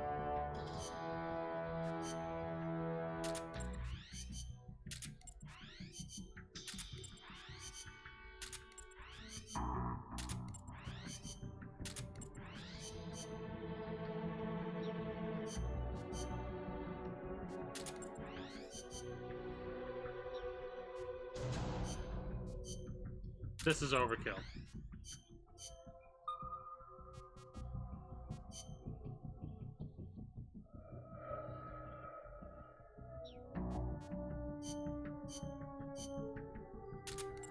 And because, why not, I'm gonna put Zeke out on the field with this group. Just to give it a little bit of a test, because you gotta test it out before, like, this will probably unlock some missions and stuff like that. Zeke has already been deployed.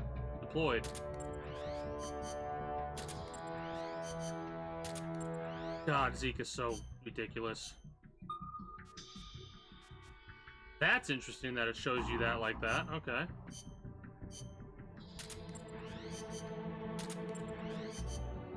I won't have to do this again for quite some time.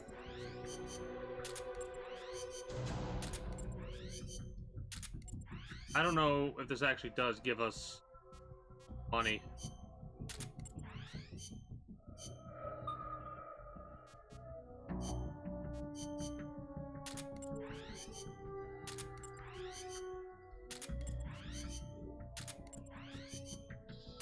Probably does.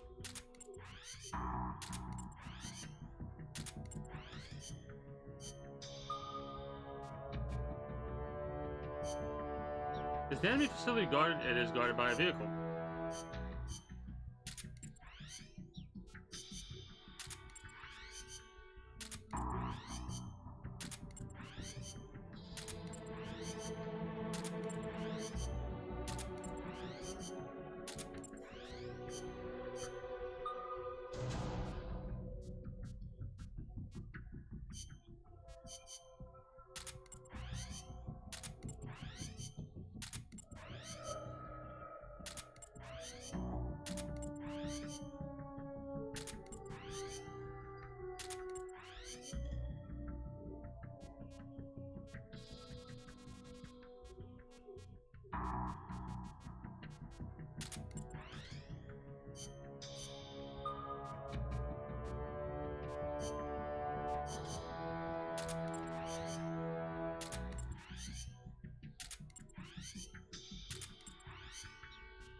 Okay.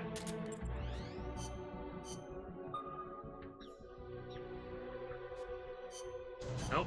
Yeah, no, that's fine. Hopefully that'll give us a bunch more money. We're testing out Zeke. Hopefully not going to be ridiculous and like if a part gets damaged, it stays damaged or something like that.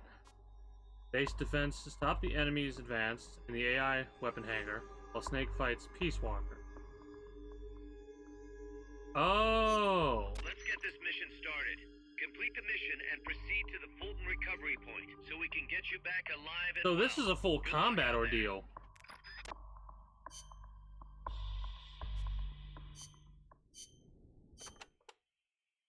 Alternatively, you could try planting claymores along the routes they walk. We need you to stop that nuke boss. We'll keep you safe, no matter what it takes. Interesting. We have a lot to go through. I'll go through all this stuff later down the line. Data files? Ooh! Ooh. We'll go down that list when we start getting ready for the next main mission, I think. That might be a while from now.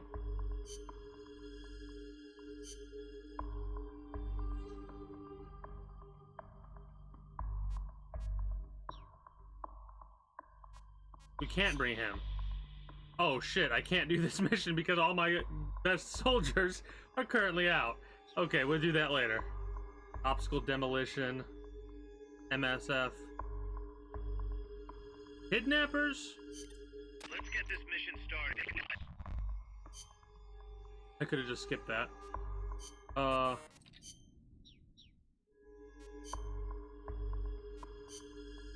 Combat.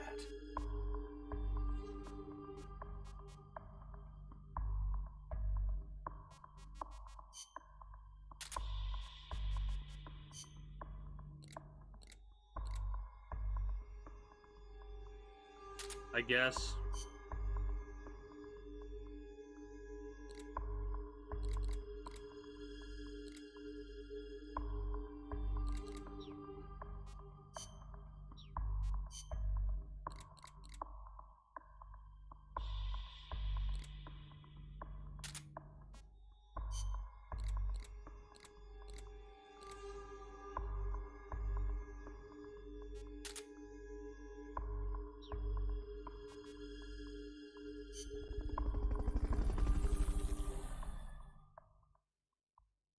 I'm probably not going to use the tranquilizers. If I can get a handful of them fultoned out, cool, I will. Oh, those are kidnappers.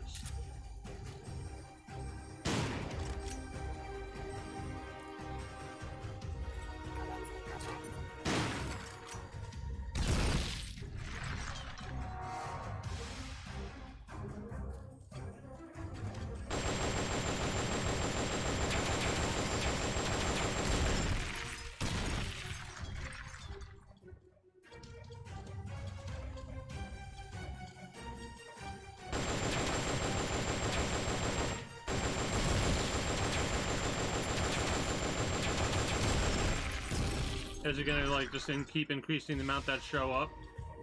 Yeah.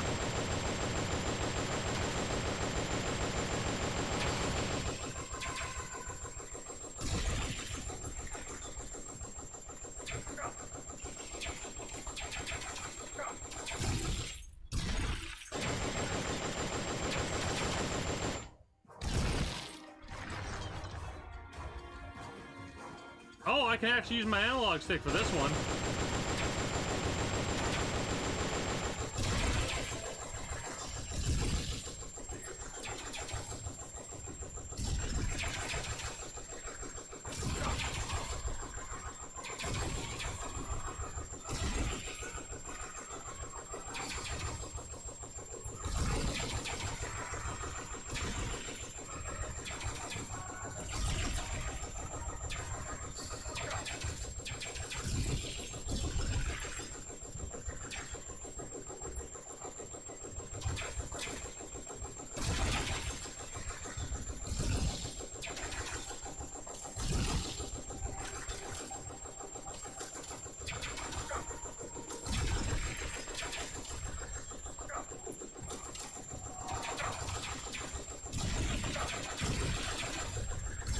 Not exactly what I thought was gonna be happening, but whatever.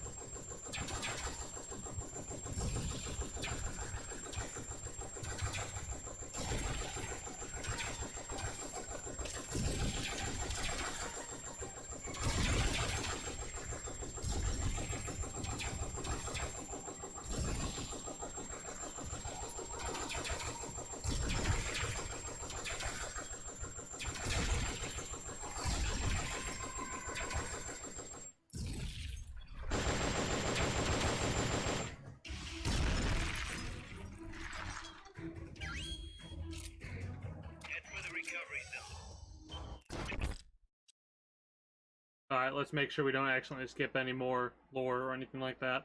We skipped a little bit when they were talking about Eva sending us a message.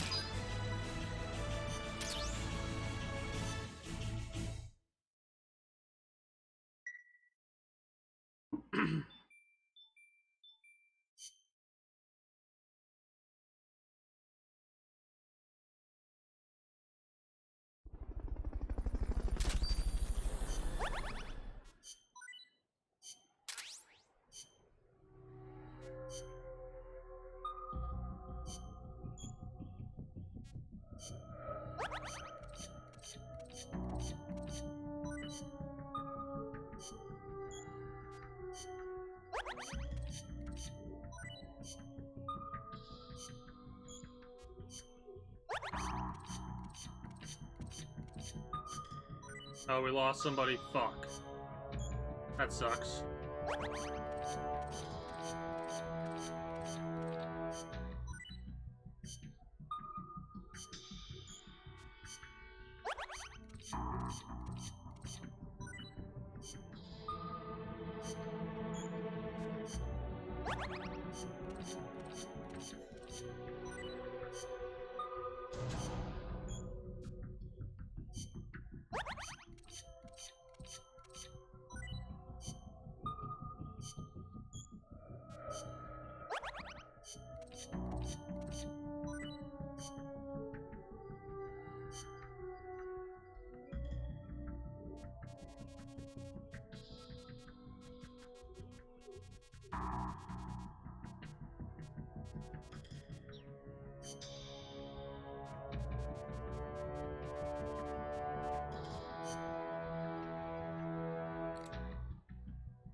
I'm just gonna take off up to D.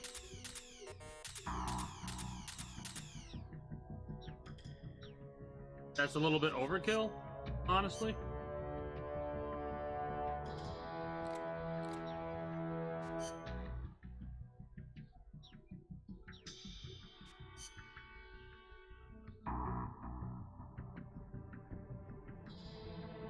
Level C on Intel.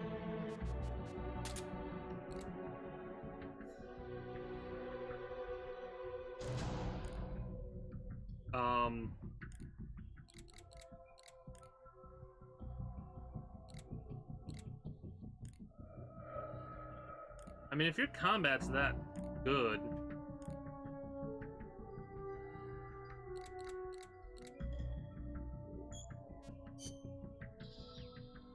Falcon's pretty awesome.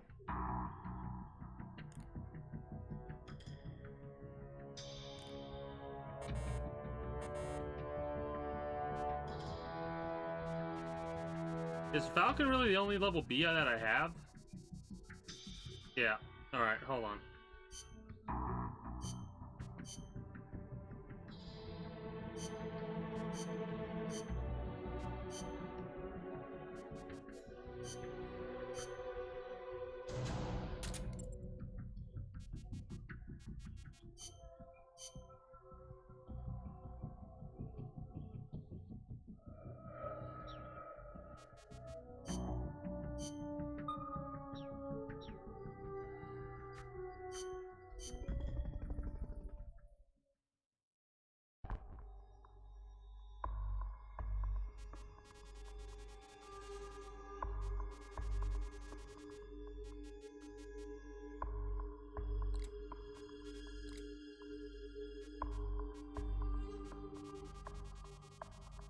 Crazy to think about the fact that these optional objectives, I'm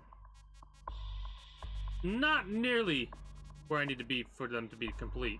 Because, like, I'm assuming that they're not just gonna skip, like, there's 7 here I'm missing. I could be wrong. Let's get this mission started. Complete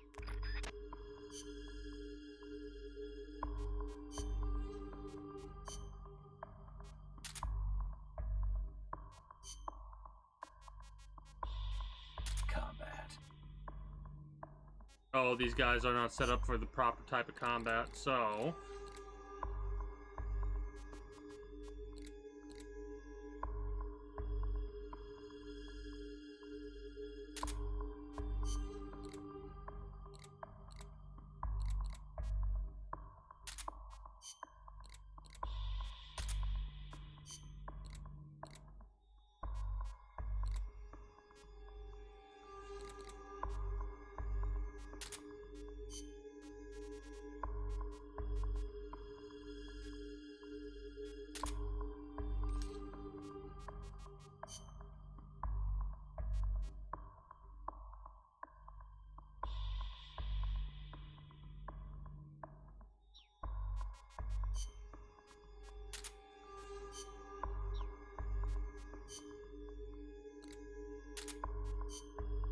Gonna have to go to the restroom one more time.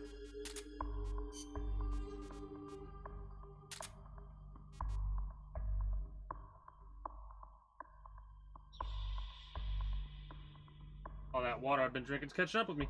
Be back momentarily to defend the base.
Alright. I always love when I underestimate how long it's going to take to finish a game, or when I overestimate, you know what I mean? I have yet to get, like, the perfect, alright, today's going to be the day that I finish the game, and go from there. Mind you, technically we beat the game already, but there's so much side optional shit that we can do. God, what...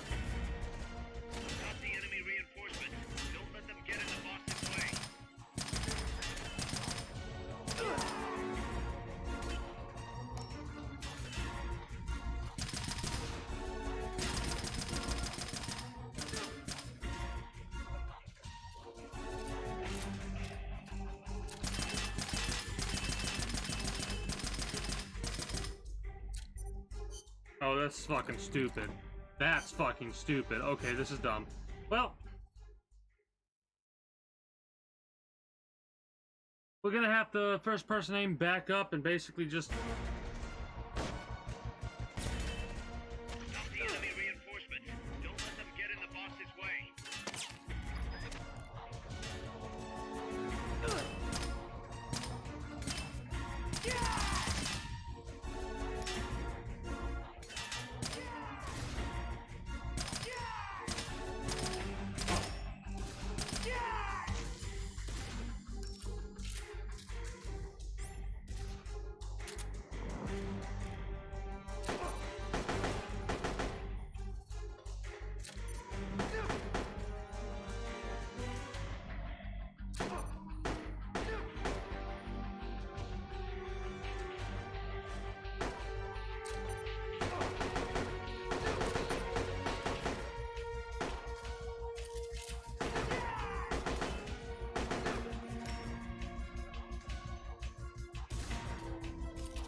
So it delays just long enough. Yeah, I'll leave the bleed out phase.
Not this time. I'm going fully lethal this time.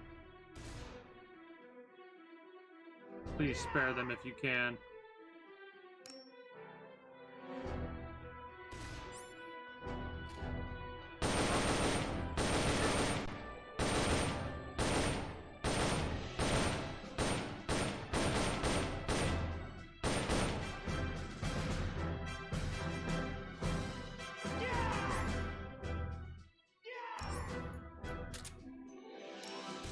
Oh, nice.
Surprised not a single one tried to go up here.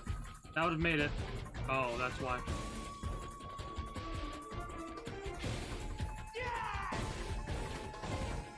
Hi.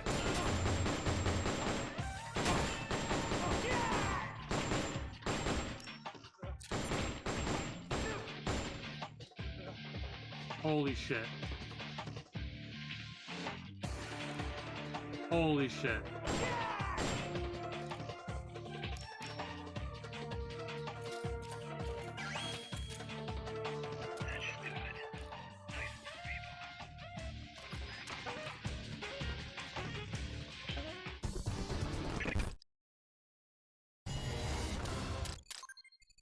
-9 heroism because of all the death we've committed. All the death, doom, and destruction.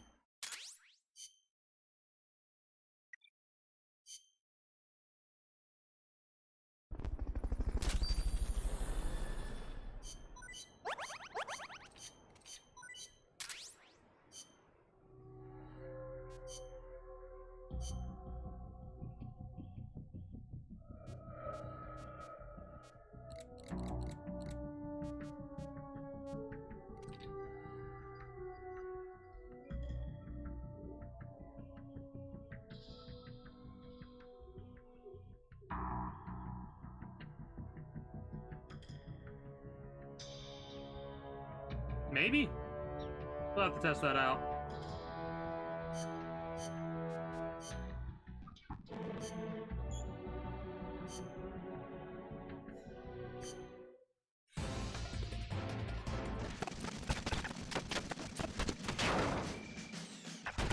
Oh! Zeke takes out multiple per hit with the railgun.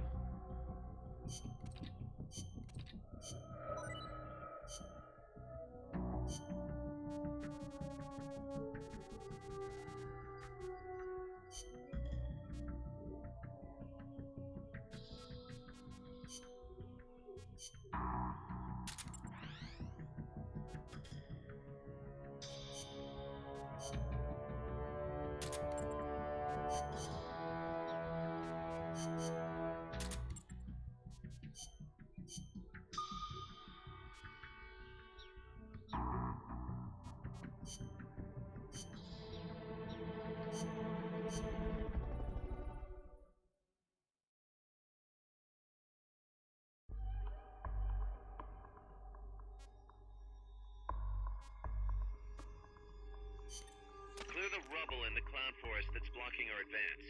Some C4 could make short feet. Our C4 for demolition. I already know about this.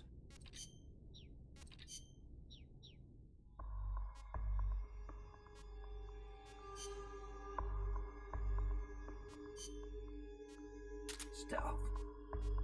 Oh, can't use him, that's right.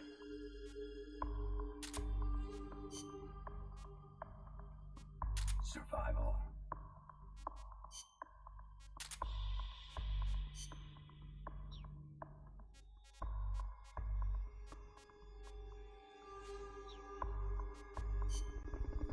All right.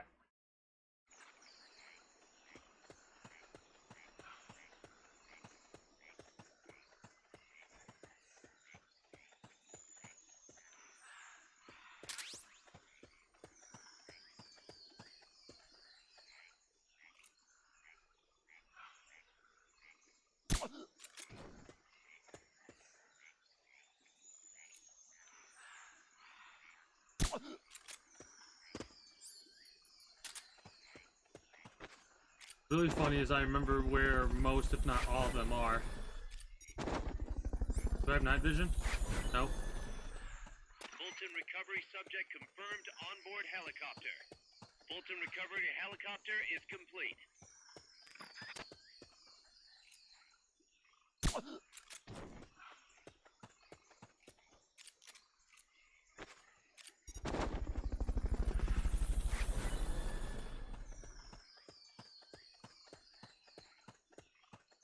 Fulton recovery subject confirmed on board.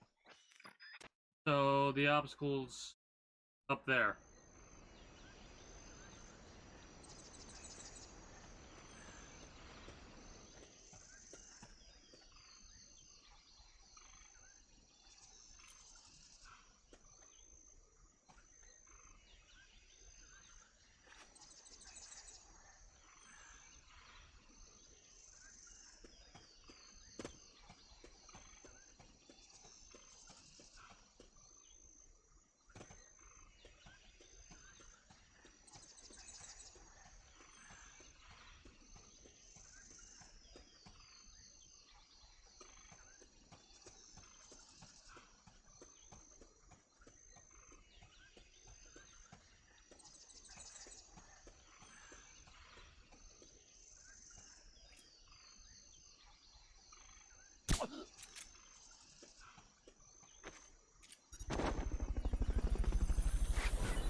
Alright. I think this takes place somewhere in between before Snake gets there. Or after. I don't know.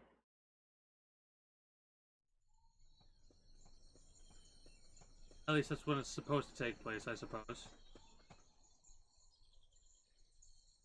That pile of rubble's in the way, but some C4 should make short work of it.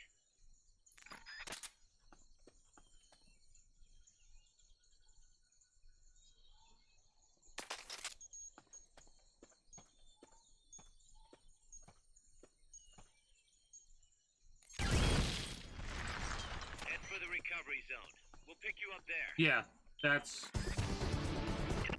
exactly what it was.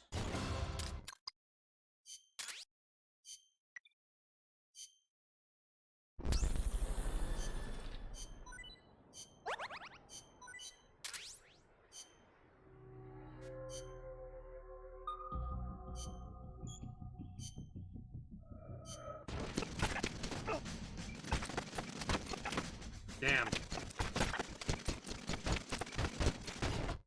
Damn. Wounded. Wounded. Decommissioned.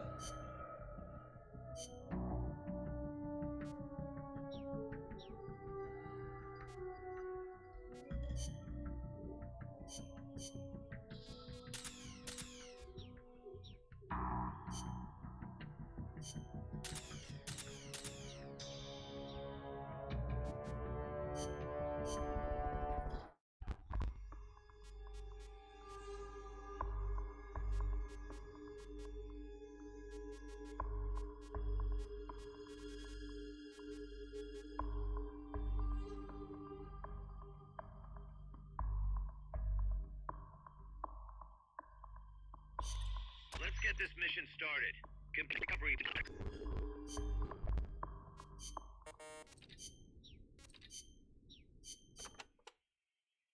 Sometimes the enemy will respond to guerrilla activity with numbers. Under no circumstances should you engage the enemy in this situation. Focus on staying calm, carefully studying enemy movement, and staying out of sight. You must also be careful not to make any noise that would attract attention, of course. I can use a sneaking Likewise, suit. it is I'm important going to to use a listen sneaking for suit. any noises the enemy makes to get a fix on their position. Do not forget to check for signs of the enemy other than sight and sound. To search for signs of the enemy, press the Night L vision button goggles. when you're pressed against a wall.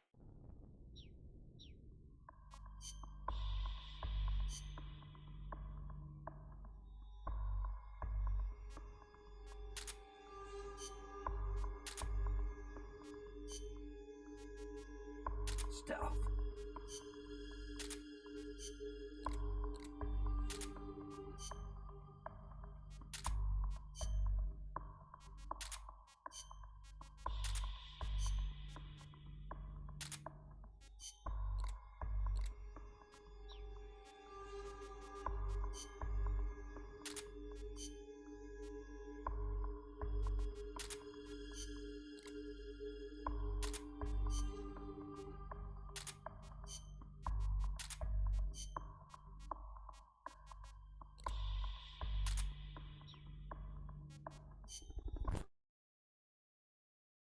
Is it like a time thing, or?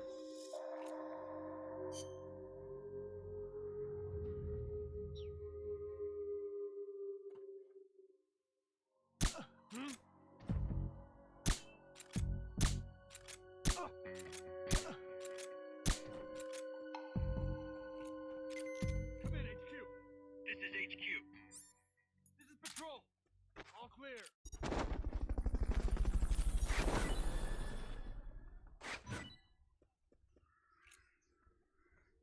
Fulton recovery subject confirmed onboard helicopter.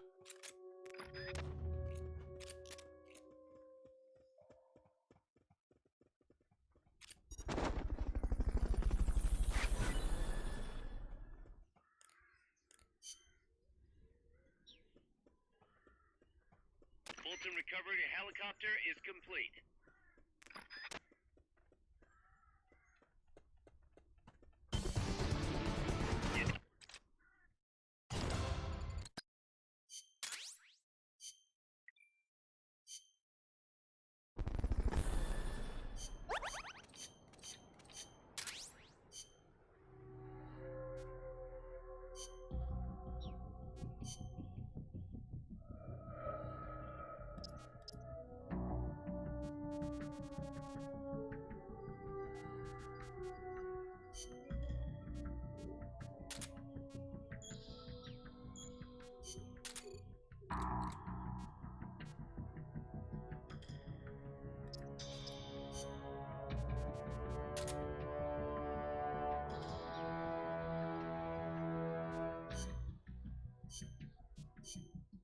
I need to get a. I want to get a radome for this, and armor.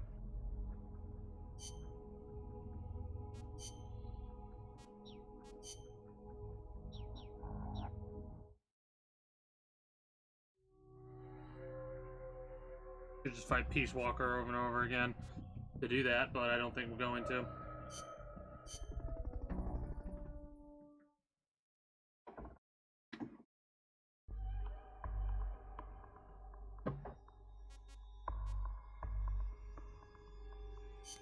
Bad news. The boss has fallen into enemy hands. After the gear, he's gonna have a tough time finding the underground passage and recover all. This will be more than enough. Okay, so we sneak in, we get the gear. Same thing. Gather up all the boss's equipment and hurry. We gotta get to him ASAP.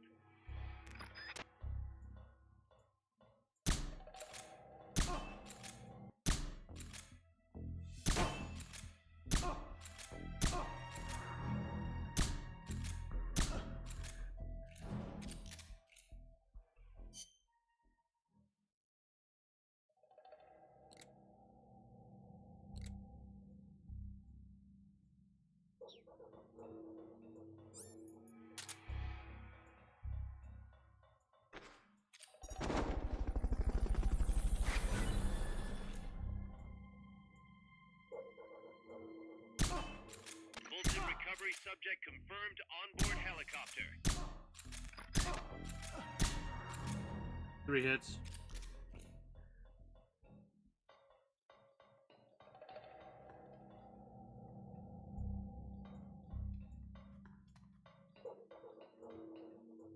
I might have to try this one again, because I have no fucking idea. Unless that's what we're looking for right there. No. Fulton recovery helicopter is complete. Don't move.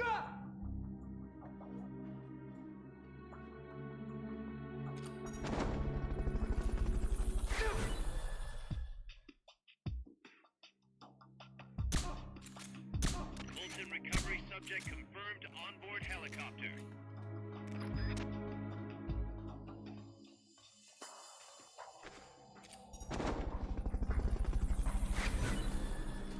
Hide until the elevator arrives.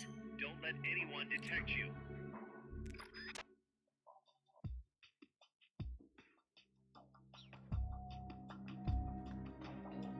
It's all in here.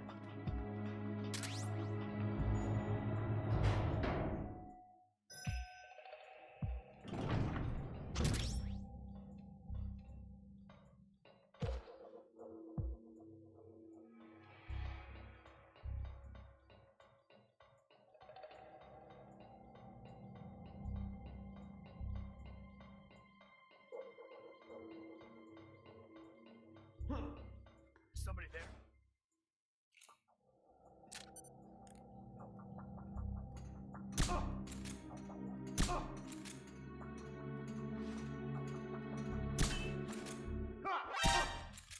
We're under attack!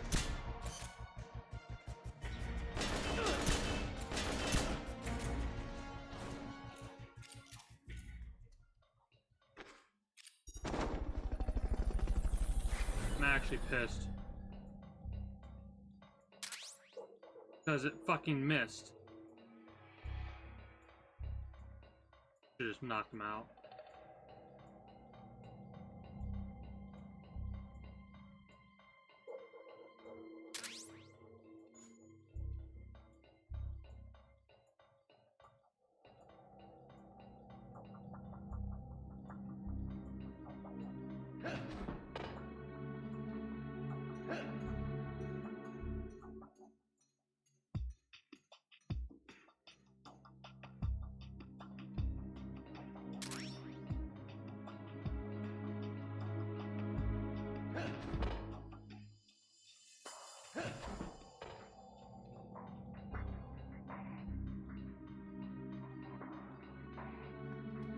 More of the boss's equipment is still out there.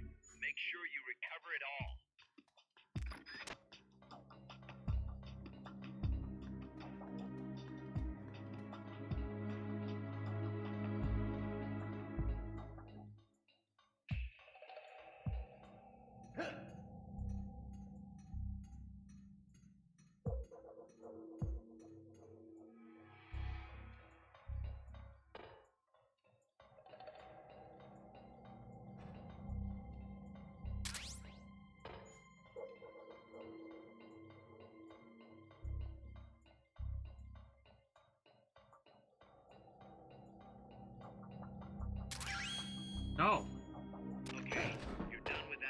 That's kind of silly.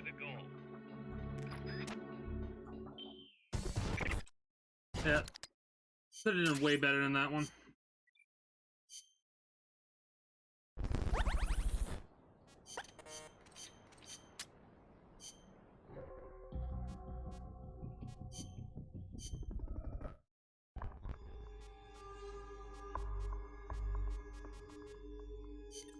How's Paz doing?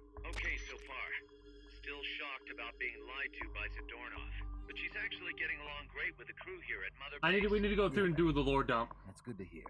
Still, it's gotta be depressing for a girl her age to be cooped up on an offshore plant all day. Even if it is only temporary. I bet she'd love it if you took her out somewhere once in a while.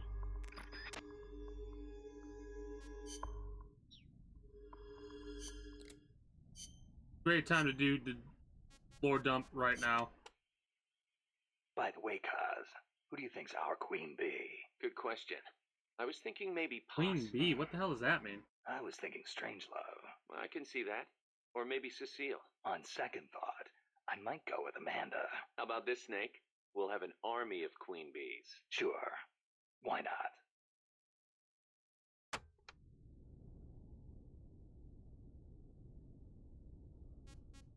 Okay. The need for Metal Gear. Snake, you're right. As long as we're soldiers without borders, we're going to be a target. We need our own deterrent. Yeah, we're going to be stepping into a lot of different conflicts as we roam the world, each one unique, and with its own set of geography, ideologies, and politics. If we're going to intervene in those kinds of situations, we need the threat of a Metal Gear. Unless we want to end up like Che Guevara did in Bolivia. Well said. Our army without borders doesn't have a land to call home. We're nomads, wanderers. What we need now is a sheepdog to guard our flock. Right. Maybe it's not the way the boss would have gone about it, but there are places in this world that need us, and soldiers that need MSF. And as long as we're needed, we'll keep on moving. Ours is a journey that never ends. We're the real Peace Walkers.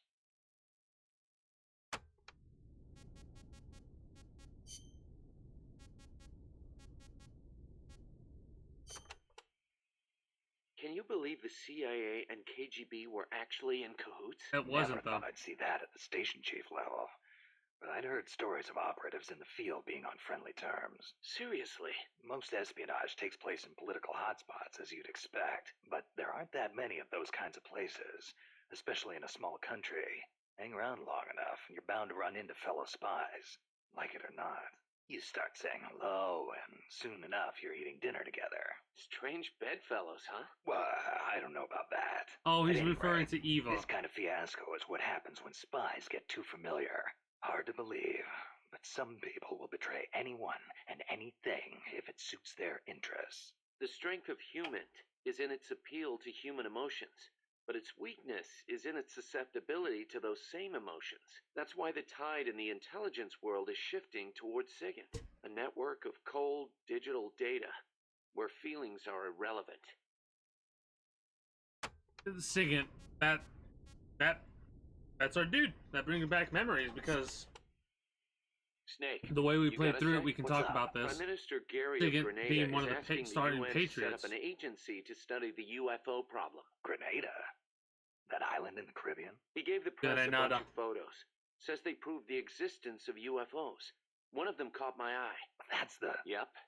The weapon Huey called the Chrysalis. Kaz, this is the photo I gave to Chico. He said something about selling it off as a photo of a UFO.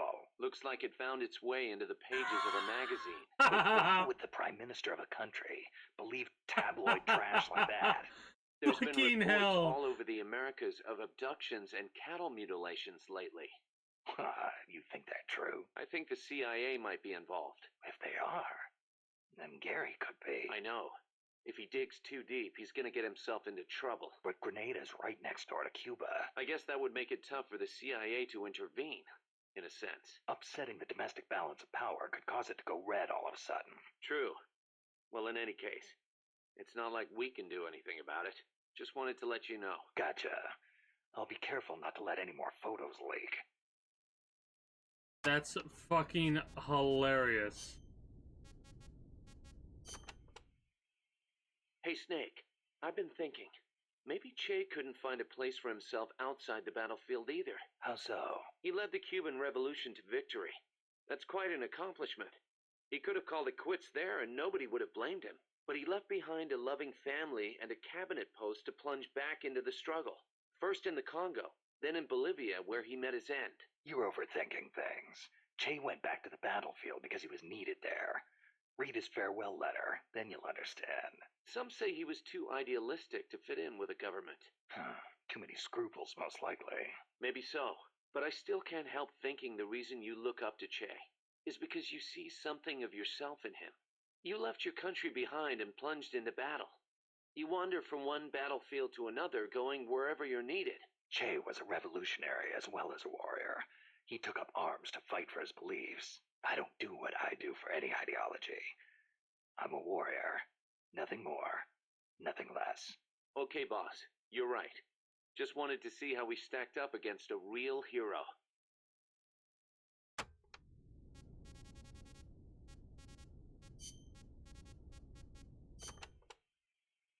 March 10th, 1945. 381,300 cluster bombs were dropped on Tokyo. Japanese houses at the time were almost all made of wood. In that single day, a third of Tokyo burned to the ground.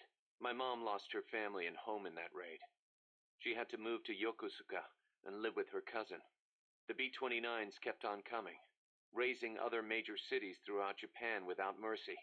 Then, in August, they dropped atomic bombs on Hiroshima and Nagasaki, and Japan surrendered to the United States at last. After that, Yokosuka was flooded with American soldiers come to occupy the country. My mother was still in her mid-teens, and she learned from her cousin how to survive in that town, by servicing the troops. That's how she met my father, and how I was born. My father was an officer serving with the government section of Allied GHQ under General Whitney. Whitney was known as MacArthur's shadow, and my father rode his coattails to a pretty high rank.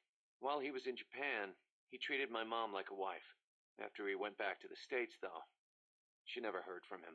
I wasn't born until after he went back. My mom raised me as a single mother. She used the money my father left her to open a shop selling cigarettes and stuff to occupation troops. It was a decent living, but I didn't have citizenship. They're working to change the law now, but back then if your father was unknown, you couldn't get onto the Japanese family register. And in Japan, that means you can't be Japanese. Wow. So as I watched the American soldiers around town, I said to myself, I'm a son of America, the victor. My hair and eyes were different from the skinny, downtrodden Japanese around me. I told myself I'd leave this country someday and return to my true homeland. When I was around 10 years old, my mom fell ill, pretty much leaving me to run the shop in her place. One day I found a single picture of my father in the back of a drawer in the shop. I'd show it to the American soldiers who came into the store. A few years went by before one of them told me who he was. I know him, that's Miller. I started asking other guys, do you know where Miller is now? Can anybody tell me where Colonel Miller is now? Turns out he'd left the service and was making a living as an instructor for soldiers in Virginia. It was one of his students who finally told me that. I wrote him a letter in English. I'm your son. I want to go to the United States. Day after day I waited. And just when I was about to give up, the post office delivered my future to the door. My father sent me some money. I thought my dream was going to come true. I was only thinking of myself. So I went to my bedridden mother and convinced her to let me go. My father arranged for a car to pick me up. It was jet black. When the neighborhood kids who'd always made fun of my hair saw it, their jaws practically hit the ground. I put my mom in a hospital and went on my own to America. When I met my father for the first time, he was living alone in a big house. He told me he'd lost his son, his American son, in Vietnam. He showed me a picture of my older brother. I guess that and his divorce left my father feeling lonely, which is probably why he finally took an interest in me. He'd retired from teaching. He was stooped over, could hardly walk, but he gave me two things: the name Miller and money for school. I used it to learn English and then go to college. America was exhausted from years of fighting in Vietnam. They were waging war in a foreign land, while at home, people were screaming for peace. Right after I graduated, I went back to Japan, alone. My father refused to see my mom. It was the first time I'd seen her in years, and she wouldn't even look at me. At first, I thought she was mad at me, but that wasn't it. Disease had taken her mind. A disease she got while she was young and desperate. She didn't even know who I was. I said, "Mom, it's me, Kazuhira." As I spoke, the sound of my own voice rang in my ears. Katsuhira, the name my mom gave me. It means peace in Japanese. I was Japanese. At least, I was the son of this tiny Japanese woman. It was then, for the first time, that I understood the reason, the emotion that inspired my mother to give me that name.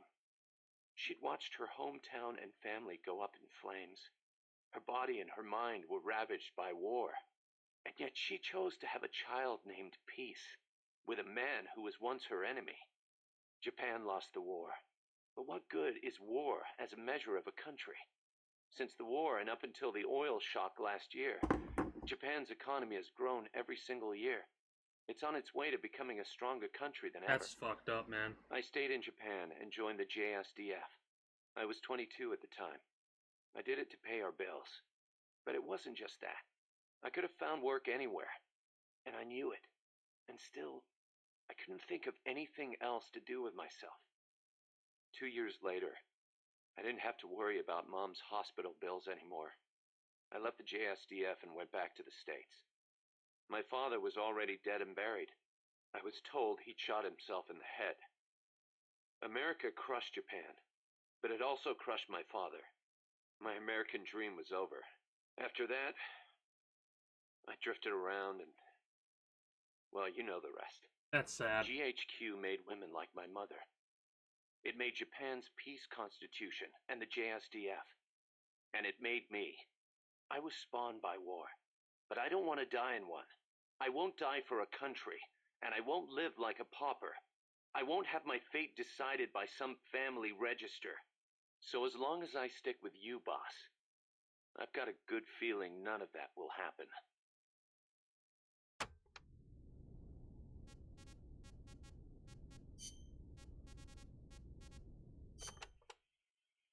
Snake, the R&D team came up with something new. What's this? It's a cardboard tank. It's got enough room for 2 people, same as any other cardboard box. Apparently the guy in front drives, and the guy in back is the gunner. Hold on, Kaz. Who the hell came up with this thing? I'm sorry, boss. He meant well, I swear. I know it's nowhere as good as a real tank, but still. It's brilliant! Huh? The perfect synthesis of stealth and attack power. Compact, elegant design. The finest example of a weapon I've ever seen. Seriously, Kaz, I need to meet the guy who made this. I want to shake his hand. You serious? Snake, look at it. It's a masterpiece, in every sense of the word. You don't agree? No, I... What is that? A tank? I like it. Puss? I hate tanks, but this one I think I could get used to. I love that it's a zero-emissions vehicle. It will not hurt the forests of Costa Rica. What? Nice work, Kaz. I see I made the right choice making you second in command. Kaz is like, what the fuck? Is there something wrong with me? Kaz is fucking... Oh shit, that's good.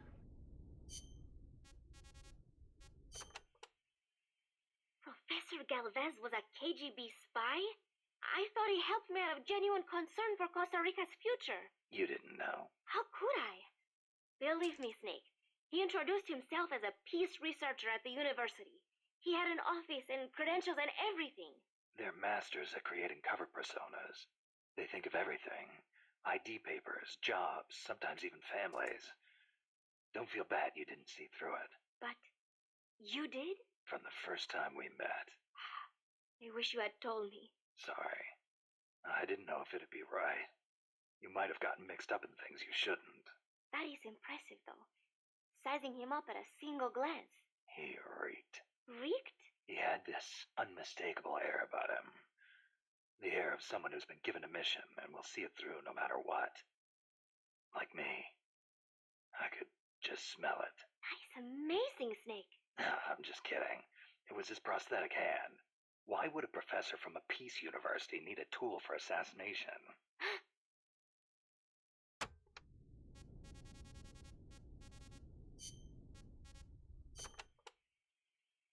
have a favor to ask you, Snake.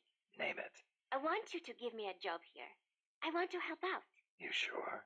You just went through a hell of a time. You should probably take it easy until you're settled. Thank you. But there must be something I can do. You would not want me near a gun. But I am a decent cook. Now there's a skill we can use. Put me on the mess hall team. I think I can handle it. Once I get used to it, I will even add in some Costa Rican recipes. Okay, I'm gonna put her on there and see if that actually adds stuff. That would be pretty funny.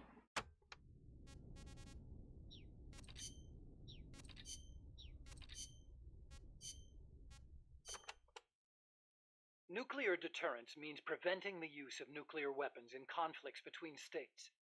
But what about other situations? Like what? Terrorism has been on the rise in recent years, from separatist movements to far-left extremists. What would happen if nuclear weapons fell into terrorists' hands? Without a state, that is, without territory of their own, the chances of having nukes used against them are slim. They have no reason to fear a nuclear strike. Conversely, they have no reason to hesitate to use nukes against their adversaries. You've got a point. All the ICBMs and strategic bombers in the world amount to nothing against a terrorist group. Right. Of course, this is all still hypothetical. Countries keep their nukes under tight watch. There's no immediate danger of terrorists getting their hands on them. But the day may come when the proposition of nuclear terrorism makes nuclear deterrence theory a dead letter. Nuclear terrorism. Interesting.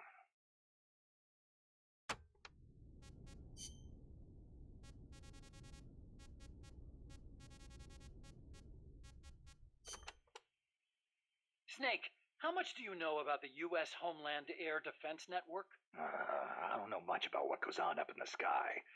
What I do know is that NORAD tracks Santa Claus on its radar. Nice one. I didn't know you were a comedian, too. Huh? No, I'm serious. It's true, NORAD tracks his... Listen to me. Every December they set up a hotline and... Huey. Okay, I get it. He's not It's wrong, real, they I do. tell ya. He used to bring me presents and...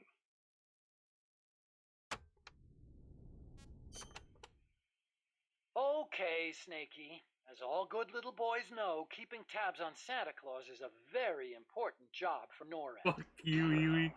But they also have another mission. The one they were created for. And the system they set up for that has been hijacked by Coldman. You mean Peace Walker's fake data transmissions? NORAD's early warning system is composed of DSP satellite-mounted infrared sensors and an array of surveillance radar stations across North America. The network sends out warnings to NORAD at Cheyenne Mountain, where the data undergoes human evaluation.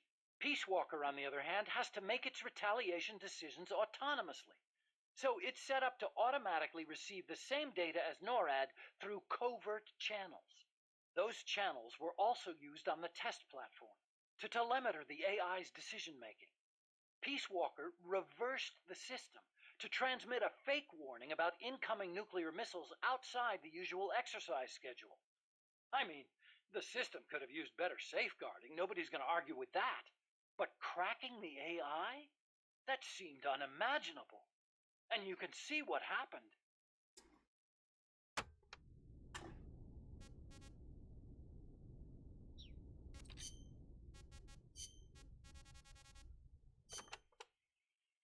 Hello?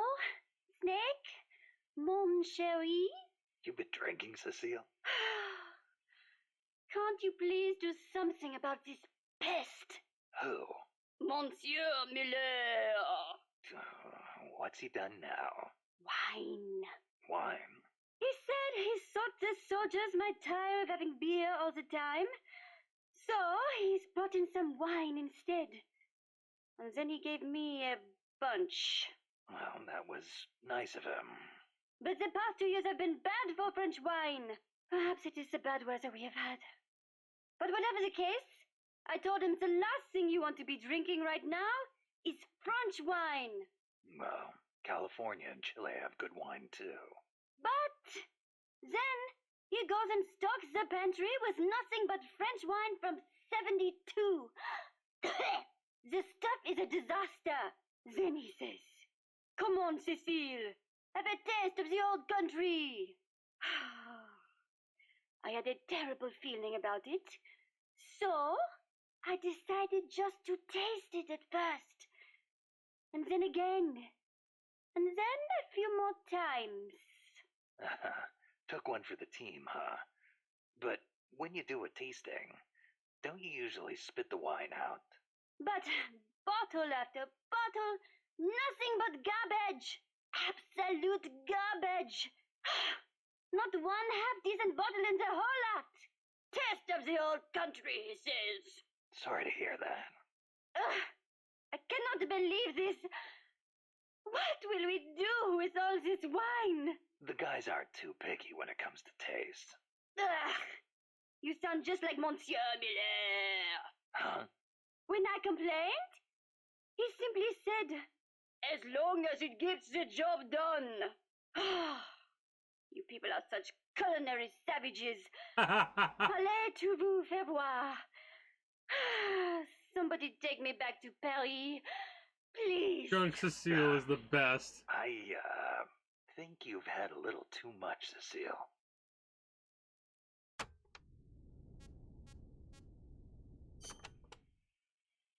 You seem like a very, how do I put this, uninhibited woman. You think so? I am no different from other Parisian women. Not since May 1968. May 1968? The general strike that almost brought down the president? Right. But it was more than just a strike. It started with the student movement at Strasbourg University in '66. They did not want anything from the country, but instead sought reform at the school. That helped ignite a fire in the hearts of scores of dissatisfied young people, and the movement spread all over France. It was more than just opposition to Vietnam and the de Gaulle administration. People also called for free love and the breaking away from other old values. Looking back, I am not sure what the main goal really was. But whatever the case, it was more of a young people's movement than a strike or a protest. So, it was like the hippies or something? In some ways, perhaps. But we weren't blinded by mysticism, nor did we seek a return to nature. I see. Hippies? So, Really? while they wanted to retreat That's to your their answer, closed Snake? communes, We tried to change the world. And in doing so, we learned that when everyone comes together, it can be done. you had a lot more success. In America, hippies have just become a social problem, while I hear Japan's student movements crashed and burned. I wonder what was different. Good question. I'd like to know myself. Probably politics. No, politics. That's what was different. Politics. This? Oh boy. We're gonna be here for a minute. And then we finish with all this. AI stands for Artificial Intelligence. It refers to a man-made machine possessing an intellect on par with that of a human being. Is that even possible? Possible. You've seen it with your own eyes. What the AI weapons are capable of. How Peace Walker carried out the boss's will in the end. No mere machine could ever choose to sacrifice itself like that. I just can't see how a bunch of circuits and switches could have a will of its own. I'm too much like It's Snake called in the that. beast in the machine, Snake. And it exists. It's hard to wrap your mind around that because, like, if something's not programmed to do something, it's not gonna do that thing. At least that's what's embedded in my mind. What did you mean by the ghost in the machine? Oh, that. It's a term coined by the philosopher Gilbert Ryle. You've heard of Descartes, yes? I think, therefore I am. That is the one. Descartes espoused the dualistic theory of mind and body. He believed that our thinking minds exist in a separate dimension from our bodies, which are governed by the laws of physics. But, if that were true, then couldn't you say that a mechanical body, inhabited by a ghost mind, is a human being? Ryle criticized Descartes on those grounds, saying such a thing surely wouldn't be human. Why'd you bring it up? I wasn't thinking of Ryle in particular when I said it. I simply thought that if a person is composed of a machine and a ghost, perhaps the opposite is true as well. Perhaps, by placing a ghost inside a machine, we could, in effect, give birth to a new person. And that was your idea for the boss AI? The moment you ripped the memory board out, the mammal pod ceased to function. It should have been dead. And yet, Peace Walker righted itself, singing a song of peace. I couldn't help but feel that her soul had come to inhabit Peace Walker.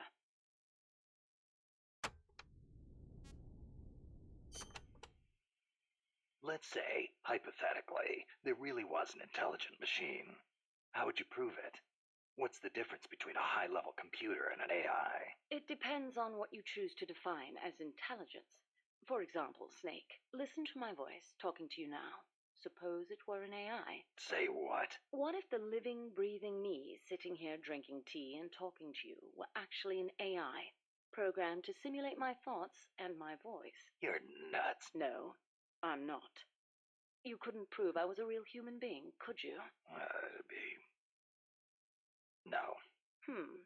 So if an AI is so advanced you can't tell it from the real thing, wouldn't you call that intelligence? I'm not quite convinced. But that's only one way to look at it.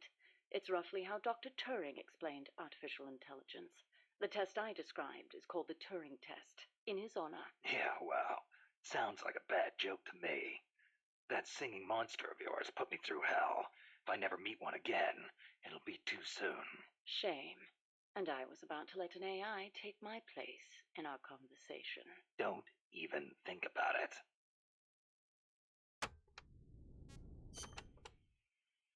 Dr. Alan Turing is known as the father of computer science. It was he who formulated the basic theory of AI. During the war, he worked for GC and CS. The government's cryptology school.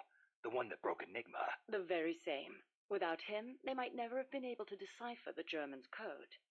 But then, they arrested him. Why? Weren't his some of the greatest contributions to winning the war? Homosexuality was a crime in Britain back then, and he was gay. I know exactly how crushed he was. I feel it's my duty to further his AI research. Like the imitation game, huh? Huh.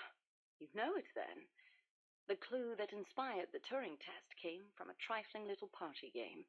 You exchange written notes with another person behind a screen and try to guess their gender, whether they're a woman or a man, pretending to be a woman. It's surprisingly difficult to tell the difference. Man or woman, human or machine. What do the differences even mean? Dr. Turing was fascinated by the differences between men and women. Perhaps that's what led him to formulate his test.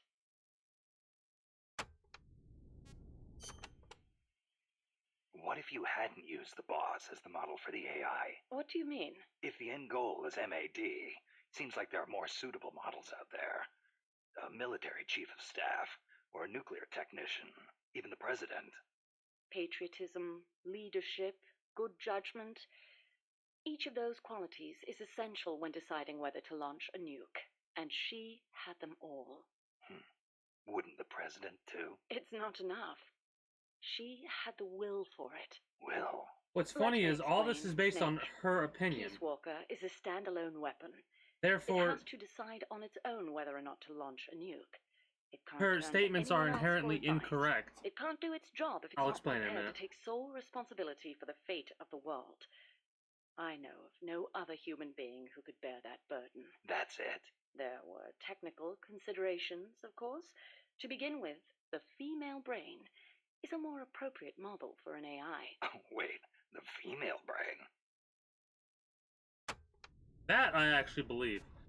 But no, what I'm saying to is, she's, in her opinion, making it that this was the good choice for the boss, because this is who would do it. But that's her judgment against, you know what I'm trying to get at? Like, it's hard to put into words, but... What do you mean by that? It's like Modeling your hypocritical AI almost. after the female brain. Snake, what is the human mind capable of that a computer is not? Being lazy? Interesting response. And not incorrect. But the answer I was looking for was empathy. Empathy? The ability to feel for others, to be more precise. Love for a child. Pity for the weak. Grief for the dead. All of these are particularly well developed in the female brain. That's stretching it a little. On the contrary, it's perfectly reasonable. The male brain, on the other hand, may be well suited for systematic thinking, but it's less able to empathize. In that sense, it's closer to a computer. So if your objective is to make the AI think more like a human... You need to teach it how to empathize like a woman. The novel, Do Androids Dream of Electric Sheep, deals with this very problem. In the book, an empathy test is used to distinguish between machines and human beings. As machines become more and more advanced, our society will gradually become more and more systematic. Our cities will teem with robot-like people, unable to feel for others. We cannot allow that to happen. Computers must learn to empathize. The same goes for humans. Or how about we don't have humanoid robots running around like that? You make these claims, and yet I've never seen you empathize with a real person. It's true. Until now, I was a prisoner of death. It was my intention to die upon the completion of Mammal's development. She was my one reason to live. But you changed your mind. I did. Because she taught me the dignity of living. My eyes are open now. I want to go on living and seeing real people. Huh. I see. I like Strangelove. Is it really necessary to make machines think like humans? I think empathy would get in the way of making the decision to retaliate. I admit, human thought may not be fully compatible with level-headed decision-making. Then again, is there such a thing as non-human thought? The moment computers became so advanced that they could calculate faster than human beings, a new dream was born. Dream? If we can create a machine that can do advanced mathematics, why can't we create one that can think like a human? The 19th century author, Auguste Villiers-L'Isle-Adam, wrote a book called Tomorrow's Eve, in which the protagonist fashions an artificial woman to serve as his ideal lover. I believe the idea of creating an intelligent being with our own hands is one of mankind's oldest dreams. So AI is a product of people's dreams, then? Not only AI, civilization itself is the process by which mankind gives form to its dreams. But not all dreams are pleasant. Some have expressed fears about non-human intelligence. Yeah, they want the benefits with none of the risks. Some fear that intelligent robots might rise up and rebel Terminator. against their human masters, as portrayed by the Czech writer Karel Čapek in his Rossum's Universal Robots, or in the 1970 film Colossus, the Forbin Project, where intelligent supercomputers in the US and the Soviet Union join forces and plot to subjugate humanity. Isaac Asimov offered a specific solution to these fears with his 3 laws of robotics, which demonstrated that while robot intelligence is different from that of humans, the two can coexist. This is gonna start making my head hurt.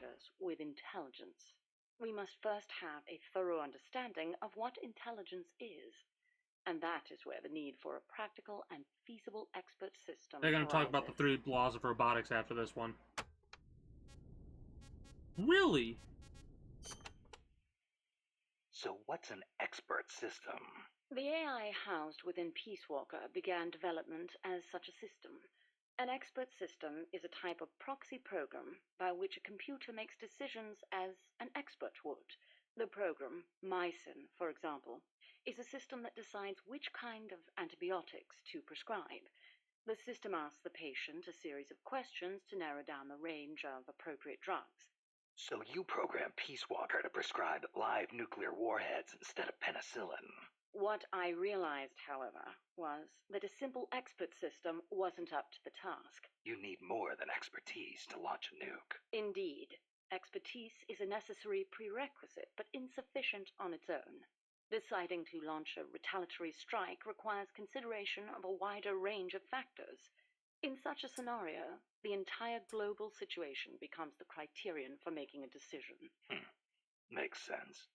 You screw up the prescription and the whole world goes into anaphylactic shock. A weak AI that only has a limited range of knowledge upon which to base its decisions won't cut it. Therefore, I had the AI study the boss's thought patterns, thus creating a true expert system. A strong AI. You couldn't leave the world in the hands of something with anything less than absolute worldview. I could have built a simple expert system in no time at all. Say, how would you like a system that decides which guns you should equip according to the mission's parameters? I'll pass. I'm not going to leave my life up to somebody else's judgment. Especially not a machine. Pretty funny. With current technology, AI are inevitably enormous in size. But as circuit integration continues to advance, they will become even smaller. As small as human brains, and perhaps smaller than that. And in the meantime, robotics will continue to advance as well, to the point where we can create androids, robots that resemble humans. And then what? Well, I don't need to spell it out for you, do I? Don't tell me you're thinking of making an android imitation of the boss. Surely the thought has crossed your mind as well. Of one day being reunited with her? Enough. I don't want any part of it. I see. I didn't mean to offend you. In reality, AI is more likely to evolve in the opposite direction anyway.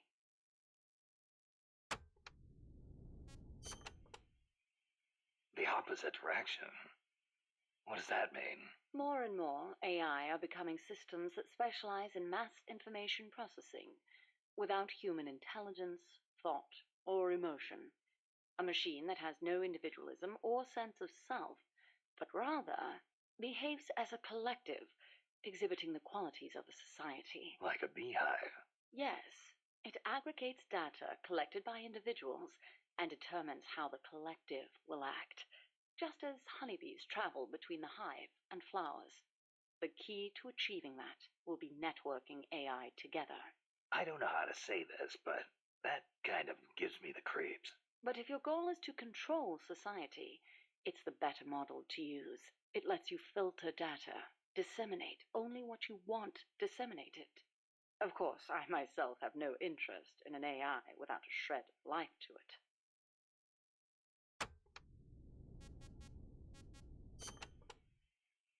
Earlier, you called the mammal pod a butterfly. Not a pupa or a cocoon, but an imago. Yes, the AI that came before the mammal pod were works in progress. Works in progress? They were enough to keep the frame running, but not enough to make decisions about nuclear retaliation. They weren't quite complete. They were pupae. Only when I added the boss's data did the AI take on its true form, becoming a butterfly and taking flight. And that's why the nose art on Peace Walker was a butterfly. I gave the mammal AI the code name BS Imago. BS is short for boss.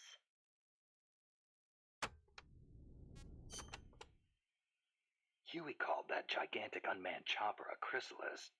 Is that another one of your AI code names? Yes, you're referring to the TJ Chrysalis 6000. There's also the GW Pupa 5000, the TR Cocoon 7000. I get it. A hovercraft type and a treaded type. And those letters on the front. TJ, GW, or whatever. Those are initials? Correct. The initials of the American presidents whose faces are carved into the Mount fucking Rushmore. Patriots. Then you're missing one. I assigned that one to the reptile pod. AL Aurelia 8000. Aurelia. Another word for chrysalis. A pupa just before it emerges. All of the initials, except for BS, were of Coldman's choosing. I chose mine from the storied ranks of British royalty. MS, AV, EW. What do those stand for? You can't guess. Why, Mary Stuart, Alexandrina Victoria, and Elizabeth Windsor.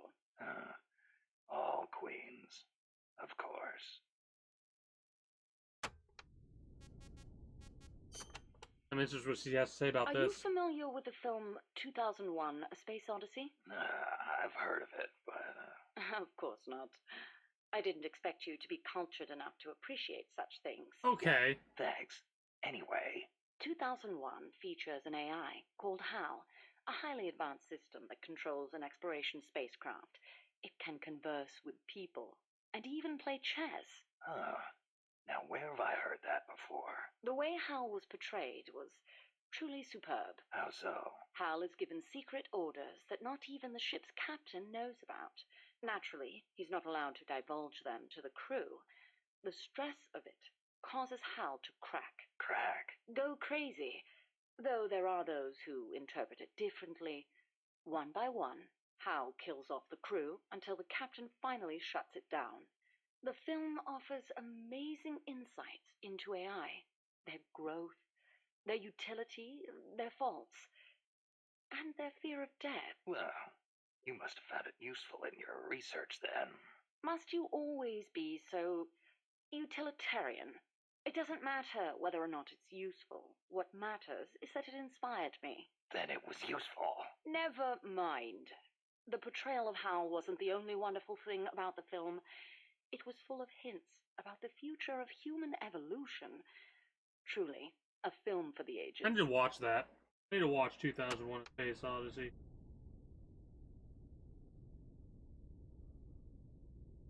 If only just to see the open the Pompeii doors, Hal. I can't do that. Whatever, Dave. I think, is it Dave? Strangelove, when did you and the boss first meet? Did she ever tell you about what she saw in space? Yeah. I saw the same thing along with her.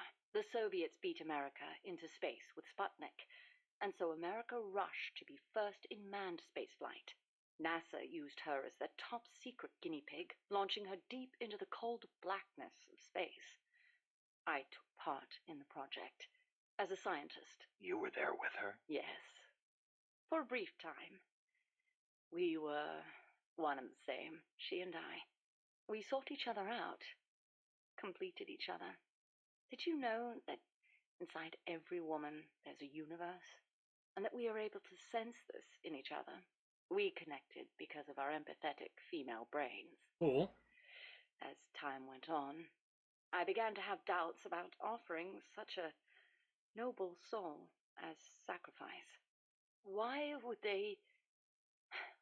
did she have to... The flight test was a narrow success, and she miraculously made it back alive, but her mind and body were horribly mangled, and there was nothing I could do for her. We were no longer one and the same. She went away, and I, having nothing else to live for, immersed myself in AI research, hoping that no one would ever have to make her sacrifice again. I never knew. It's not really worth knowing. We were ships passing in the night, that's all. Perhaps someday I'll tell you the long version, if you're interested. I think the story's worth knowing. That's why I'm listening to it. That was quite a warm welcome you gave me at the base in Costa Rica. Sorry about that. But I simply had to know. The boss's final act? Yes. By inputting her thoughts and actions into the AI, I was imbuing it with her mind. The only thing I couldn't understand was her final act. Operation Snake Eater. Official history says she betrayed her homeland and defected to the enemy and was killed by you. But it didn't make sense. The boss would be the last person on Earth to betray her country. It was logically inconsistent.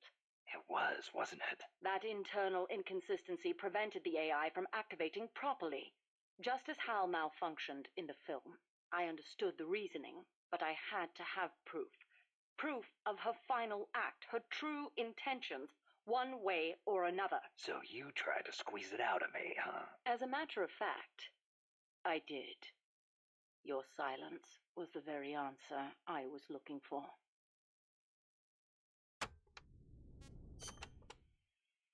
That white horse the boss rode. The Andalusian, yes. How'd it get to Costa Rica? I went looking for it. It was her final witness. Even if it couldn't speak, I found it and brought it here. Where? I thought for sure it'd be blown to ashes by those MiGs. I searched the ends of the earth for that horse, and found it at last in a horse market in Britain. Britain? Are you saying it came all the way over the Ural Mountains, through Europe, and across the English Channel? Who knows, really? Perhaps someone took it there. Wait, the Ocelot thought never could have occurred to taken you it there. that it might be a different Andalusian that only looks No, the it's same? it's the same. I can't prove it. Or rather, I couldn't. What do you mean? You should know best of all, that horse wouldn't let anyone ride it. And believe me, I nearly killed myself trying.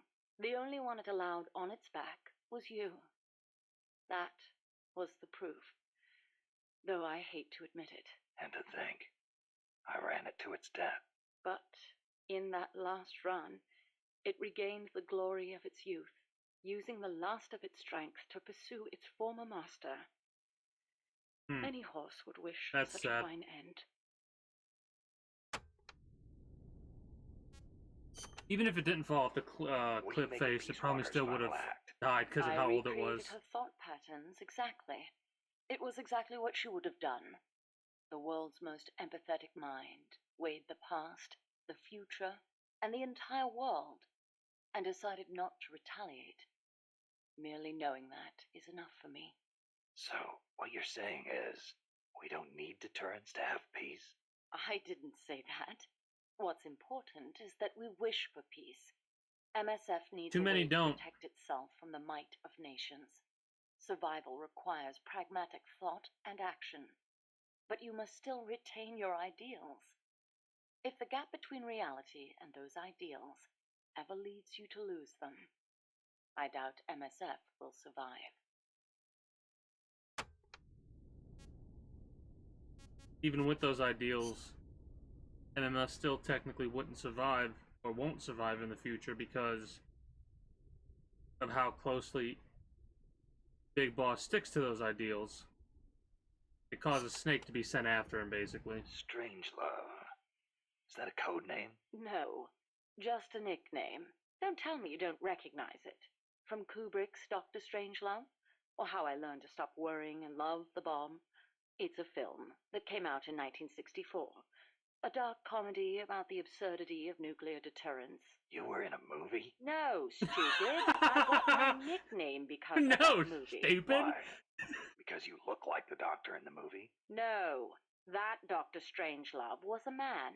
So? Back when I was at ARPA, I love kept this a photo of conversation. the boss on my desk. I was totally engrossed in my research and showed no interest in the opposite sex. Oh. Plus, I had a photo of a woman on my desk. The fools around me turned it into a cruel taunt, calling me Strangelove. Assholes. Even for a bunch of shut-ins who never went out to the cinema, that title seemed to ring true with them.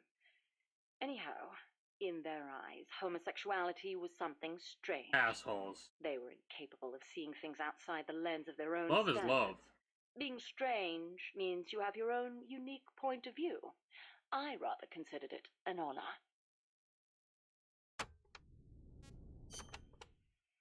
I agree with that. Being you were strange with ARPA is... before you came here, huh? Yes, back Good. then it was really the only place I could make a living from my AI research. And before that? I started out at NASA.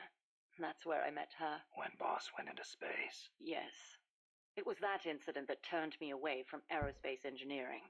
Space is entirely too hazardous a place for human beings. That was why I felt an immediate need to develop AI. As it turned out, rockets later became much safer, and mankind reached the surface of the moon.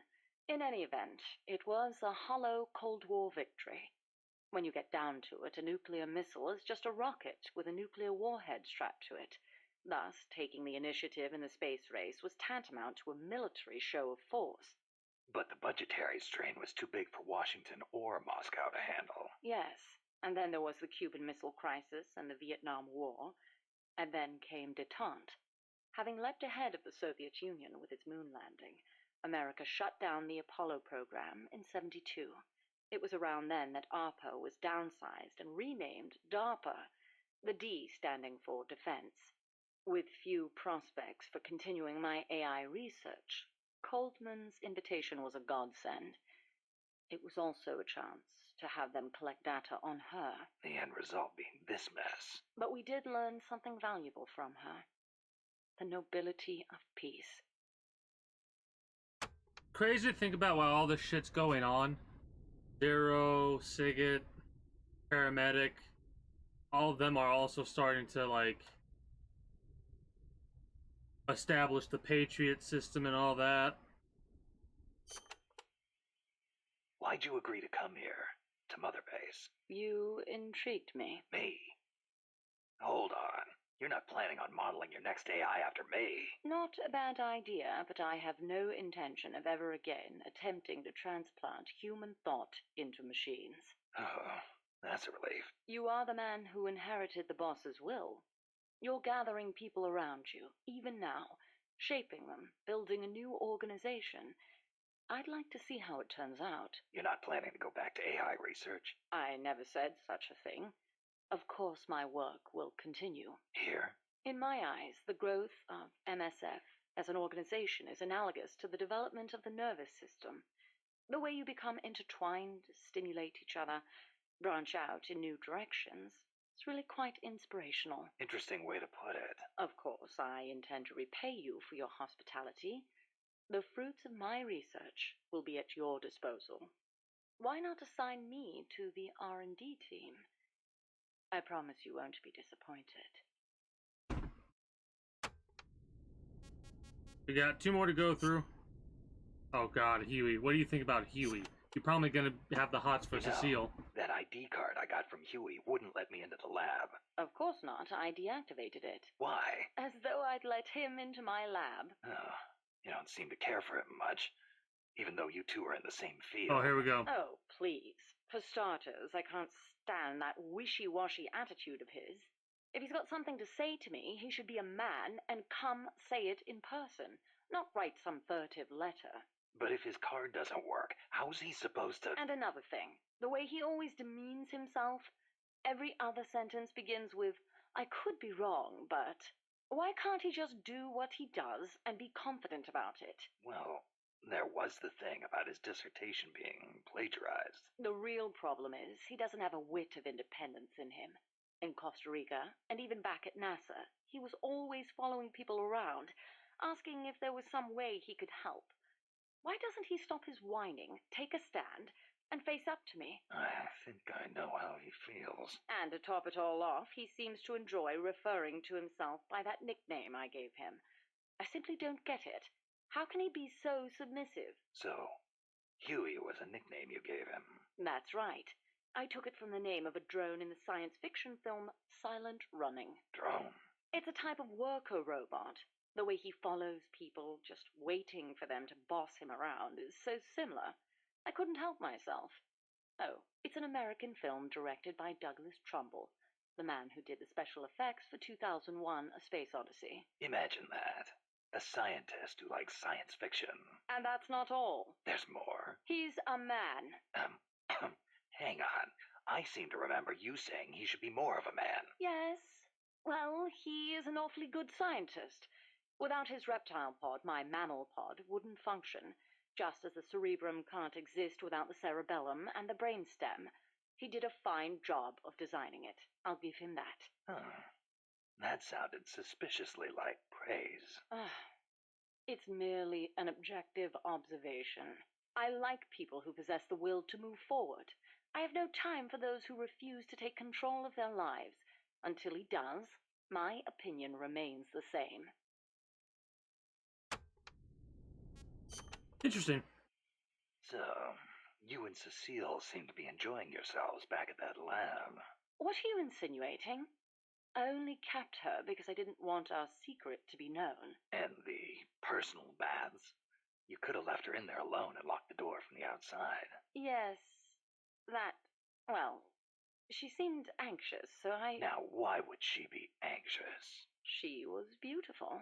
I was only admiring her beauty. She was terrified. I never meant her any harm. She knew that. I know she did. But she felt like she was in enough danger to run away. No matter what I did, if Coltman found her, she would have been... You're right. The truth is, I wanted to save her. but not if it meant forestalling the completion of Mammal. So you made it easy for her to escape? Do you really think I am that soft? I'll admit security wasn't exactly tight.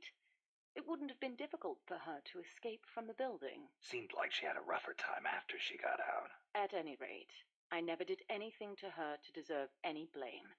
Is that clear? Okay. I believe you.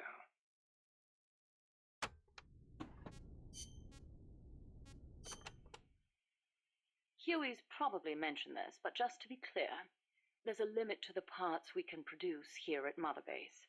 Therefore, I've built Zeke's AI using memory boards you pulled from other AI weapons. Will that work? In the human brain, individual functions are spread across multiple regions. The same is true of AI. Multiple parts sharing the same function interlink to strengthen that function. For example, the more sensor memory boards you have, the greater Zeke's search and detect capabilities. I might not be able to finish this tonight. I Install wanted more to. movement boards, and you'll increase its We'll mobility. see. We'll see if I can Meaning finish this the tonight. AI's capabilities change depending on how much memory we give it? Exactly. The more boards you install, the more powerful a function will be.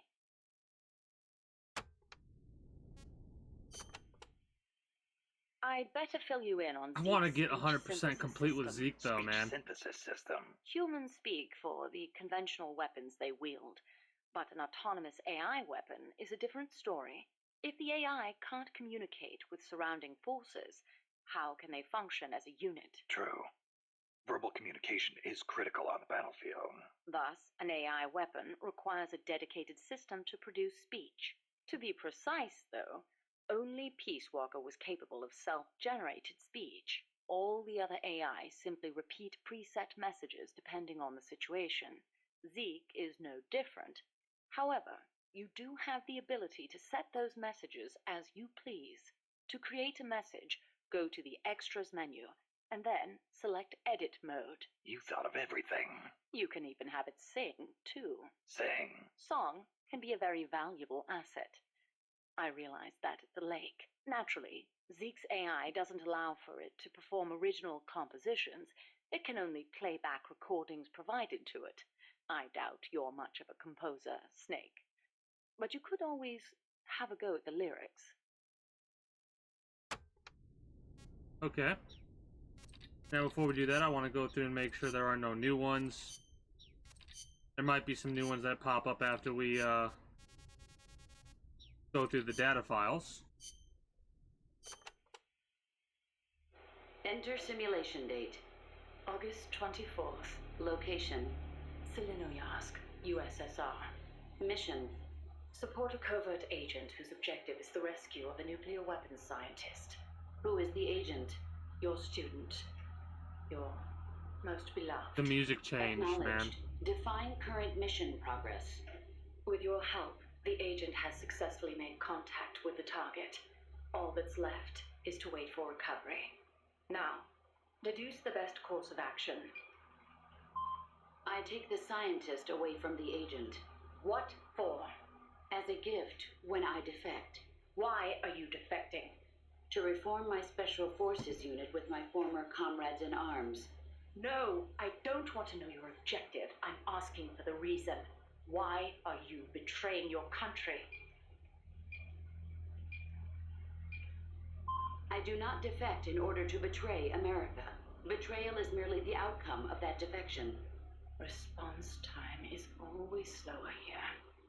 Perhaps she lacks confidence in her judgment. You're a hero in the West. Why should the Soviets trust you?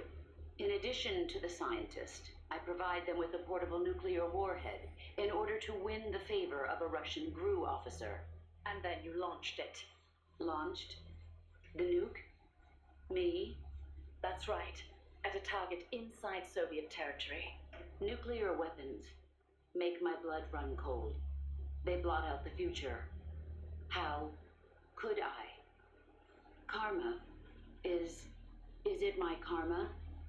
The karma my mistake has brought upon us? My... Attention. Discontinue forward reasoning. Cross-check with knowledge base. Affirmative. Cross-check Holy complete. shit. Revising conclusion as follows. I steal the new weapons developed by the scientist, and then launch the nuke at the Weapons Design Bureau. Forward and backward reasoning are in conflict. Attention! Return to forward reasoning. Affirmative. Your apprentice returns for the scientist. I send him away. He doesn't give up. I send my comrades to defeat him. All of them fail. Even the GRU officer who oversaw your defection is defeated by your apprentice. This is along awesome. With a new weapon. Now, what is your course of action? Because this is shit the AI shouldn't know, Why? shouldn't do. With your GRU patron dead, there's no reason for you to fight. Why not just run away? I must fight him. I do not see the reason. With a soldier of your caliber on his side, how could the GRU officer be defeated to begin with? Did you betray him too? I've been waiting for a long time. You could switch allegiance from GRU to KGB and take the remaining nuke as a gift. There's no chance they wouldn't welcome a hero of your stature. Drift away. My place is with them now. I didn't ask you that. Give me the basis for your reasoning. Tell me the truth. Politics determine who you face on the battlefield. Why won't you answer me?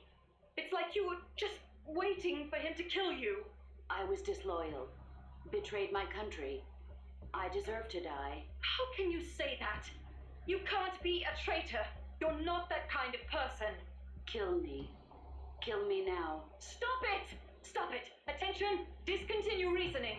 One must die, and one must live. Stop it, damn you! Discontinue! Ooh, that gave me shivers, Life's man. end. Isn't it beautiful? Shut down! Okay, that's... Always in the same place. Her reasoning goes haywire. Someone holds the key. Perhaps it's him.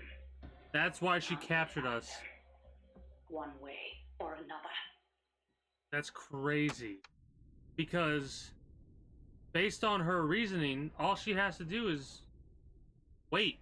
There is no reason for her to take the scientist back. So the AI is going above and beyond what it should be. That's where the Ghost of the Machine comes into play.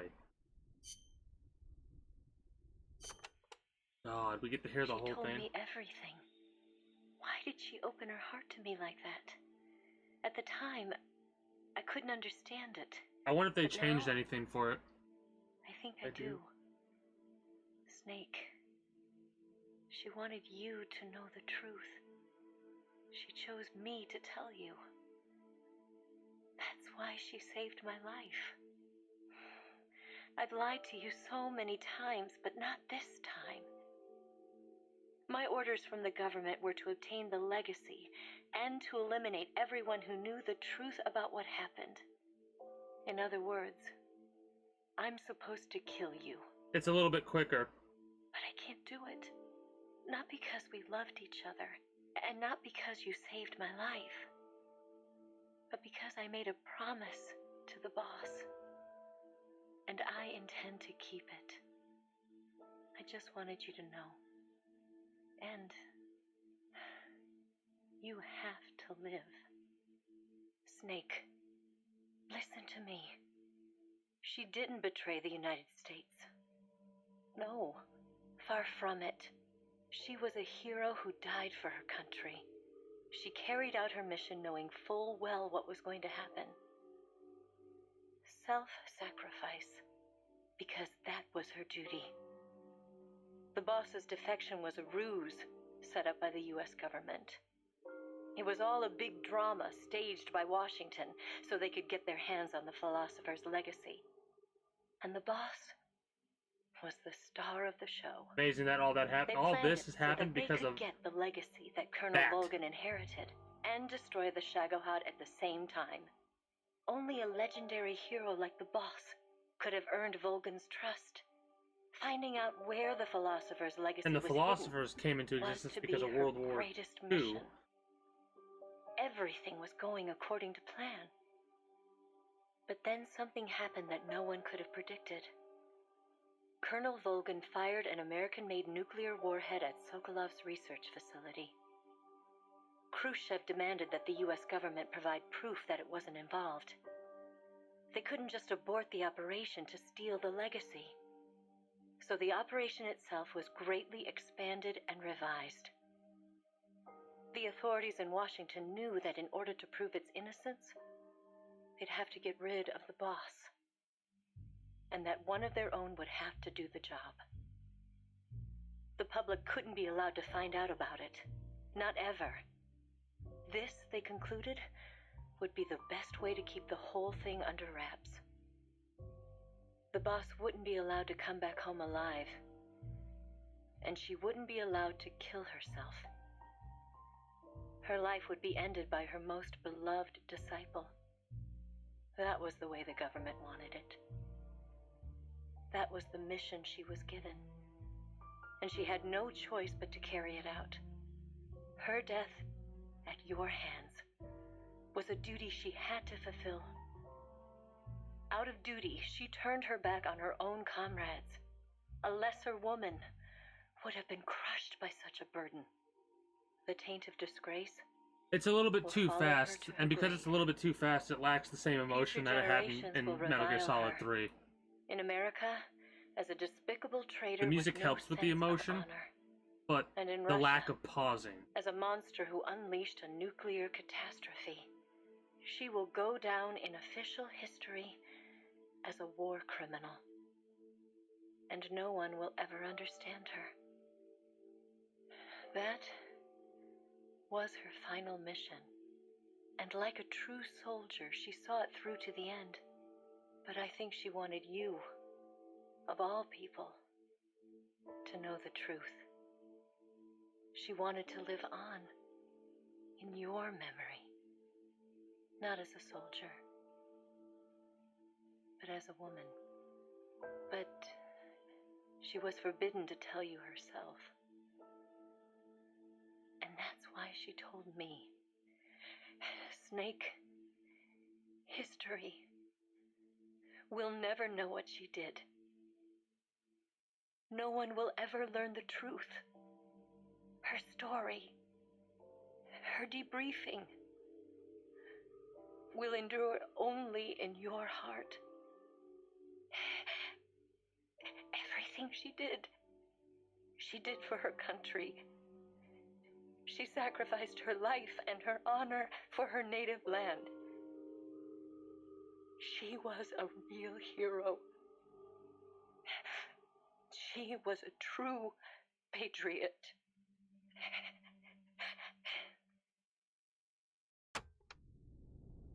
Damn. Oh god, okay, that's a little bit longer than I thought it was gonna be. Let's see if anything new popped up. I'm gonna use the restroom before I listen to any more of this. And then we will finish these messages and then start going through the rest of the missions. Maybe? Or we might wrap up. I can't decide. We're probably gonna end up finishing this tomorrow, in all honesty. I want to finish this file library stuff. Go on this date with Paz, whatever. And then go from there.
But yeah, I'm thinking about it, and I really do want to, like, 100% complete Zeke.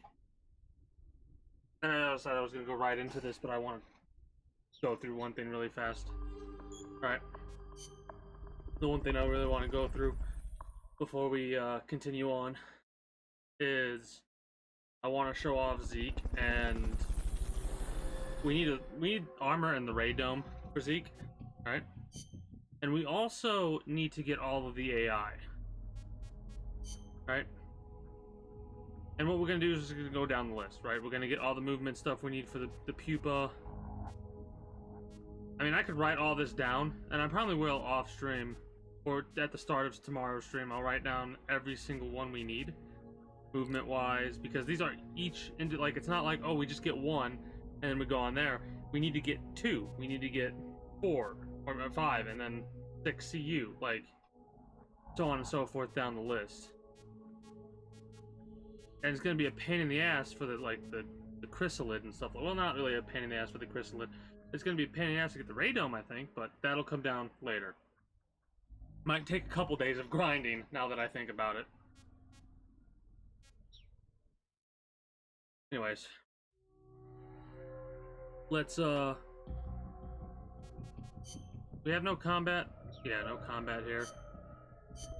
Let's continue with the stuff we were going through. How's Paz doing? Okay so far. Still shocked about... We heard that already. Mission prep. Tuxedo.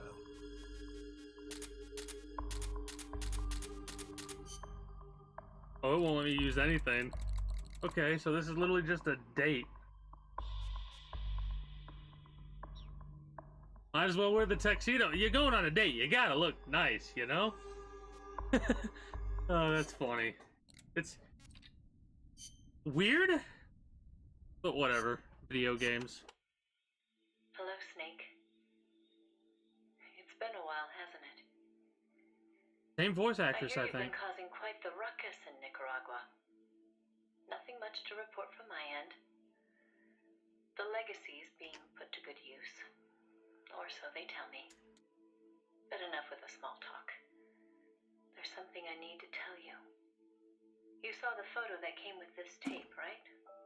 The boss gave that to me 10 years ago.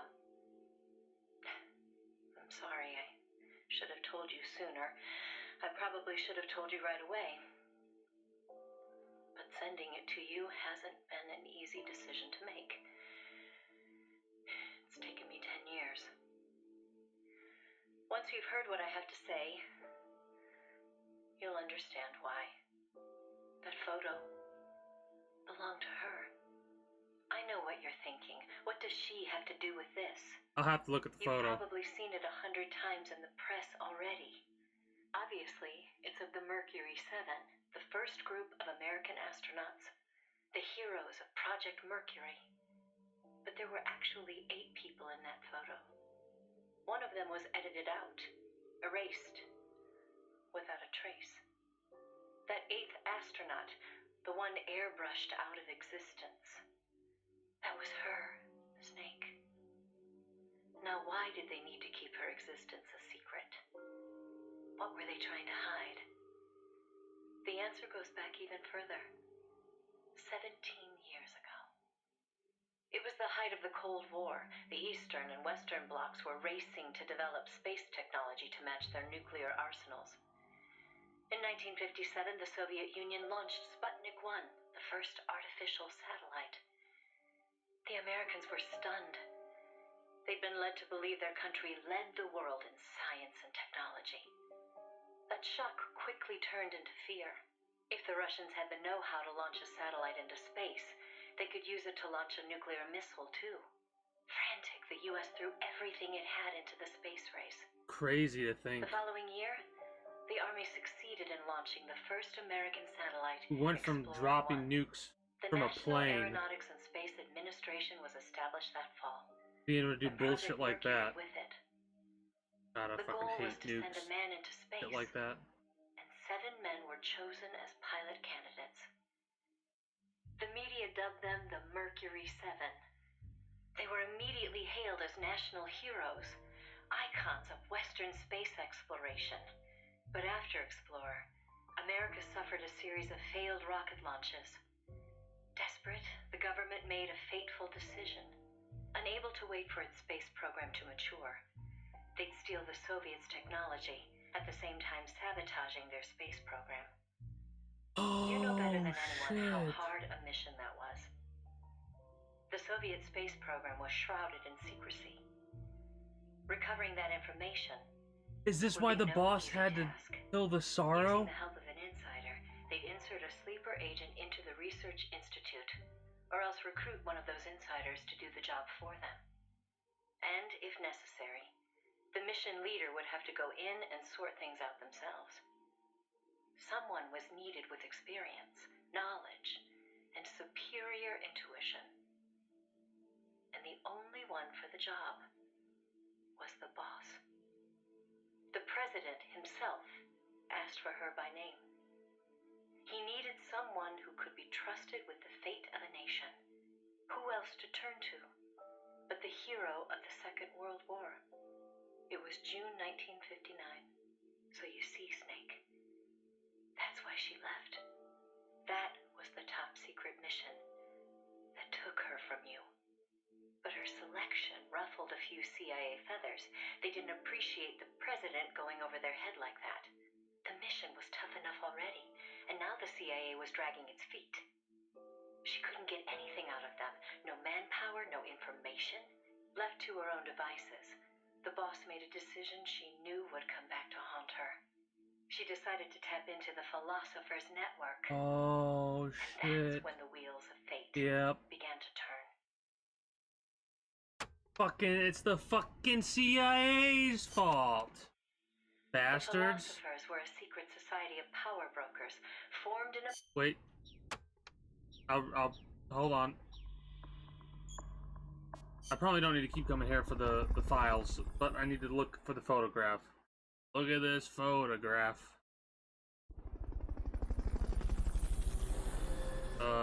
Database. Not log.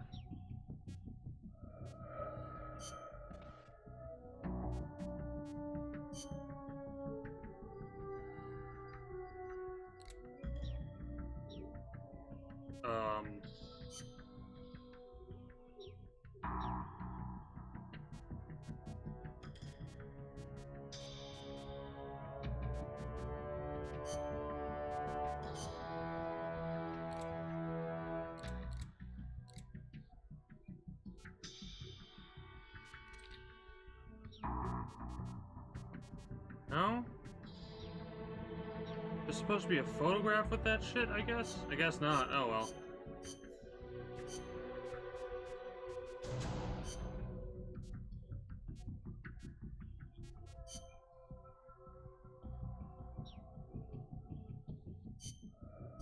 Alright, maybe we do have to...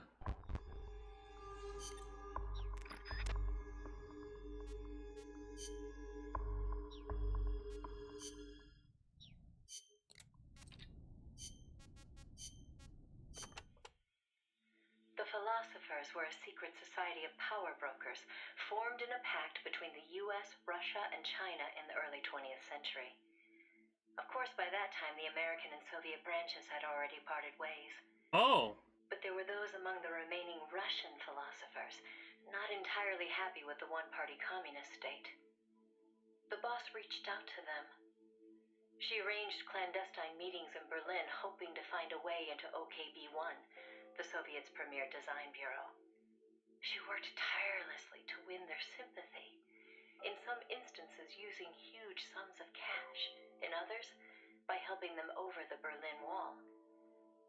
It was a dangerous game to This be is what took her years to do. The Philosophers had everything on her, and not just information either. She'd given birth to a child on the battlefield, only to have them immediately snatch it away. We know who that is. I know she told you that story. If that child was in the hands of the Soviet Philosophers, she'd be putting more than just herself in danger. But she did what she had to do. At the time, the Soviet Union was believed to have an arsenal of missiles far greater than that of the United States. If that proved to be the case, Moscow would be free from the yoke of nuclear deterrence, raising the possibility that the Soviets might actually launch nukes if they felt it necessary. As you know, the so-called missile gap turned out to be a Soviet bluff. Moscow had gone to incredible lengths to perpetuate the lie. In fact, the whole space race was really just a part of an elaborate ruse. Only we didn't know that at the time. She used to joke that even she swallowed the whole missile gap story, hook, line, and sinker. She put her life on the line for the sake of her country. To prevent nuclear war. To prevent nuclear And there was no risk of it. And it was because of her sacrificial efforts that America succeeded in placing a sleeper agent inside OKB-1. NASA began to receive huge volumes of technical data from the Soviet program. By the end of 1959, they'd succeeded in sending a chimpanzee named Sam on a ballistic rocket flight. The rocket never left the atmosphere. But all the same, it was a huge success for NASA, restoring confidence in its technology. Then, just when the operation was starting to produce results, Of course they would. the CIA came calling. You're a war hero, they said. Fuck you. No need for you to dirty your hands with this sort of black ops. We'll take it from here. In effect, they wanted to reap the rewards for themselves. But the boss didn't object. My part is over, she said. I don't care what you do with the data now. It seemed as if NASA was making great strides toward manned spaceflight while the Russians lagged behind. They even got a report from their mole at OKB-1. The safe return of Sam has sent our scientists into a panic, he said. Soon afterward, the Soviet Union sent an animal of its own into space on Sputnik 2, the dog Kudryavka, better known to the world as Laika. But Laika was fated never to return to Earth. Poor dog. The U.S. can recover its spacecraft from the ocean upon re-entry. But the Soviet Union only borders the frozen Arctic. They had to bring their spacecraft down on land. How could they soften the impact enough to bring a living creature back safely? The agent reported that the Soviets hadn't yet found a solution to that problem. The plot to sabotage the Soviet space program seemed to be working, too. First, they tampered with Sputnik 4's re-entry. Then, 2 months later, one of their rockets exploded on the launch pad.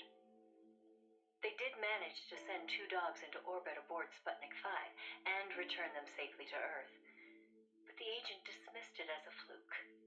Dogs, sure, but humans? They didn't have the technology. Everybody believed it. Everybody was complacent. Everybody. Except the boss. There was something about the Sputnik 5 schematics they were getting that didn't seem right. Some kind of ejection device on the capsule that didn't quite belong. She couldn't figure out the reason why it was there. What was it supposed to eject? NASA shrugged off her concerns. Parachutes. They figured it was like probably meant to eject the flight recorder in case of an accident. The boss pleaded with them to investigate, but the CIA wasn't having it.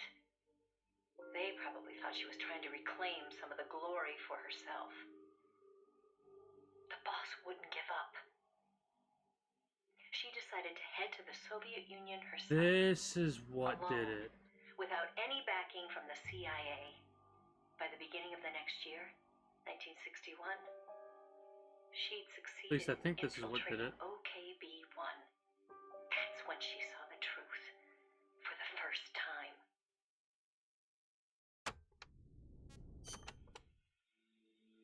The sleeper that she'd worked so hard to place was a double agent. He'd been turned by the Soviets and was feeding the Americans lies. But what shocked the boss even more was why. The CIA's access agent had been taking a large cut of the sleeper's pay.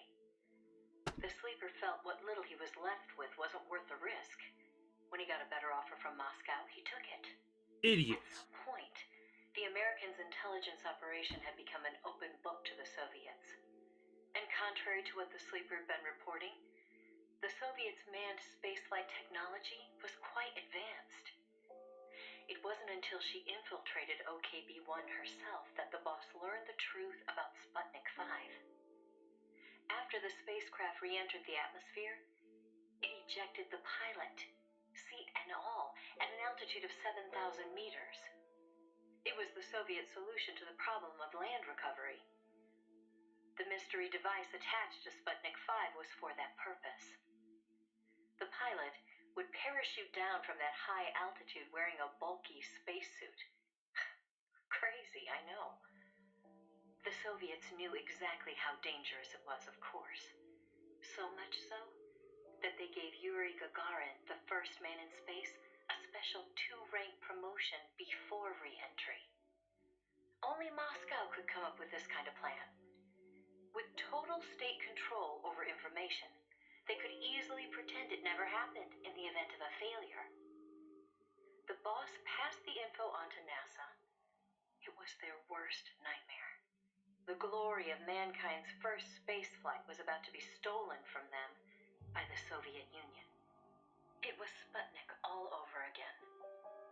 And the CIA was caught no less off guard. Their ineptitude had caused the fiasco in the first place. The Soviets' deception was brilliant. They'd woven a masterful tapestry of truth and fiction to convince the Americans their intelligence operations were proceeding as I love this planned. like alt history type No one deal. but the boss could have seen You know? through it. It was obvious the Soviets had some gifted minds working on their side. But that certainly didn't excuse the CIA's massive failure. The CIA wasn't done, though, and devised an ingenious plan to avoid taking Blame the boss, responsibility. right? Luckily for them, a new president had been elected the previous November, John F. Kennedy. As he didn't know the case history when taking office, the CIA was able to feed lies to his new administration. They masked their own failures, placing the blame squarely on the boss's shoulders. After all, she'd selected an unreliable sleeper. They claimed she'd failed to make use of one of the most effective means of controlling a sleeper agent's actions: holding their family hostage. The boss was well aware that would have worked. She told me so later, but she couldn't bring herself to do it. It seems clear it had to do with having her own child taken. She could never inflict the same pain on anyone else. The CIA used that against her. In his election campaign, Kennedy had vowed to close the missile gap with Moscow. If America lost the space race, that promise would be worthless.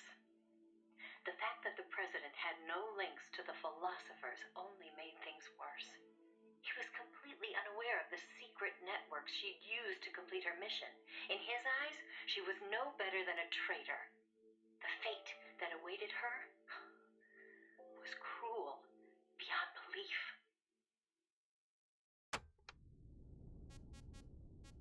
So this is how things started to shape up the way they did. The order came down from above. The boss would take the official blame for the sleeper's betrayal. More so, she'd serve as the guinea pig for NASA's manned spaceflight program. By then, NASA had gotten as far as sending a chimp named Ham into space. Now came a whole battery of ground tests to pave the way for a human to take its place. And she was going to be the one that they High-G did it. tests, Take zero-G tests, the blame. spacesuit That was her tests, punishment. simulations Wow. and pressurized Wow. oxygen environments.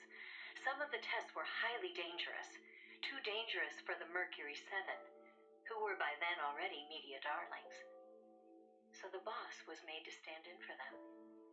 She could have refused the order, argued her side of the story against the CIA, but she didn't. The way she saw it, her military experience made her a potentially valuable asset to those tests. She felt it was her duty to accept. She soon proved herself right. The boss was more than just a guinea pig. She drew on her experience to give the staff focused advice exactly where it was needed. NASA's space program took off again. At the rate they were going, putting a man in space seemed within reach. The higher-ups at NASA were impressed with they took to calling her the 8th astronaut, the Mercury Lady. The photo I sent you was taken around that time. I suppose maybe they were planning to use it as propaganda, the world's first female astronaut. But then, just as things were looking up, they hit a new snag. The government told them to add a window. There were no windows in NASA's spacecraft back then. Ham never saw the stars around him. But Washington insisted. Their sources told them Soviet spaceships had windows. Space exploration as a form of propaganda in itself. After all, what was the point of sending a man into space if he couldn't tell the world what he'd seen? Most of all, though, they simply couldn't have the Russians doing something they couldn't. It was sheer madness, and everybody knew it. NASA was already facing impossible deadlines. Now they were adding yet another element of uncertainty to the mix. Installing a window would both weaken the spacecraft and make it harder to shield the occupant from cosmic rays. They weren't about to put their Mercury 7 golden boys in that kind of danger. So the boss was chosen as the pilot instead. Even if she made it up into space, she was given less than a 20% chance of returning to Earth alive. But she took it in stride, even helping them make the necessary design changes to the Mercury capsule. It was like going to work every day at NASA to make her own coffin. Then, without warning, the U.S. received intelligence that the Soviets had moved their Vostok spacecraft to the launch site. The launch was set for the following day, April 12th, 1961.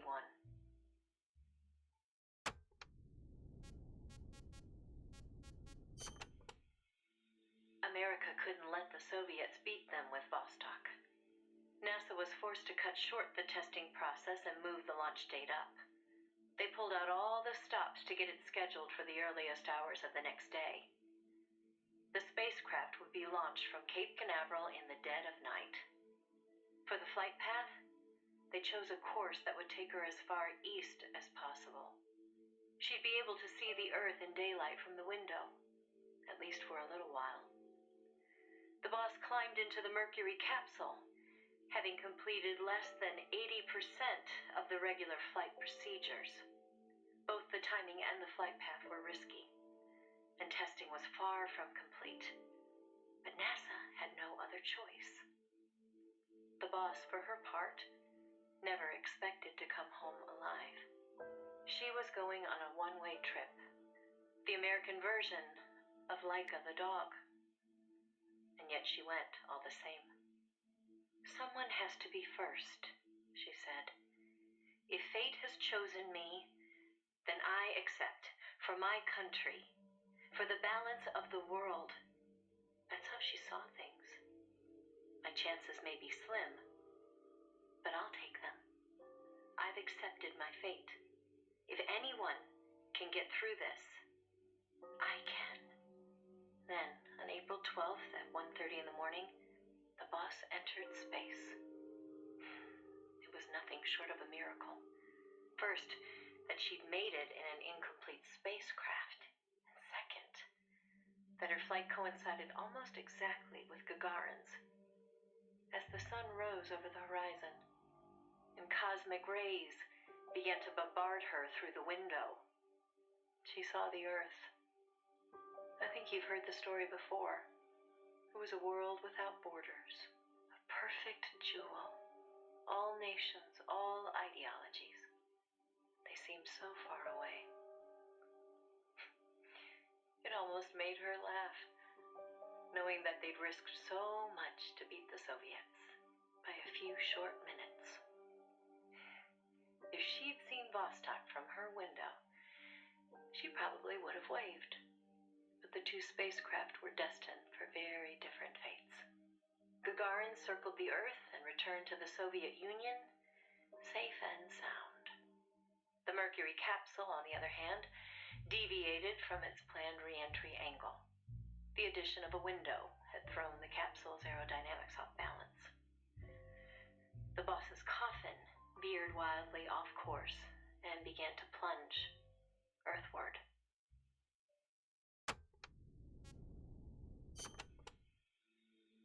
deviation caused the capsule to miss its splashdown point by a wide margin. It didn't have enough time to decelerate before crashing into the sea. The force of the impact shattered the spacecraft before it started to sink like a Shit. stone. The boss used the last of her strength to escape to the surface. Her body was covered in bruises and scorched by radiation. It was a miracle she was still alive.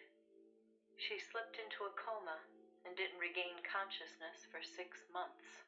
To some, what was worst of all was that she had lost the space race to Gagarin by only a few minutes. That aside, it should have been a proud day for America. Its first manned spaceflight. Sadly, her accomplishment was kept out of the history books. An attempt to save face by Washington. In contrast to Gagarin's orbital flight, America had only managed a ballistic trajectory. Her flight time was much shorter, too. And most importantly, the Soviets had brought back both spacecraft and pilot safely. NASA couldn't even conjure up a half-hearted tale of heroic survival. The coup de grace, though, was the Soviet propaganda campaign that kicked into gear after the flight. The Earth was blue. Those were the words of Gagarin on his return, and the whole world was listening. In the blink of an eye, Gagarin was an international celebrity, earning accolades from every corner. It was a PR coup for the Soviet Union. Meanwhile, Washington could only grit its teeth in silence. They decided there was no value in making the boss's flight public, that it would only make matters worse. So they buried it instead, labeling it a dark mission. NASA and the CIA did everything in their power to erase all traces of the boss from Project Mercury. The result was the photo you see before you. Not a bad job, huh? Not only did they expunge her flight from the records, they denied that she ever existed. And that wasn't the end of it. As an alibi, the military claimed she'd taken part in the CIA's botched Bay of Pigs plot to take back Cuba. And when the boss was finally well enough to return to service, they wouldn't take her back. She was forced to go underground. In the public eye, the boss was still a hero of World War II. In reality, though, she was anything but that. She was a non-person, fit only for the blackest of black ops. In effect, she may as well have been dead. Gagarin went on a worldwide tour in front of millions of adoring fans. The boss, meanwhile, was a walking secret, unable to breathe a word about her experience. The authorities in Washington had this to say: "Why are you still here? If only you'd had the decency to give us a nice quote like Gagarin and then die an honorable death, you'd have gone down as a hero." 3 weeks later, on May 5th, Alan Shepard, one of the Mercury 7, made his own ballistic flight. They sure didn't try to cover up his achievement. Of course, he owed his success to the lessons learned from the boss's tragedy. Before sending Gagarin up into space, the Soviets had used a mannequin called Ivan Ivanovich to test the landing procedure, which would make the boss America's version of a crash test dummy. But she didn't care. "I'm happy to be the dummy," she said, "if it'll help the project succeed. Nothing would give me greater satisfaction." And that still wasn't the end of it. The boss had worked through the anti-Moscow faction of the Soviet Union's philosophers to place the sleeper agent, and at some point, the Soviets found out about it. Yet the Americans remained oblivious to the end. Even the philosopher network the boss plugged into never tipped them off to the double cross. That could only mean one of two things. Either the pro-Moscow philosophers had intervened, or the anti-Moscow philosophers had been turned. Either way, it was a situation their American counterparts couldn't stand. To preserve the philosopher's good name, and to repay her debt, so to speak, the boss once again made her way into the Soviet Union. There, she found herself face to face with the Soviet Here it spy is. agent. Here it is. There it is. That's what I've been waiting for, right there. And who should she find awaiting her return to Russia? The one who'd turned her sleeper against her. Who'd fed them lies all this time. It was her former comrade in arms. The father of her child. The man known as the Sorrow. He didn't know it was the boss who'd sent the sleeper. Or to be more precise, the Soviet philosophers never told him. Former lovers. Forced to fight. To the death. One would live and one would die, she told me. That was the revenge the Soviet philosophers had in store for me. If both of them survived, their child would suffer in their place. Asshole. They were left with no other option. Fucking The assholes, boss shot man. him. He offered no resistance. When she returned from the Soviet Union, there was no place left for her to go. She'd sacrificed everything. Everything. For her country. And in return, they treated her like a dead woman. She was made a scapegoat for no good reason. Only because power had changed hands in Washington. Any lesser being would have long since cracked. It was then that one of her old SAS comrades reached out to her. Major Zero. And so Fox was born.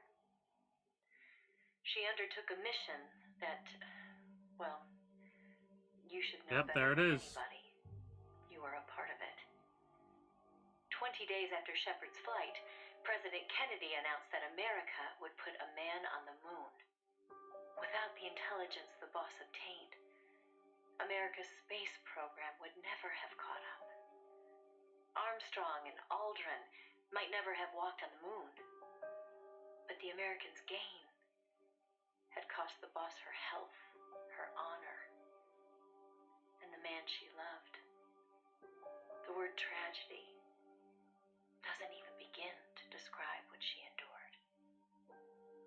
The Soviets continued their manned space flights, and in 1963, Valentina Tereshkova became the so-called first woman in space.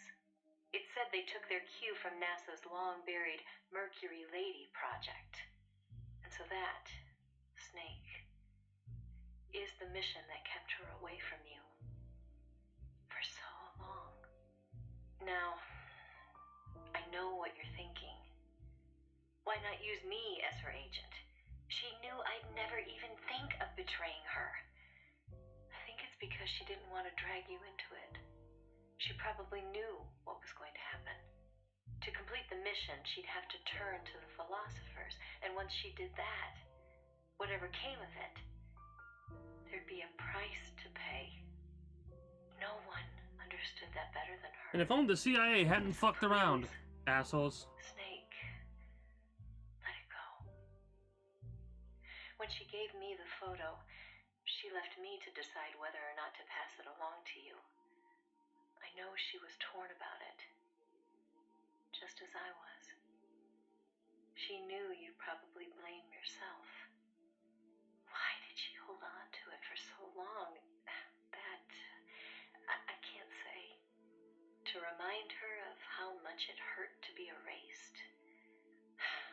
She wasn't that kind of person. No. I think she meant it to be a message to you. She had her identity, her life, taken away. But she wanted you, of all people, to know the truth. Snake, you've probably already figured this out, but it's no accident that I'm only now sending you something I've withheld for so long. A little bird tells me you recently made a big decision. You and the boss are different people. I understand that. And I'm not trying to second guess you. I simply wanted you to know what she saw. how she felt. That's all. Keep it with you, Snake. Keep it deep inside. Don't ever forget the path she took. Because you and I are the only people on this earth who know the truth. Boss, I'm sorry, but I can't. Can't let it go.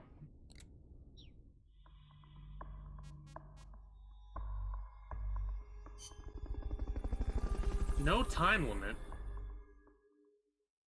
Well, let's see what this date is. And we'll go from there.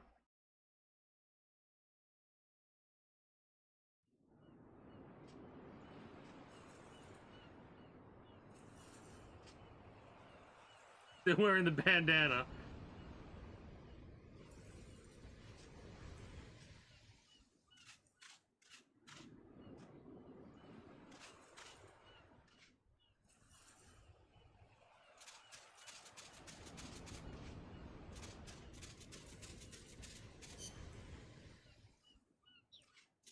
What even do we do here? I don't want to press.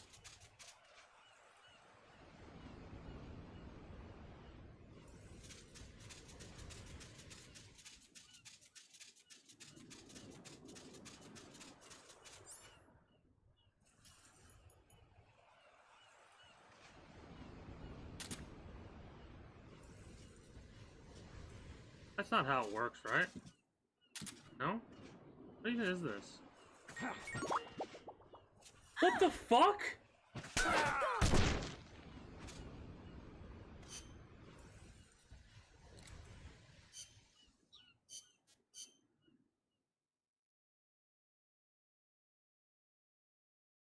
Greetings and a good day, Fob Rackentry. How are you today?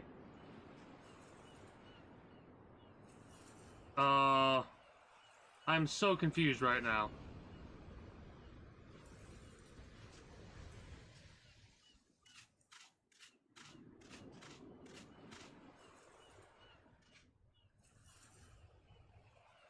Google. I'm gonna Google it. I'm gonna cheat. It actually is the cardboard box. I did it for a second. I have to do it longer, I guess. Yeah. Whoops. I tried it for a second, but then I was like, what? So literally just wait.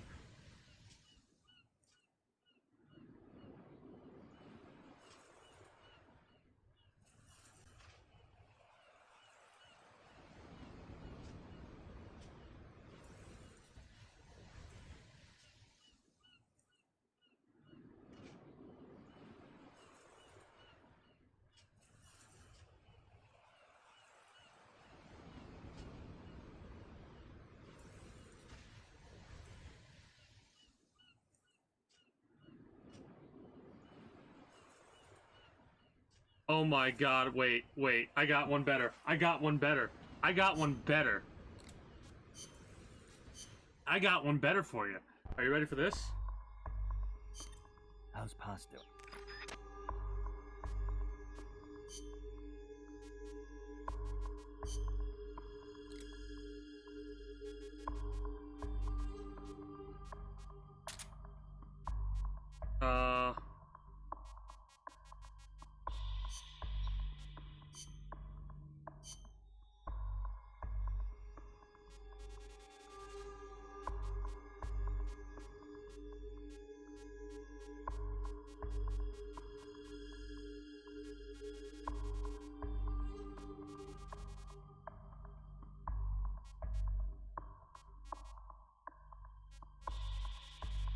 God, there's so many.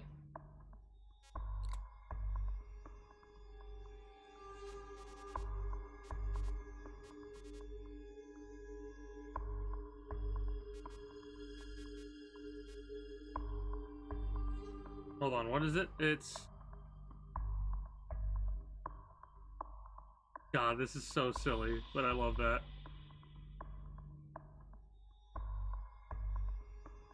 Impressive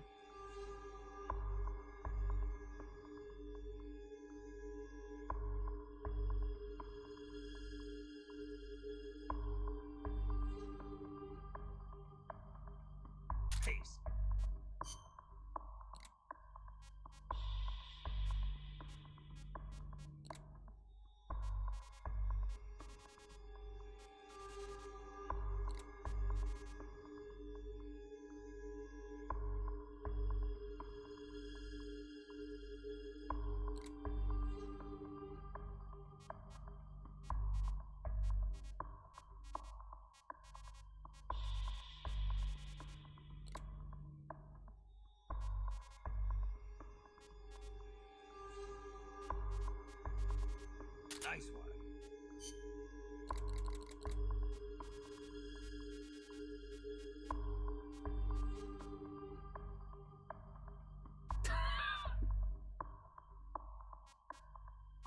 Good to have you. This is how you get S rank, by the way. Pretty good.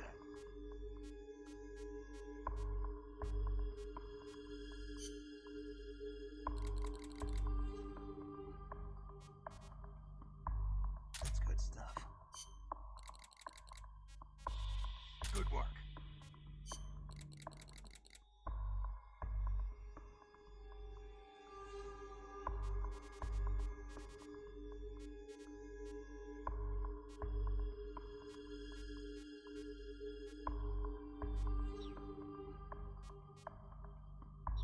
Okay.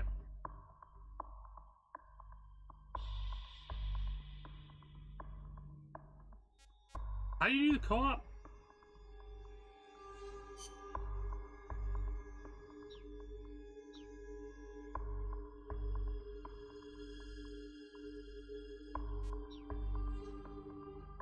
How's Paz doing?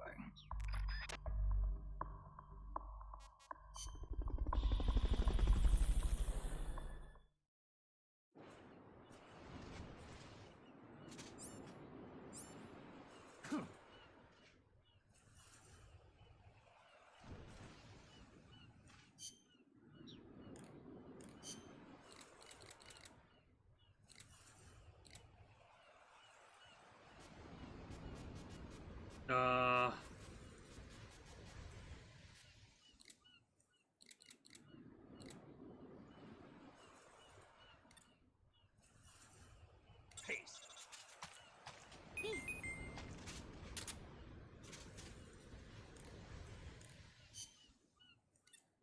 Nice one. Yeah! You're pretty good.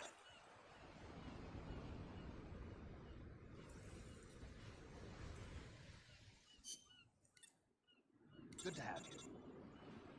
Yeah!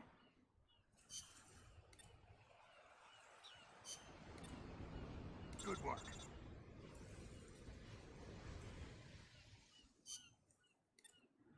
That's good stuff. What is it, Snake? You're pretty good. Really? Oh, I am so happy. This is dumb. Paste. Nice one.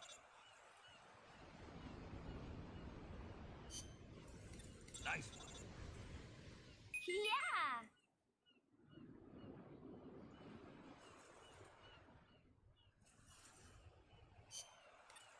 Good to have you. Yeah!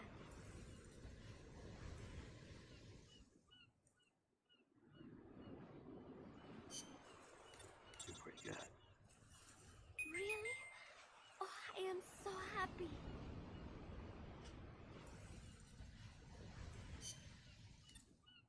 Good work. Yeah!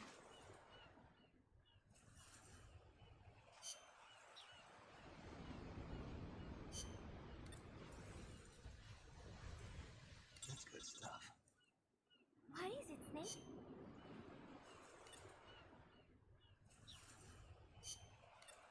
Paste.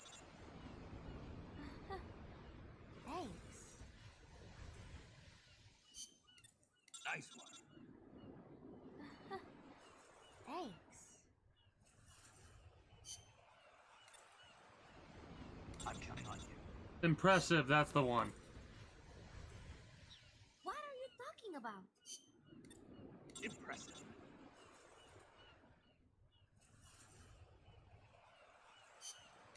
Impressive. What? No way!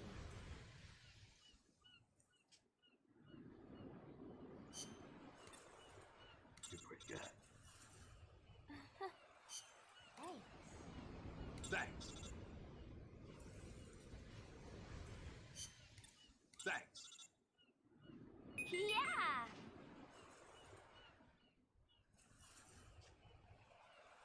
So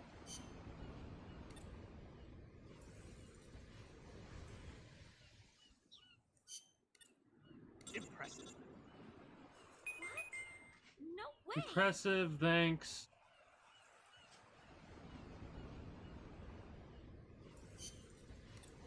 Thanks. Yeah.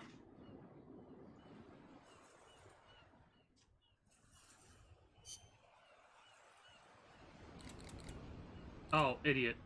I messed up. I needed to put the music on. Hold on. I got a couple more things I gotta try. Oh, this is so silly. How's Pot?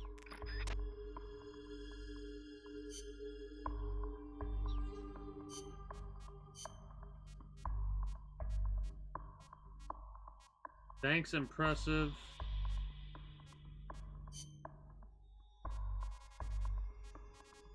Impressive.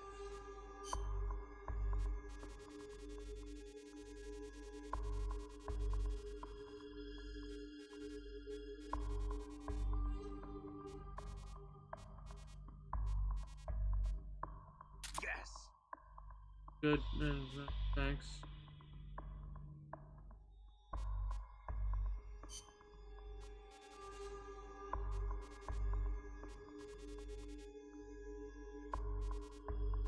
Good.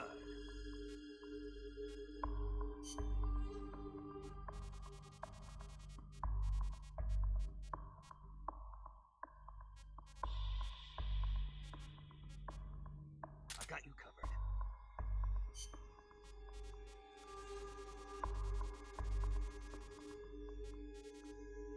Hold on.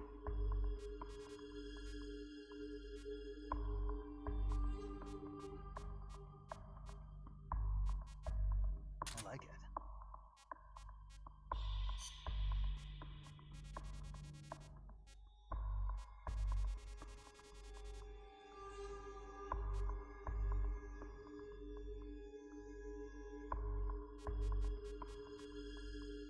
Not bad.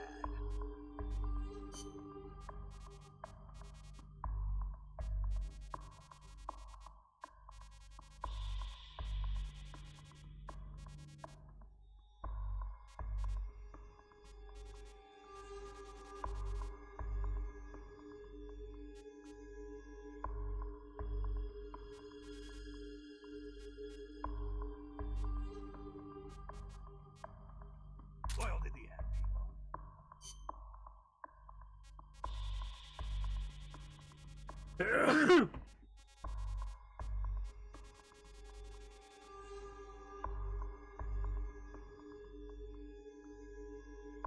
Guess it's time to launch some fireworks.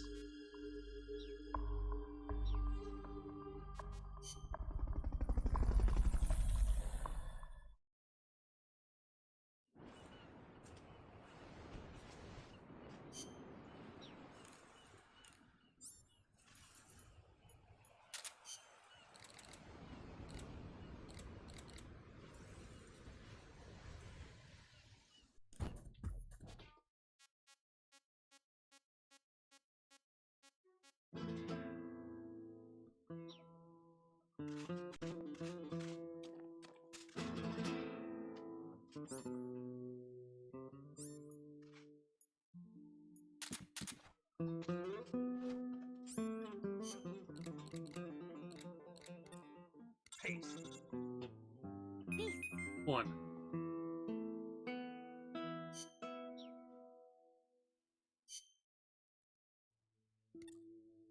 Good work. Yeah.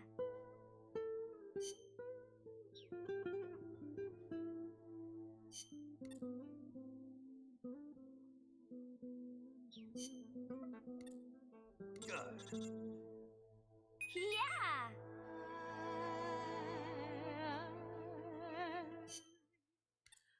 I like it.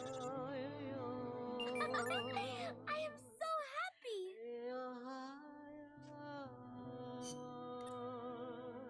You're pretty good. Really?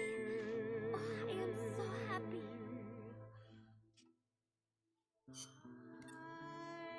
Good to have you. Yeah.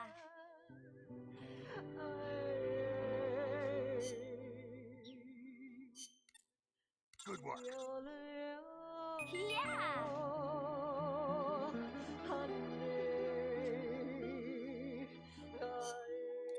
Impressive. This might not be right. No way!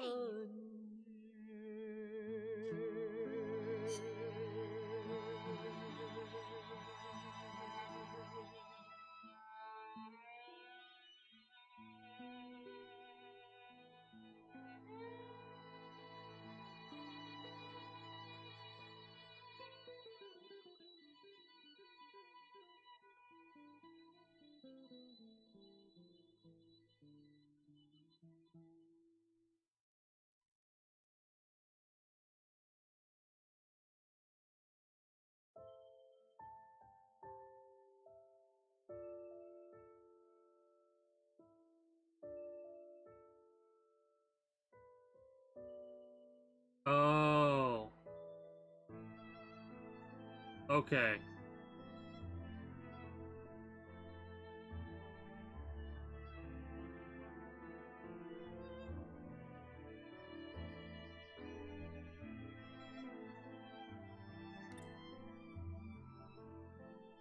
Good to have you. Yeah!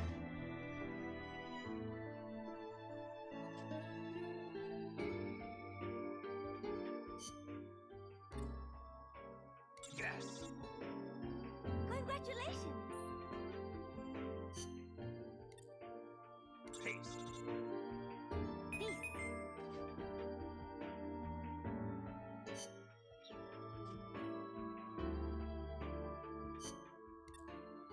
Nice one.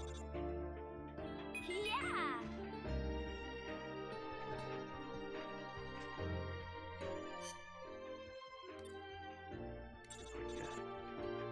Really?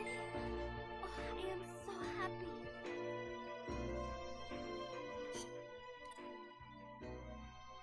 That's good stuff. Why is it Snake? Impressive. No way!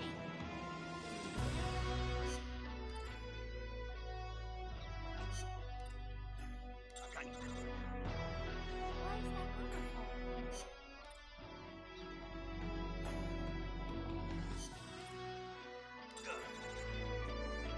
Yeah!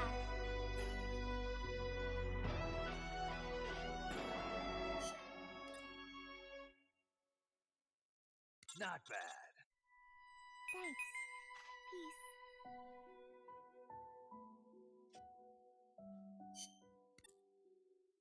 Good. Thanks.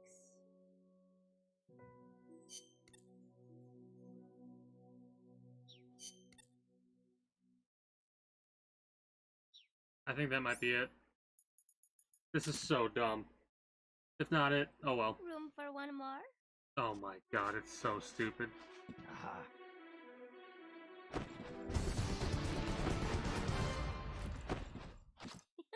What am I going to do with you? That's so fucking stupid. Oh my god. It's so fucking stupid.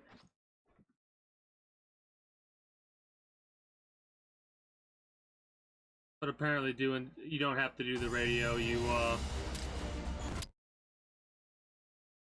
190, I needed one more. I needed one more to get S rank, I think.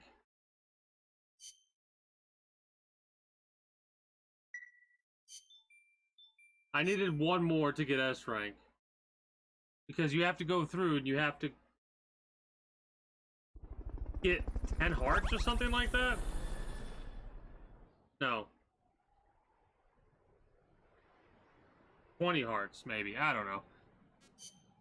We can do it again. That's so dumb. What other missions do we have? There's nothing to get banned for. Nothing's shown. Nothing happens. You know?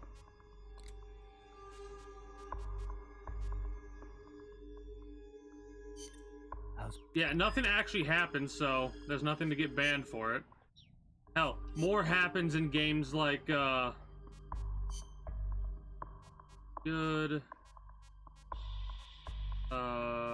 Impressive. So that's 8, 9, 10.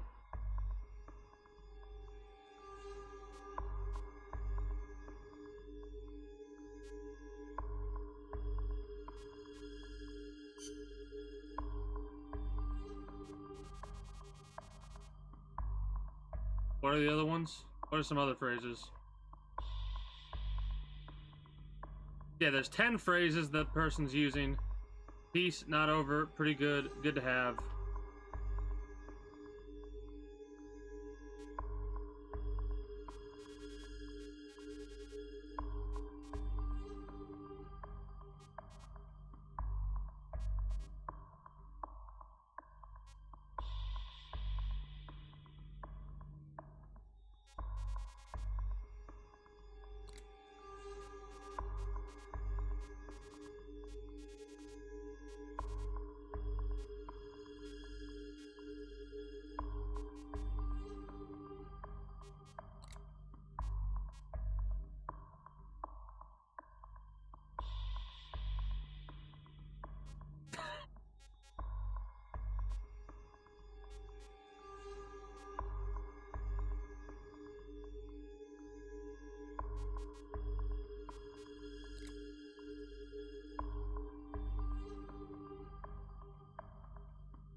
Get inside and box time. I mean, I'm having a good time. There are some box time. Some slight issues I've had with it. I'll get into those in a minute.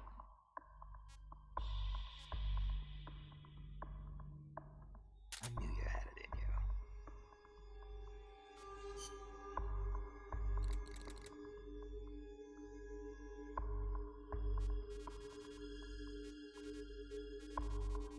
I wonder how many of these you can do that'll have different responses.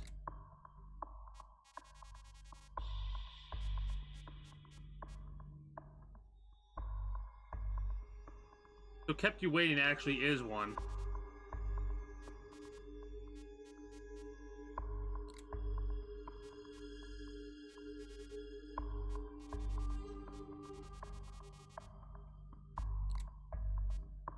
It's not over yet.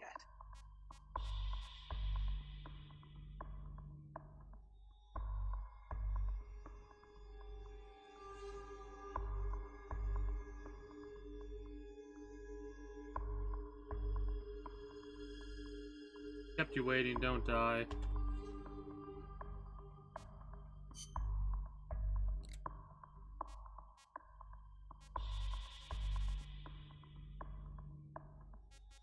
Kept you waiting, huh?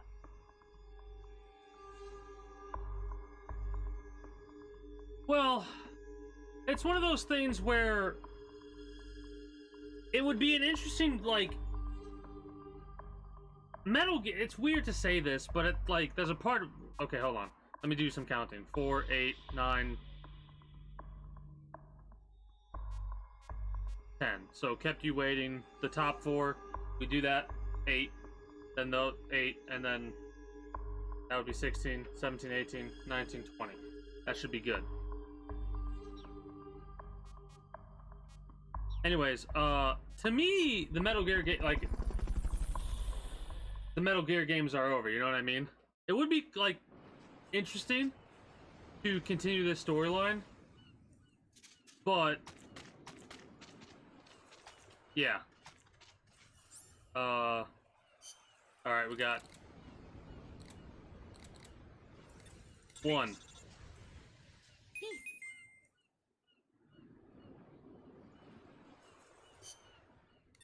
Nice one. 2.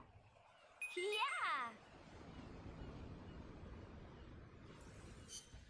Good to have 3. Yeah!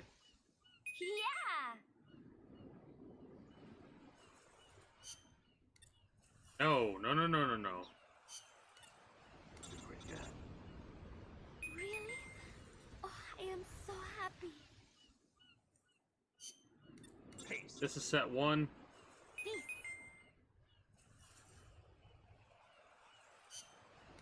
Nice one. Yeah! This is so dumb. Good to have you. Yeah! I wonder how long it took someone to figure this out. Really? Oh, I am so happy.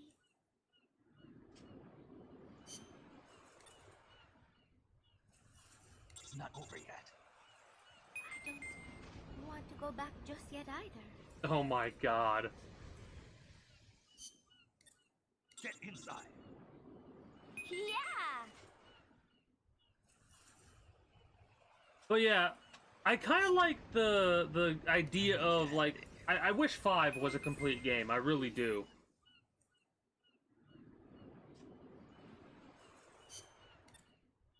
Box time. Yeah! You know? Like Get inside. hmm, Yeah! it is what it is. But yeah, we've got a lot of Metal Gear games about the boss. You know what I would like? You know what I'd rather have? I would rather have, like, the original games up to Metal Gear Solid. A little longer too. I need to play Portable Ops next time I do this playthrough, but, I knew you had it in you. Thanks. I would like a remake of, like, Metal Gear, Snake's Revenge, Metal Gear 2, Solid Snake. Box time. Yeah!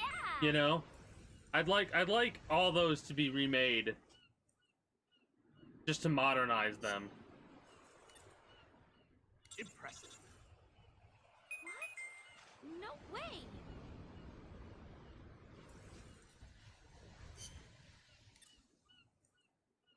Kept you waiting, huh? No, it is okay. No, I've never played Revengeance. That's how we're gonna wrap up this month. There's 15 main games in the series. There's a list. I can send a link to the list of how, like, the chronological order of those games. Impressive. What? No way! I love how I just needed one more. But yeah, I know a little bit about Revengeance. Kept you waiting, huh? No, it is okay. Alright, now she's at 200, right? It's a little hippity-hoppity, whatever. If it's not right, we won't really spend more time on it. Room for one more? This is so silly. Aha. I cannot... I feel a little awkward. That makes it worse! Oh, God.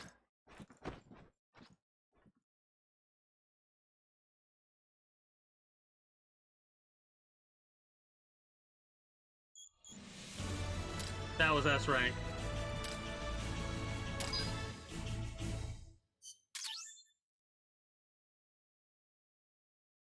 Amanda uniform. Okay. What is the Amanda uniform? Well, don't tell me any more than that. Fab. I'll get into. I don't want it to be. I wanted, like, I don't want spoilers. You know what I mean? Not that I care about the spoilers, but other people who may have ever experienced the games. What the hell? No, I know. I'm just making sure we're on the same page. What the hell is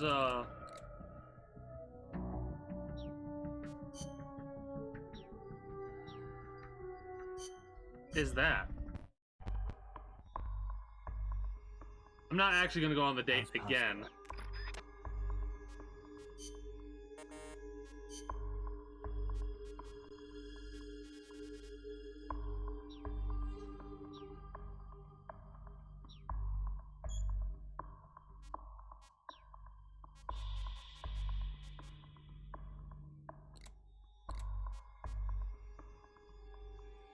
Commencing mission. You're in for some heavy combat with this one. Heavy Try to make combat. it back in one piece. Yeah.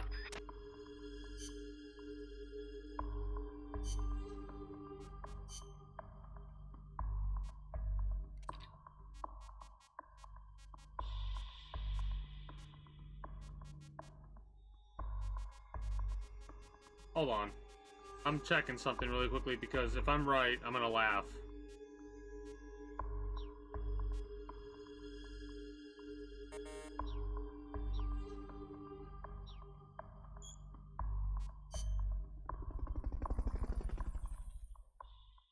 That would be pretty cool if they did.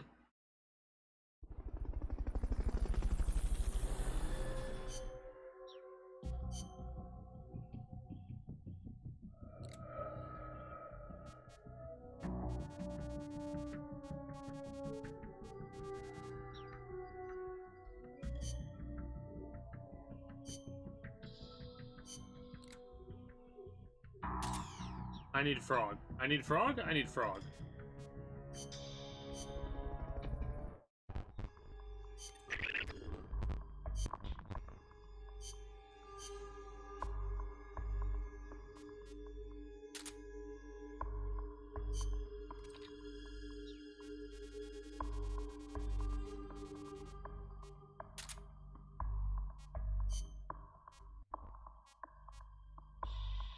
Yeah, okay, that's what they did that for. Alright, so the Amanda, but, yep. Silly. Alright. Let's get the snake. I just wanted to see that.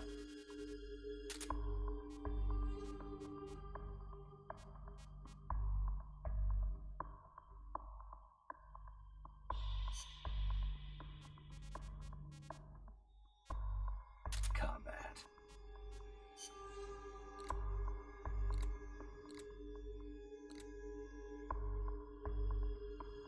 That is not a lot of ammo. Wow.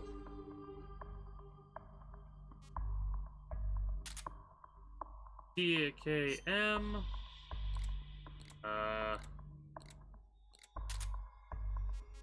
Sure, I suppose.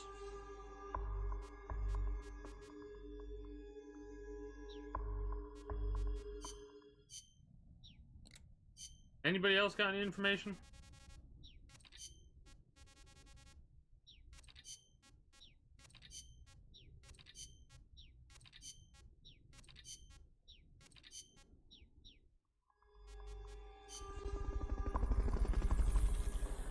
Alright, this will probably be the last mission that I do for the evening, and then tomorrow, before I do any more main missions, I'm probably going to want to try and finish up Zeke. I want to get Zeke 100% decked out. So that might take a couple of days of grinding.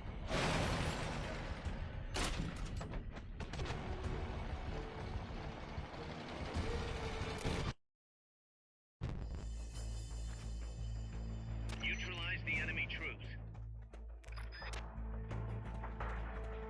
They're trying to find you. Make sure they don't. Oh, we're getting spotted.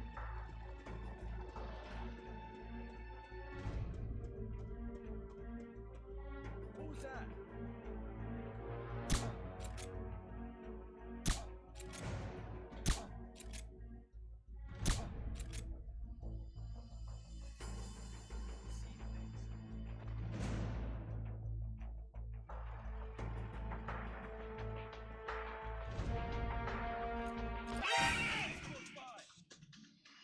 Well, that sucks.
So I think reinforcements are coming out of that vehicle itself.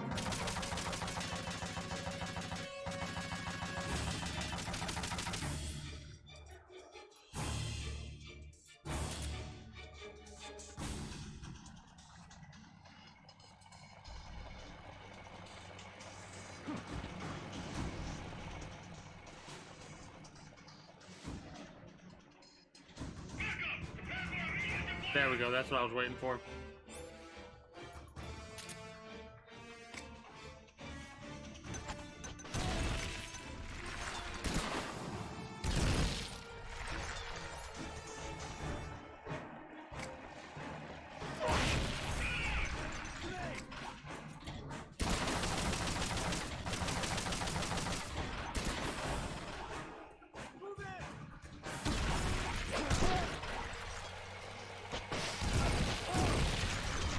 You absolute fucking moron.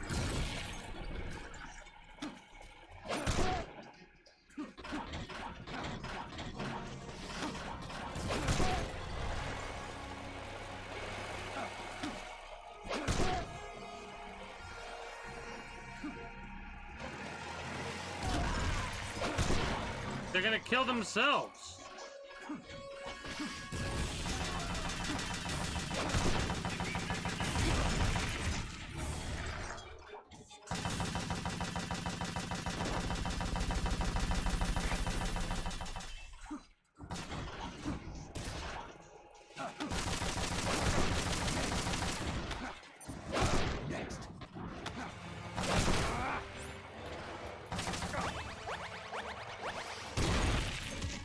I hate.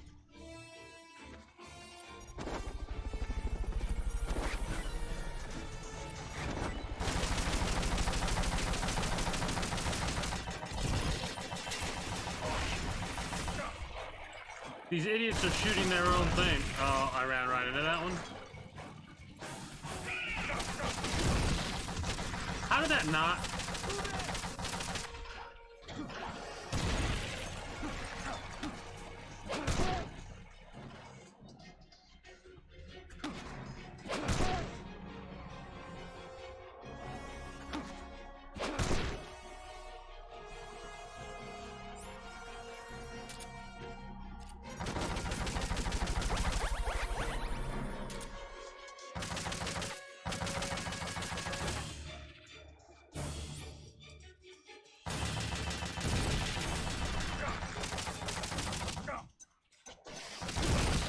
I don't know why I'm trying to knock him out like that.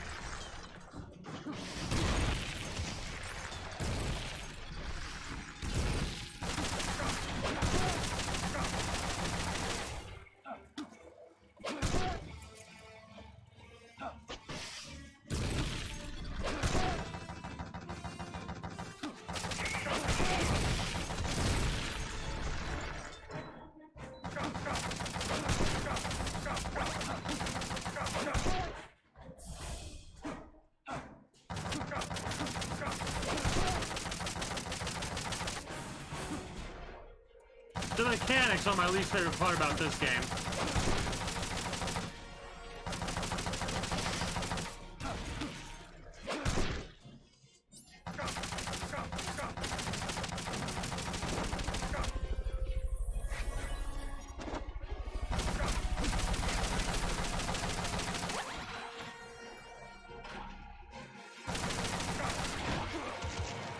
You motherfucking son of a bitch.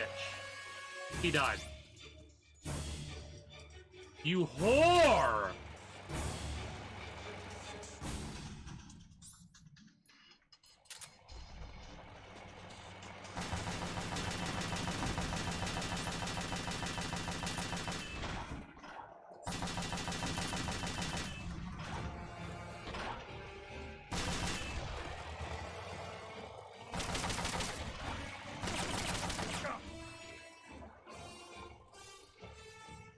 Stop moving, you coward.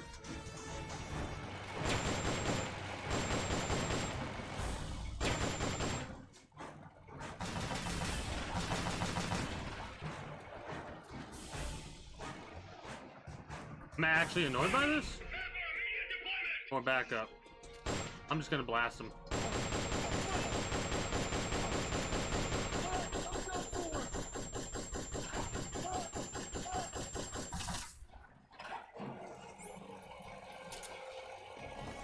One of you get to go. Everybody else can fucking die.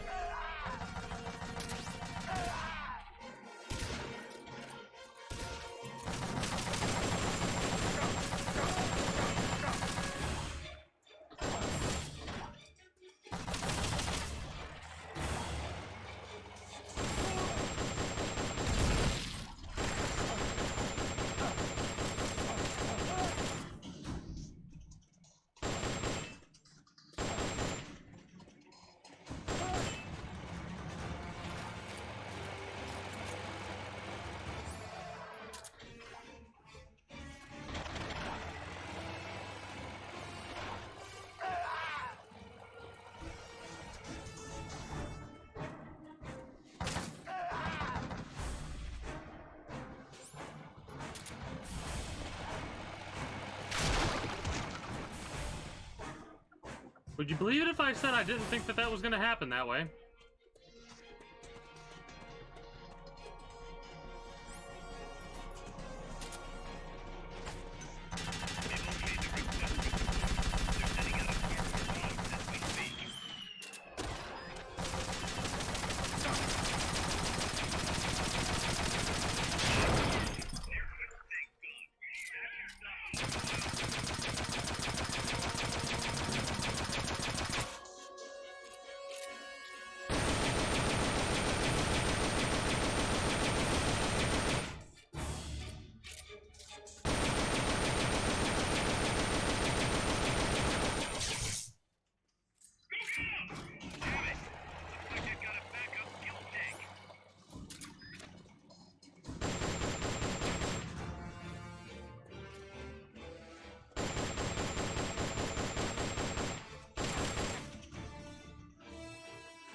Hey, rank 3 PMK, hell yeah.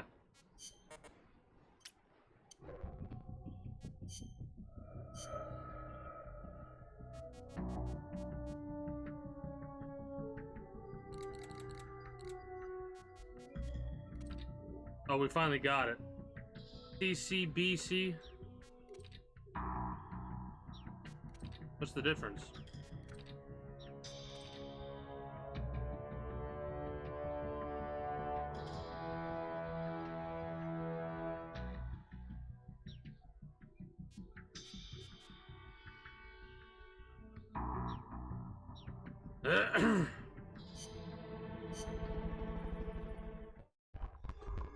That should be all side ops complete. Oh, nope, there's one up there. A new classified document retrieval. And then the Zardnov mission. And then we have a bunch of pupa missions to do. Like, well, pupa missions and other missions as well. That'll come later.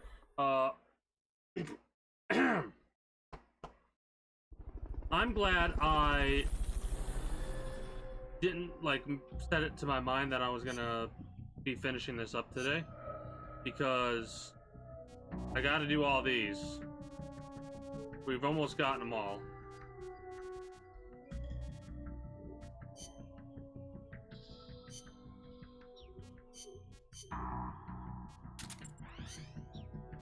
I'm concerned about losing these tanks, but like I said, if I need to, I'll just get what I need to get when I need to get it.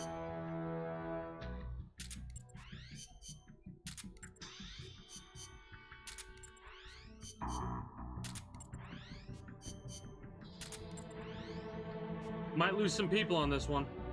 It's a BTR and a T-72U, so that should get obliterated. Honestly, that should honestly get obliterated.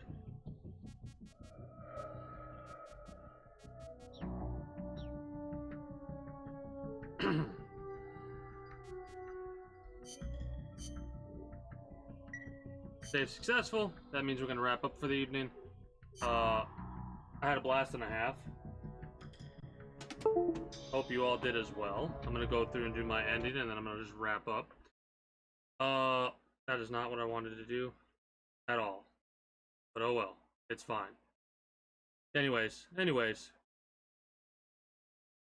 I had a blast and a half. Oh man, I'm tired. There are certain parts of the story so far that have frustrated me. There were certain mechanics that frustrated me, but the idea of it is pretty fun. And as frustrated as I was, it's fun. It adds more context to certain things that happen in the future, and it makes more sense about why certain characters do what they do in the future. Anyways, those of you that are new here, be sure to become a citizen today. Well, if you've enjoyed your stay and you haven't already, be sure to become a citizen today via subscribing to this channel as well as my main channel. If you're watching on YouTube, links will be down in the description below through all my links and streamer links. You can catch me on all of my associated sites, be it Twitch, where you can follow me over there and catch me when I go live at 6 p.m. EST EDT every single day, at least for the year of 2022. The community Discord, where you can always get the most accurate notifications of whenever I do go live, if I'm going to be a little bit late to a stream, or if I'm going to be a little bit early, or what have you. You can also talk to other citizens of the kingdom as well. Twitter, which I pretty much only ever post when I'm going live. Some referral links to some survey sites that I use that pretty much only work for the North American region, I believe, unfortunately. And whatever else catches your fancy. Oh, was it too fast? I'll have to try and slow down in the future then. Basically, it's just me going through and doing my ending spiel, right? Like, telling people that if they're watching on YouTube to subscribe to the channel. I have a main YouTube channel where my edited videos go. Twitch. The main important thing is Twitch and my YouTube. Maybe I'll have to slow down in the future. Well, it's not just you, it's whoever, right? Some people might be watching on YouTube. Some people might be watching the Twitch highlight, which, if you're watching the Twitch highlight, exclamation point links in the chat below. Like so, I suppose, right? You can, oh, I appreciate that, thank you. You can basically go to either streamer links or all my links, and that'll be where everything's at, right? I appreciate that, Fab. I should probably also add to my little ending spiel, like, if you enjoy it enough to share with some friends or whatever, be sure to do that as well, I guess. But regardless of all that, that is going to be it for me for the time being. Tomorrow, I'm going to be doing some grinding in this game, doing some more missions. But basically, I'm going to be grinding out a lot of battles. A lot of battles over the next couple of days in order to 100% complete Zeke. All that's undone, however, that is going to be it for me for the time being. I do hope you enjoyed your time here. And until next time, take care and have a good one. Bye-bye.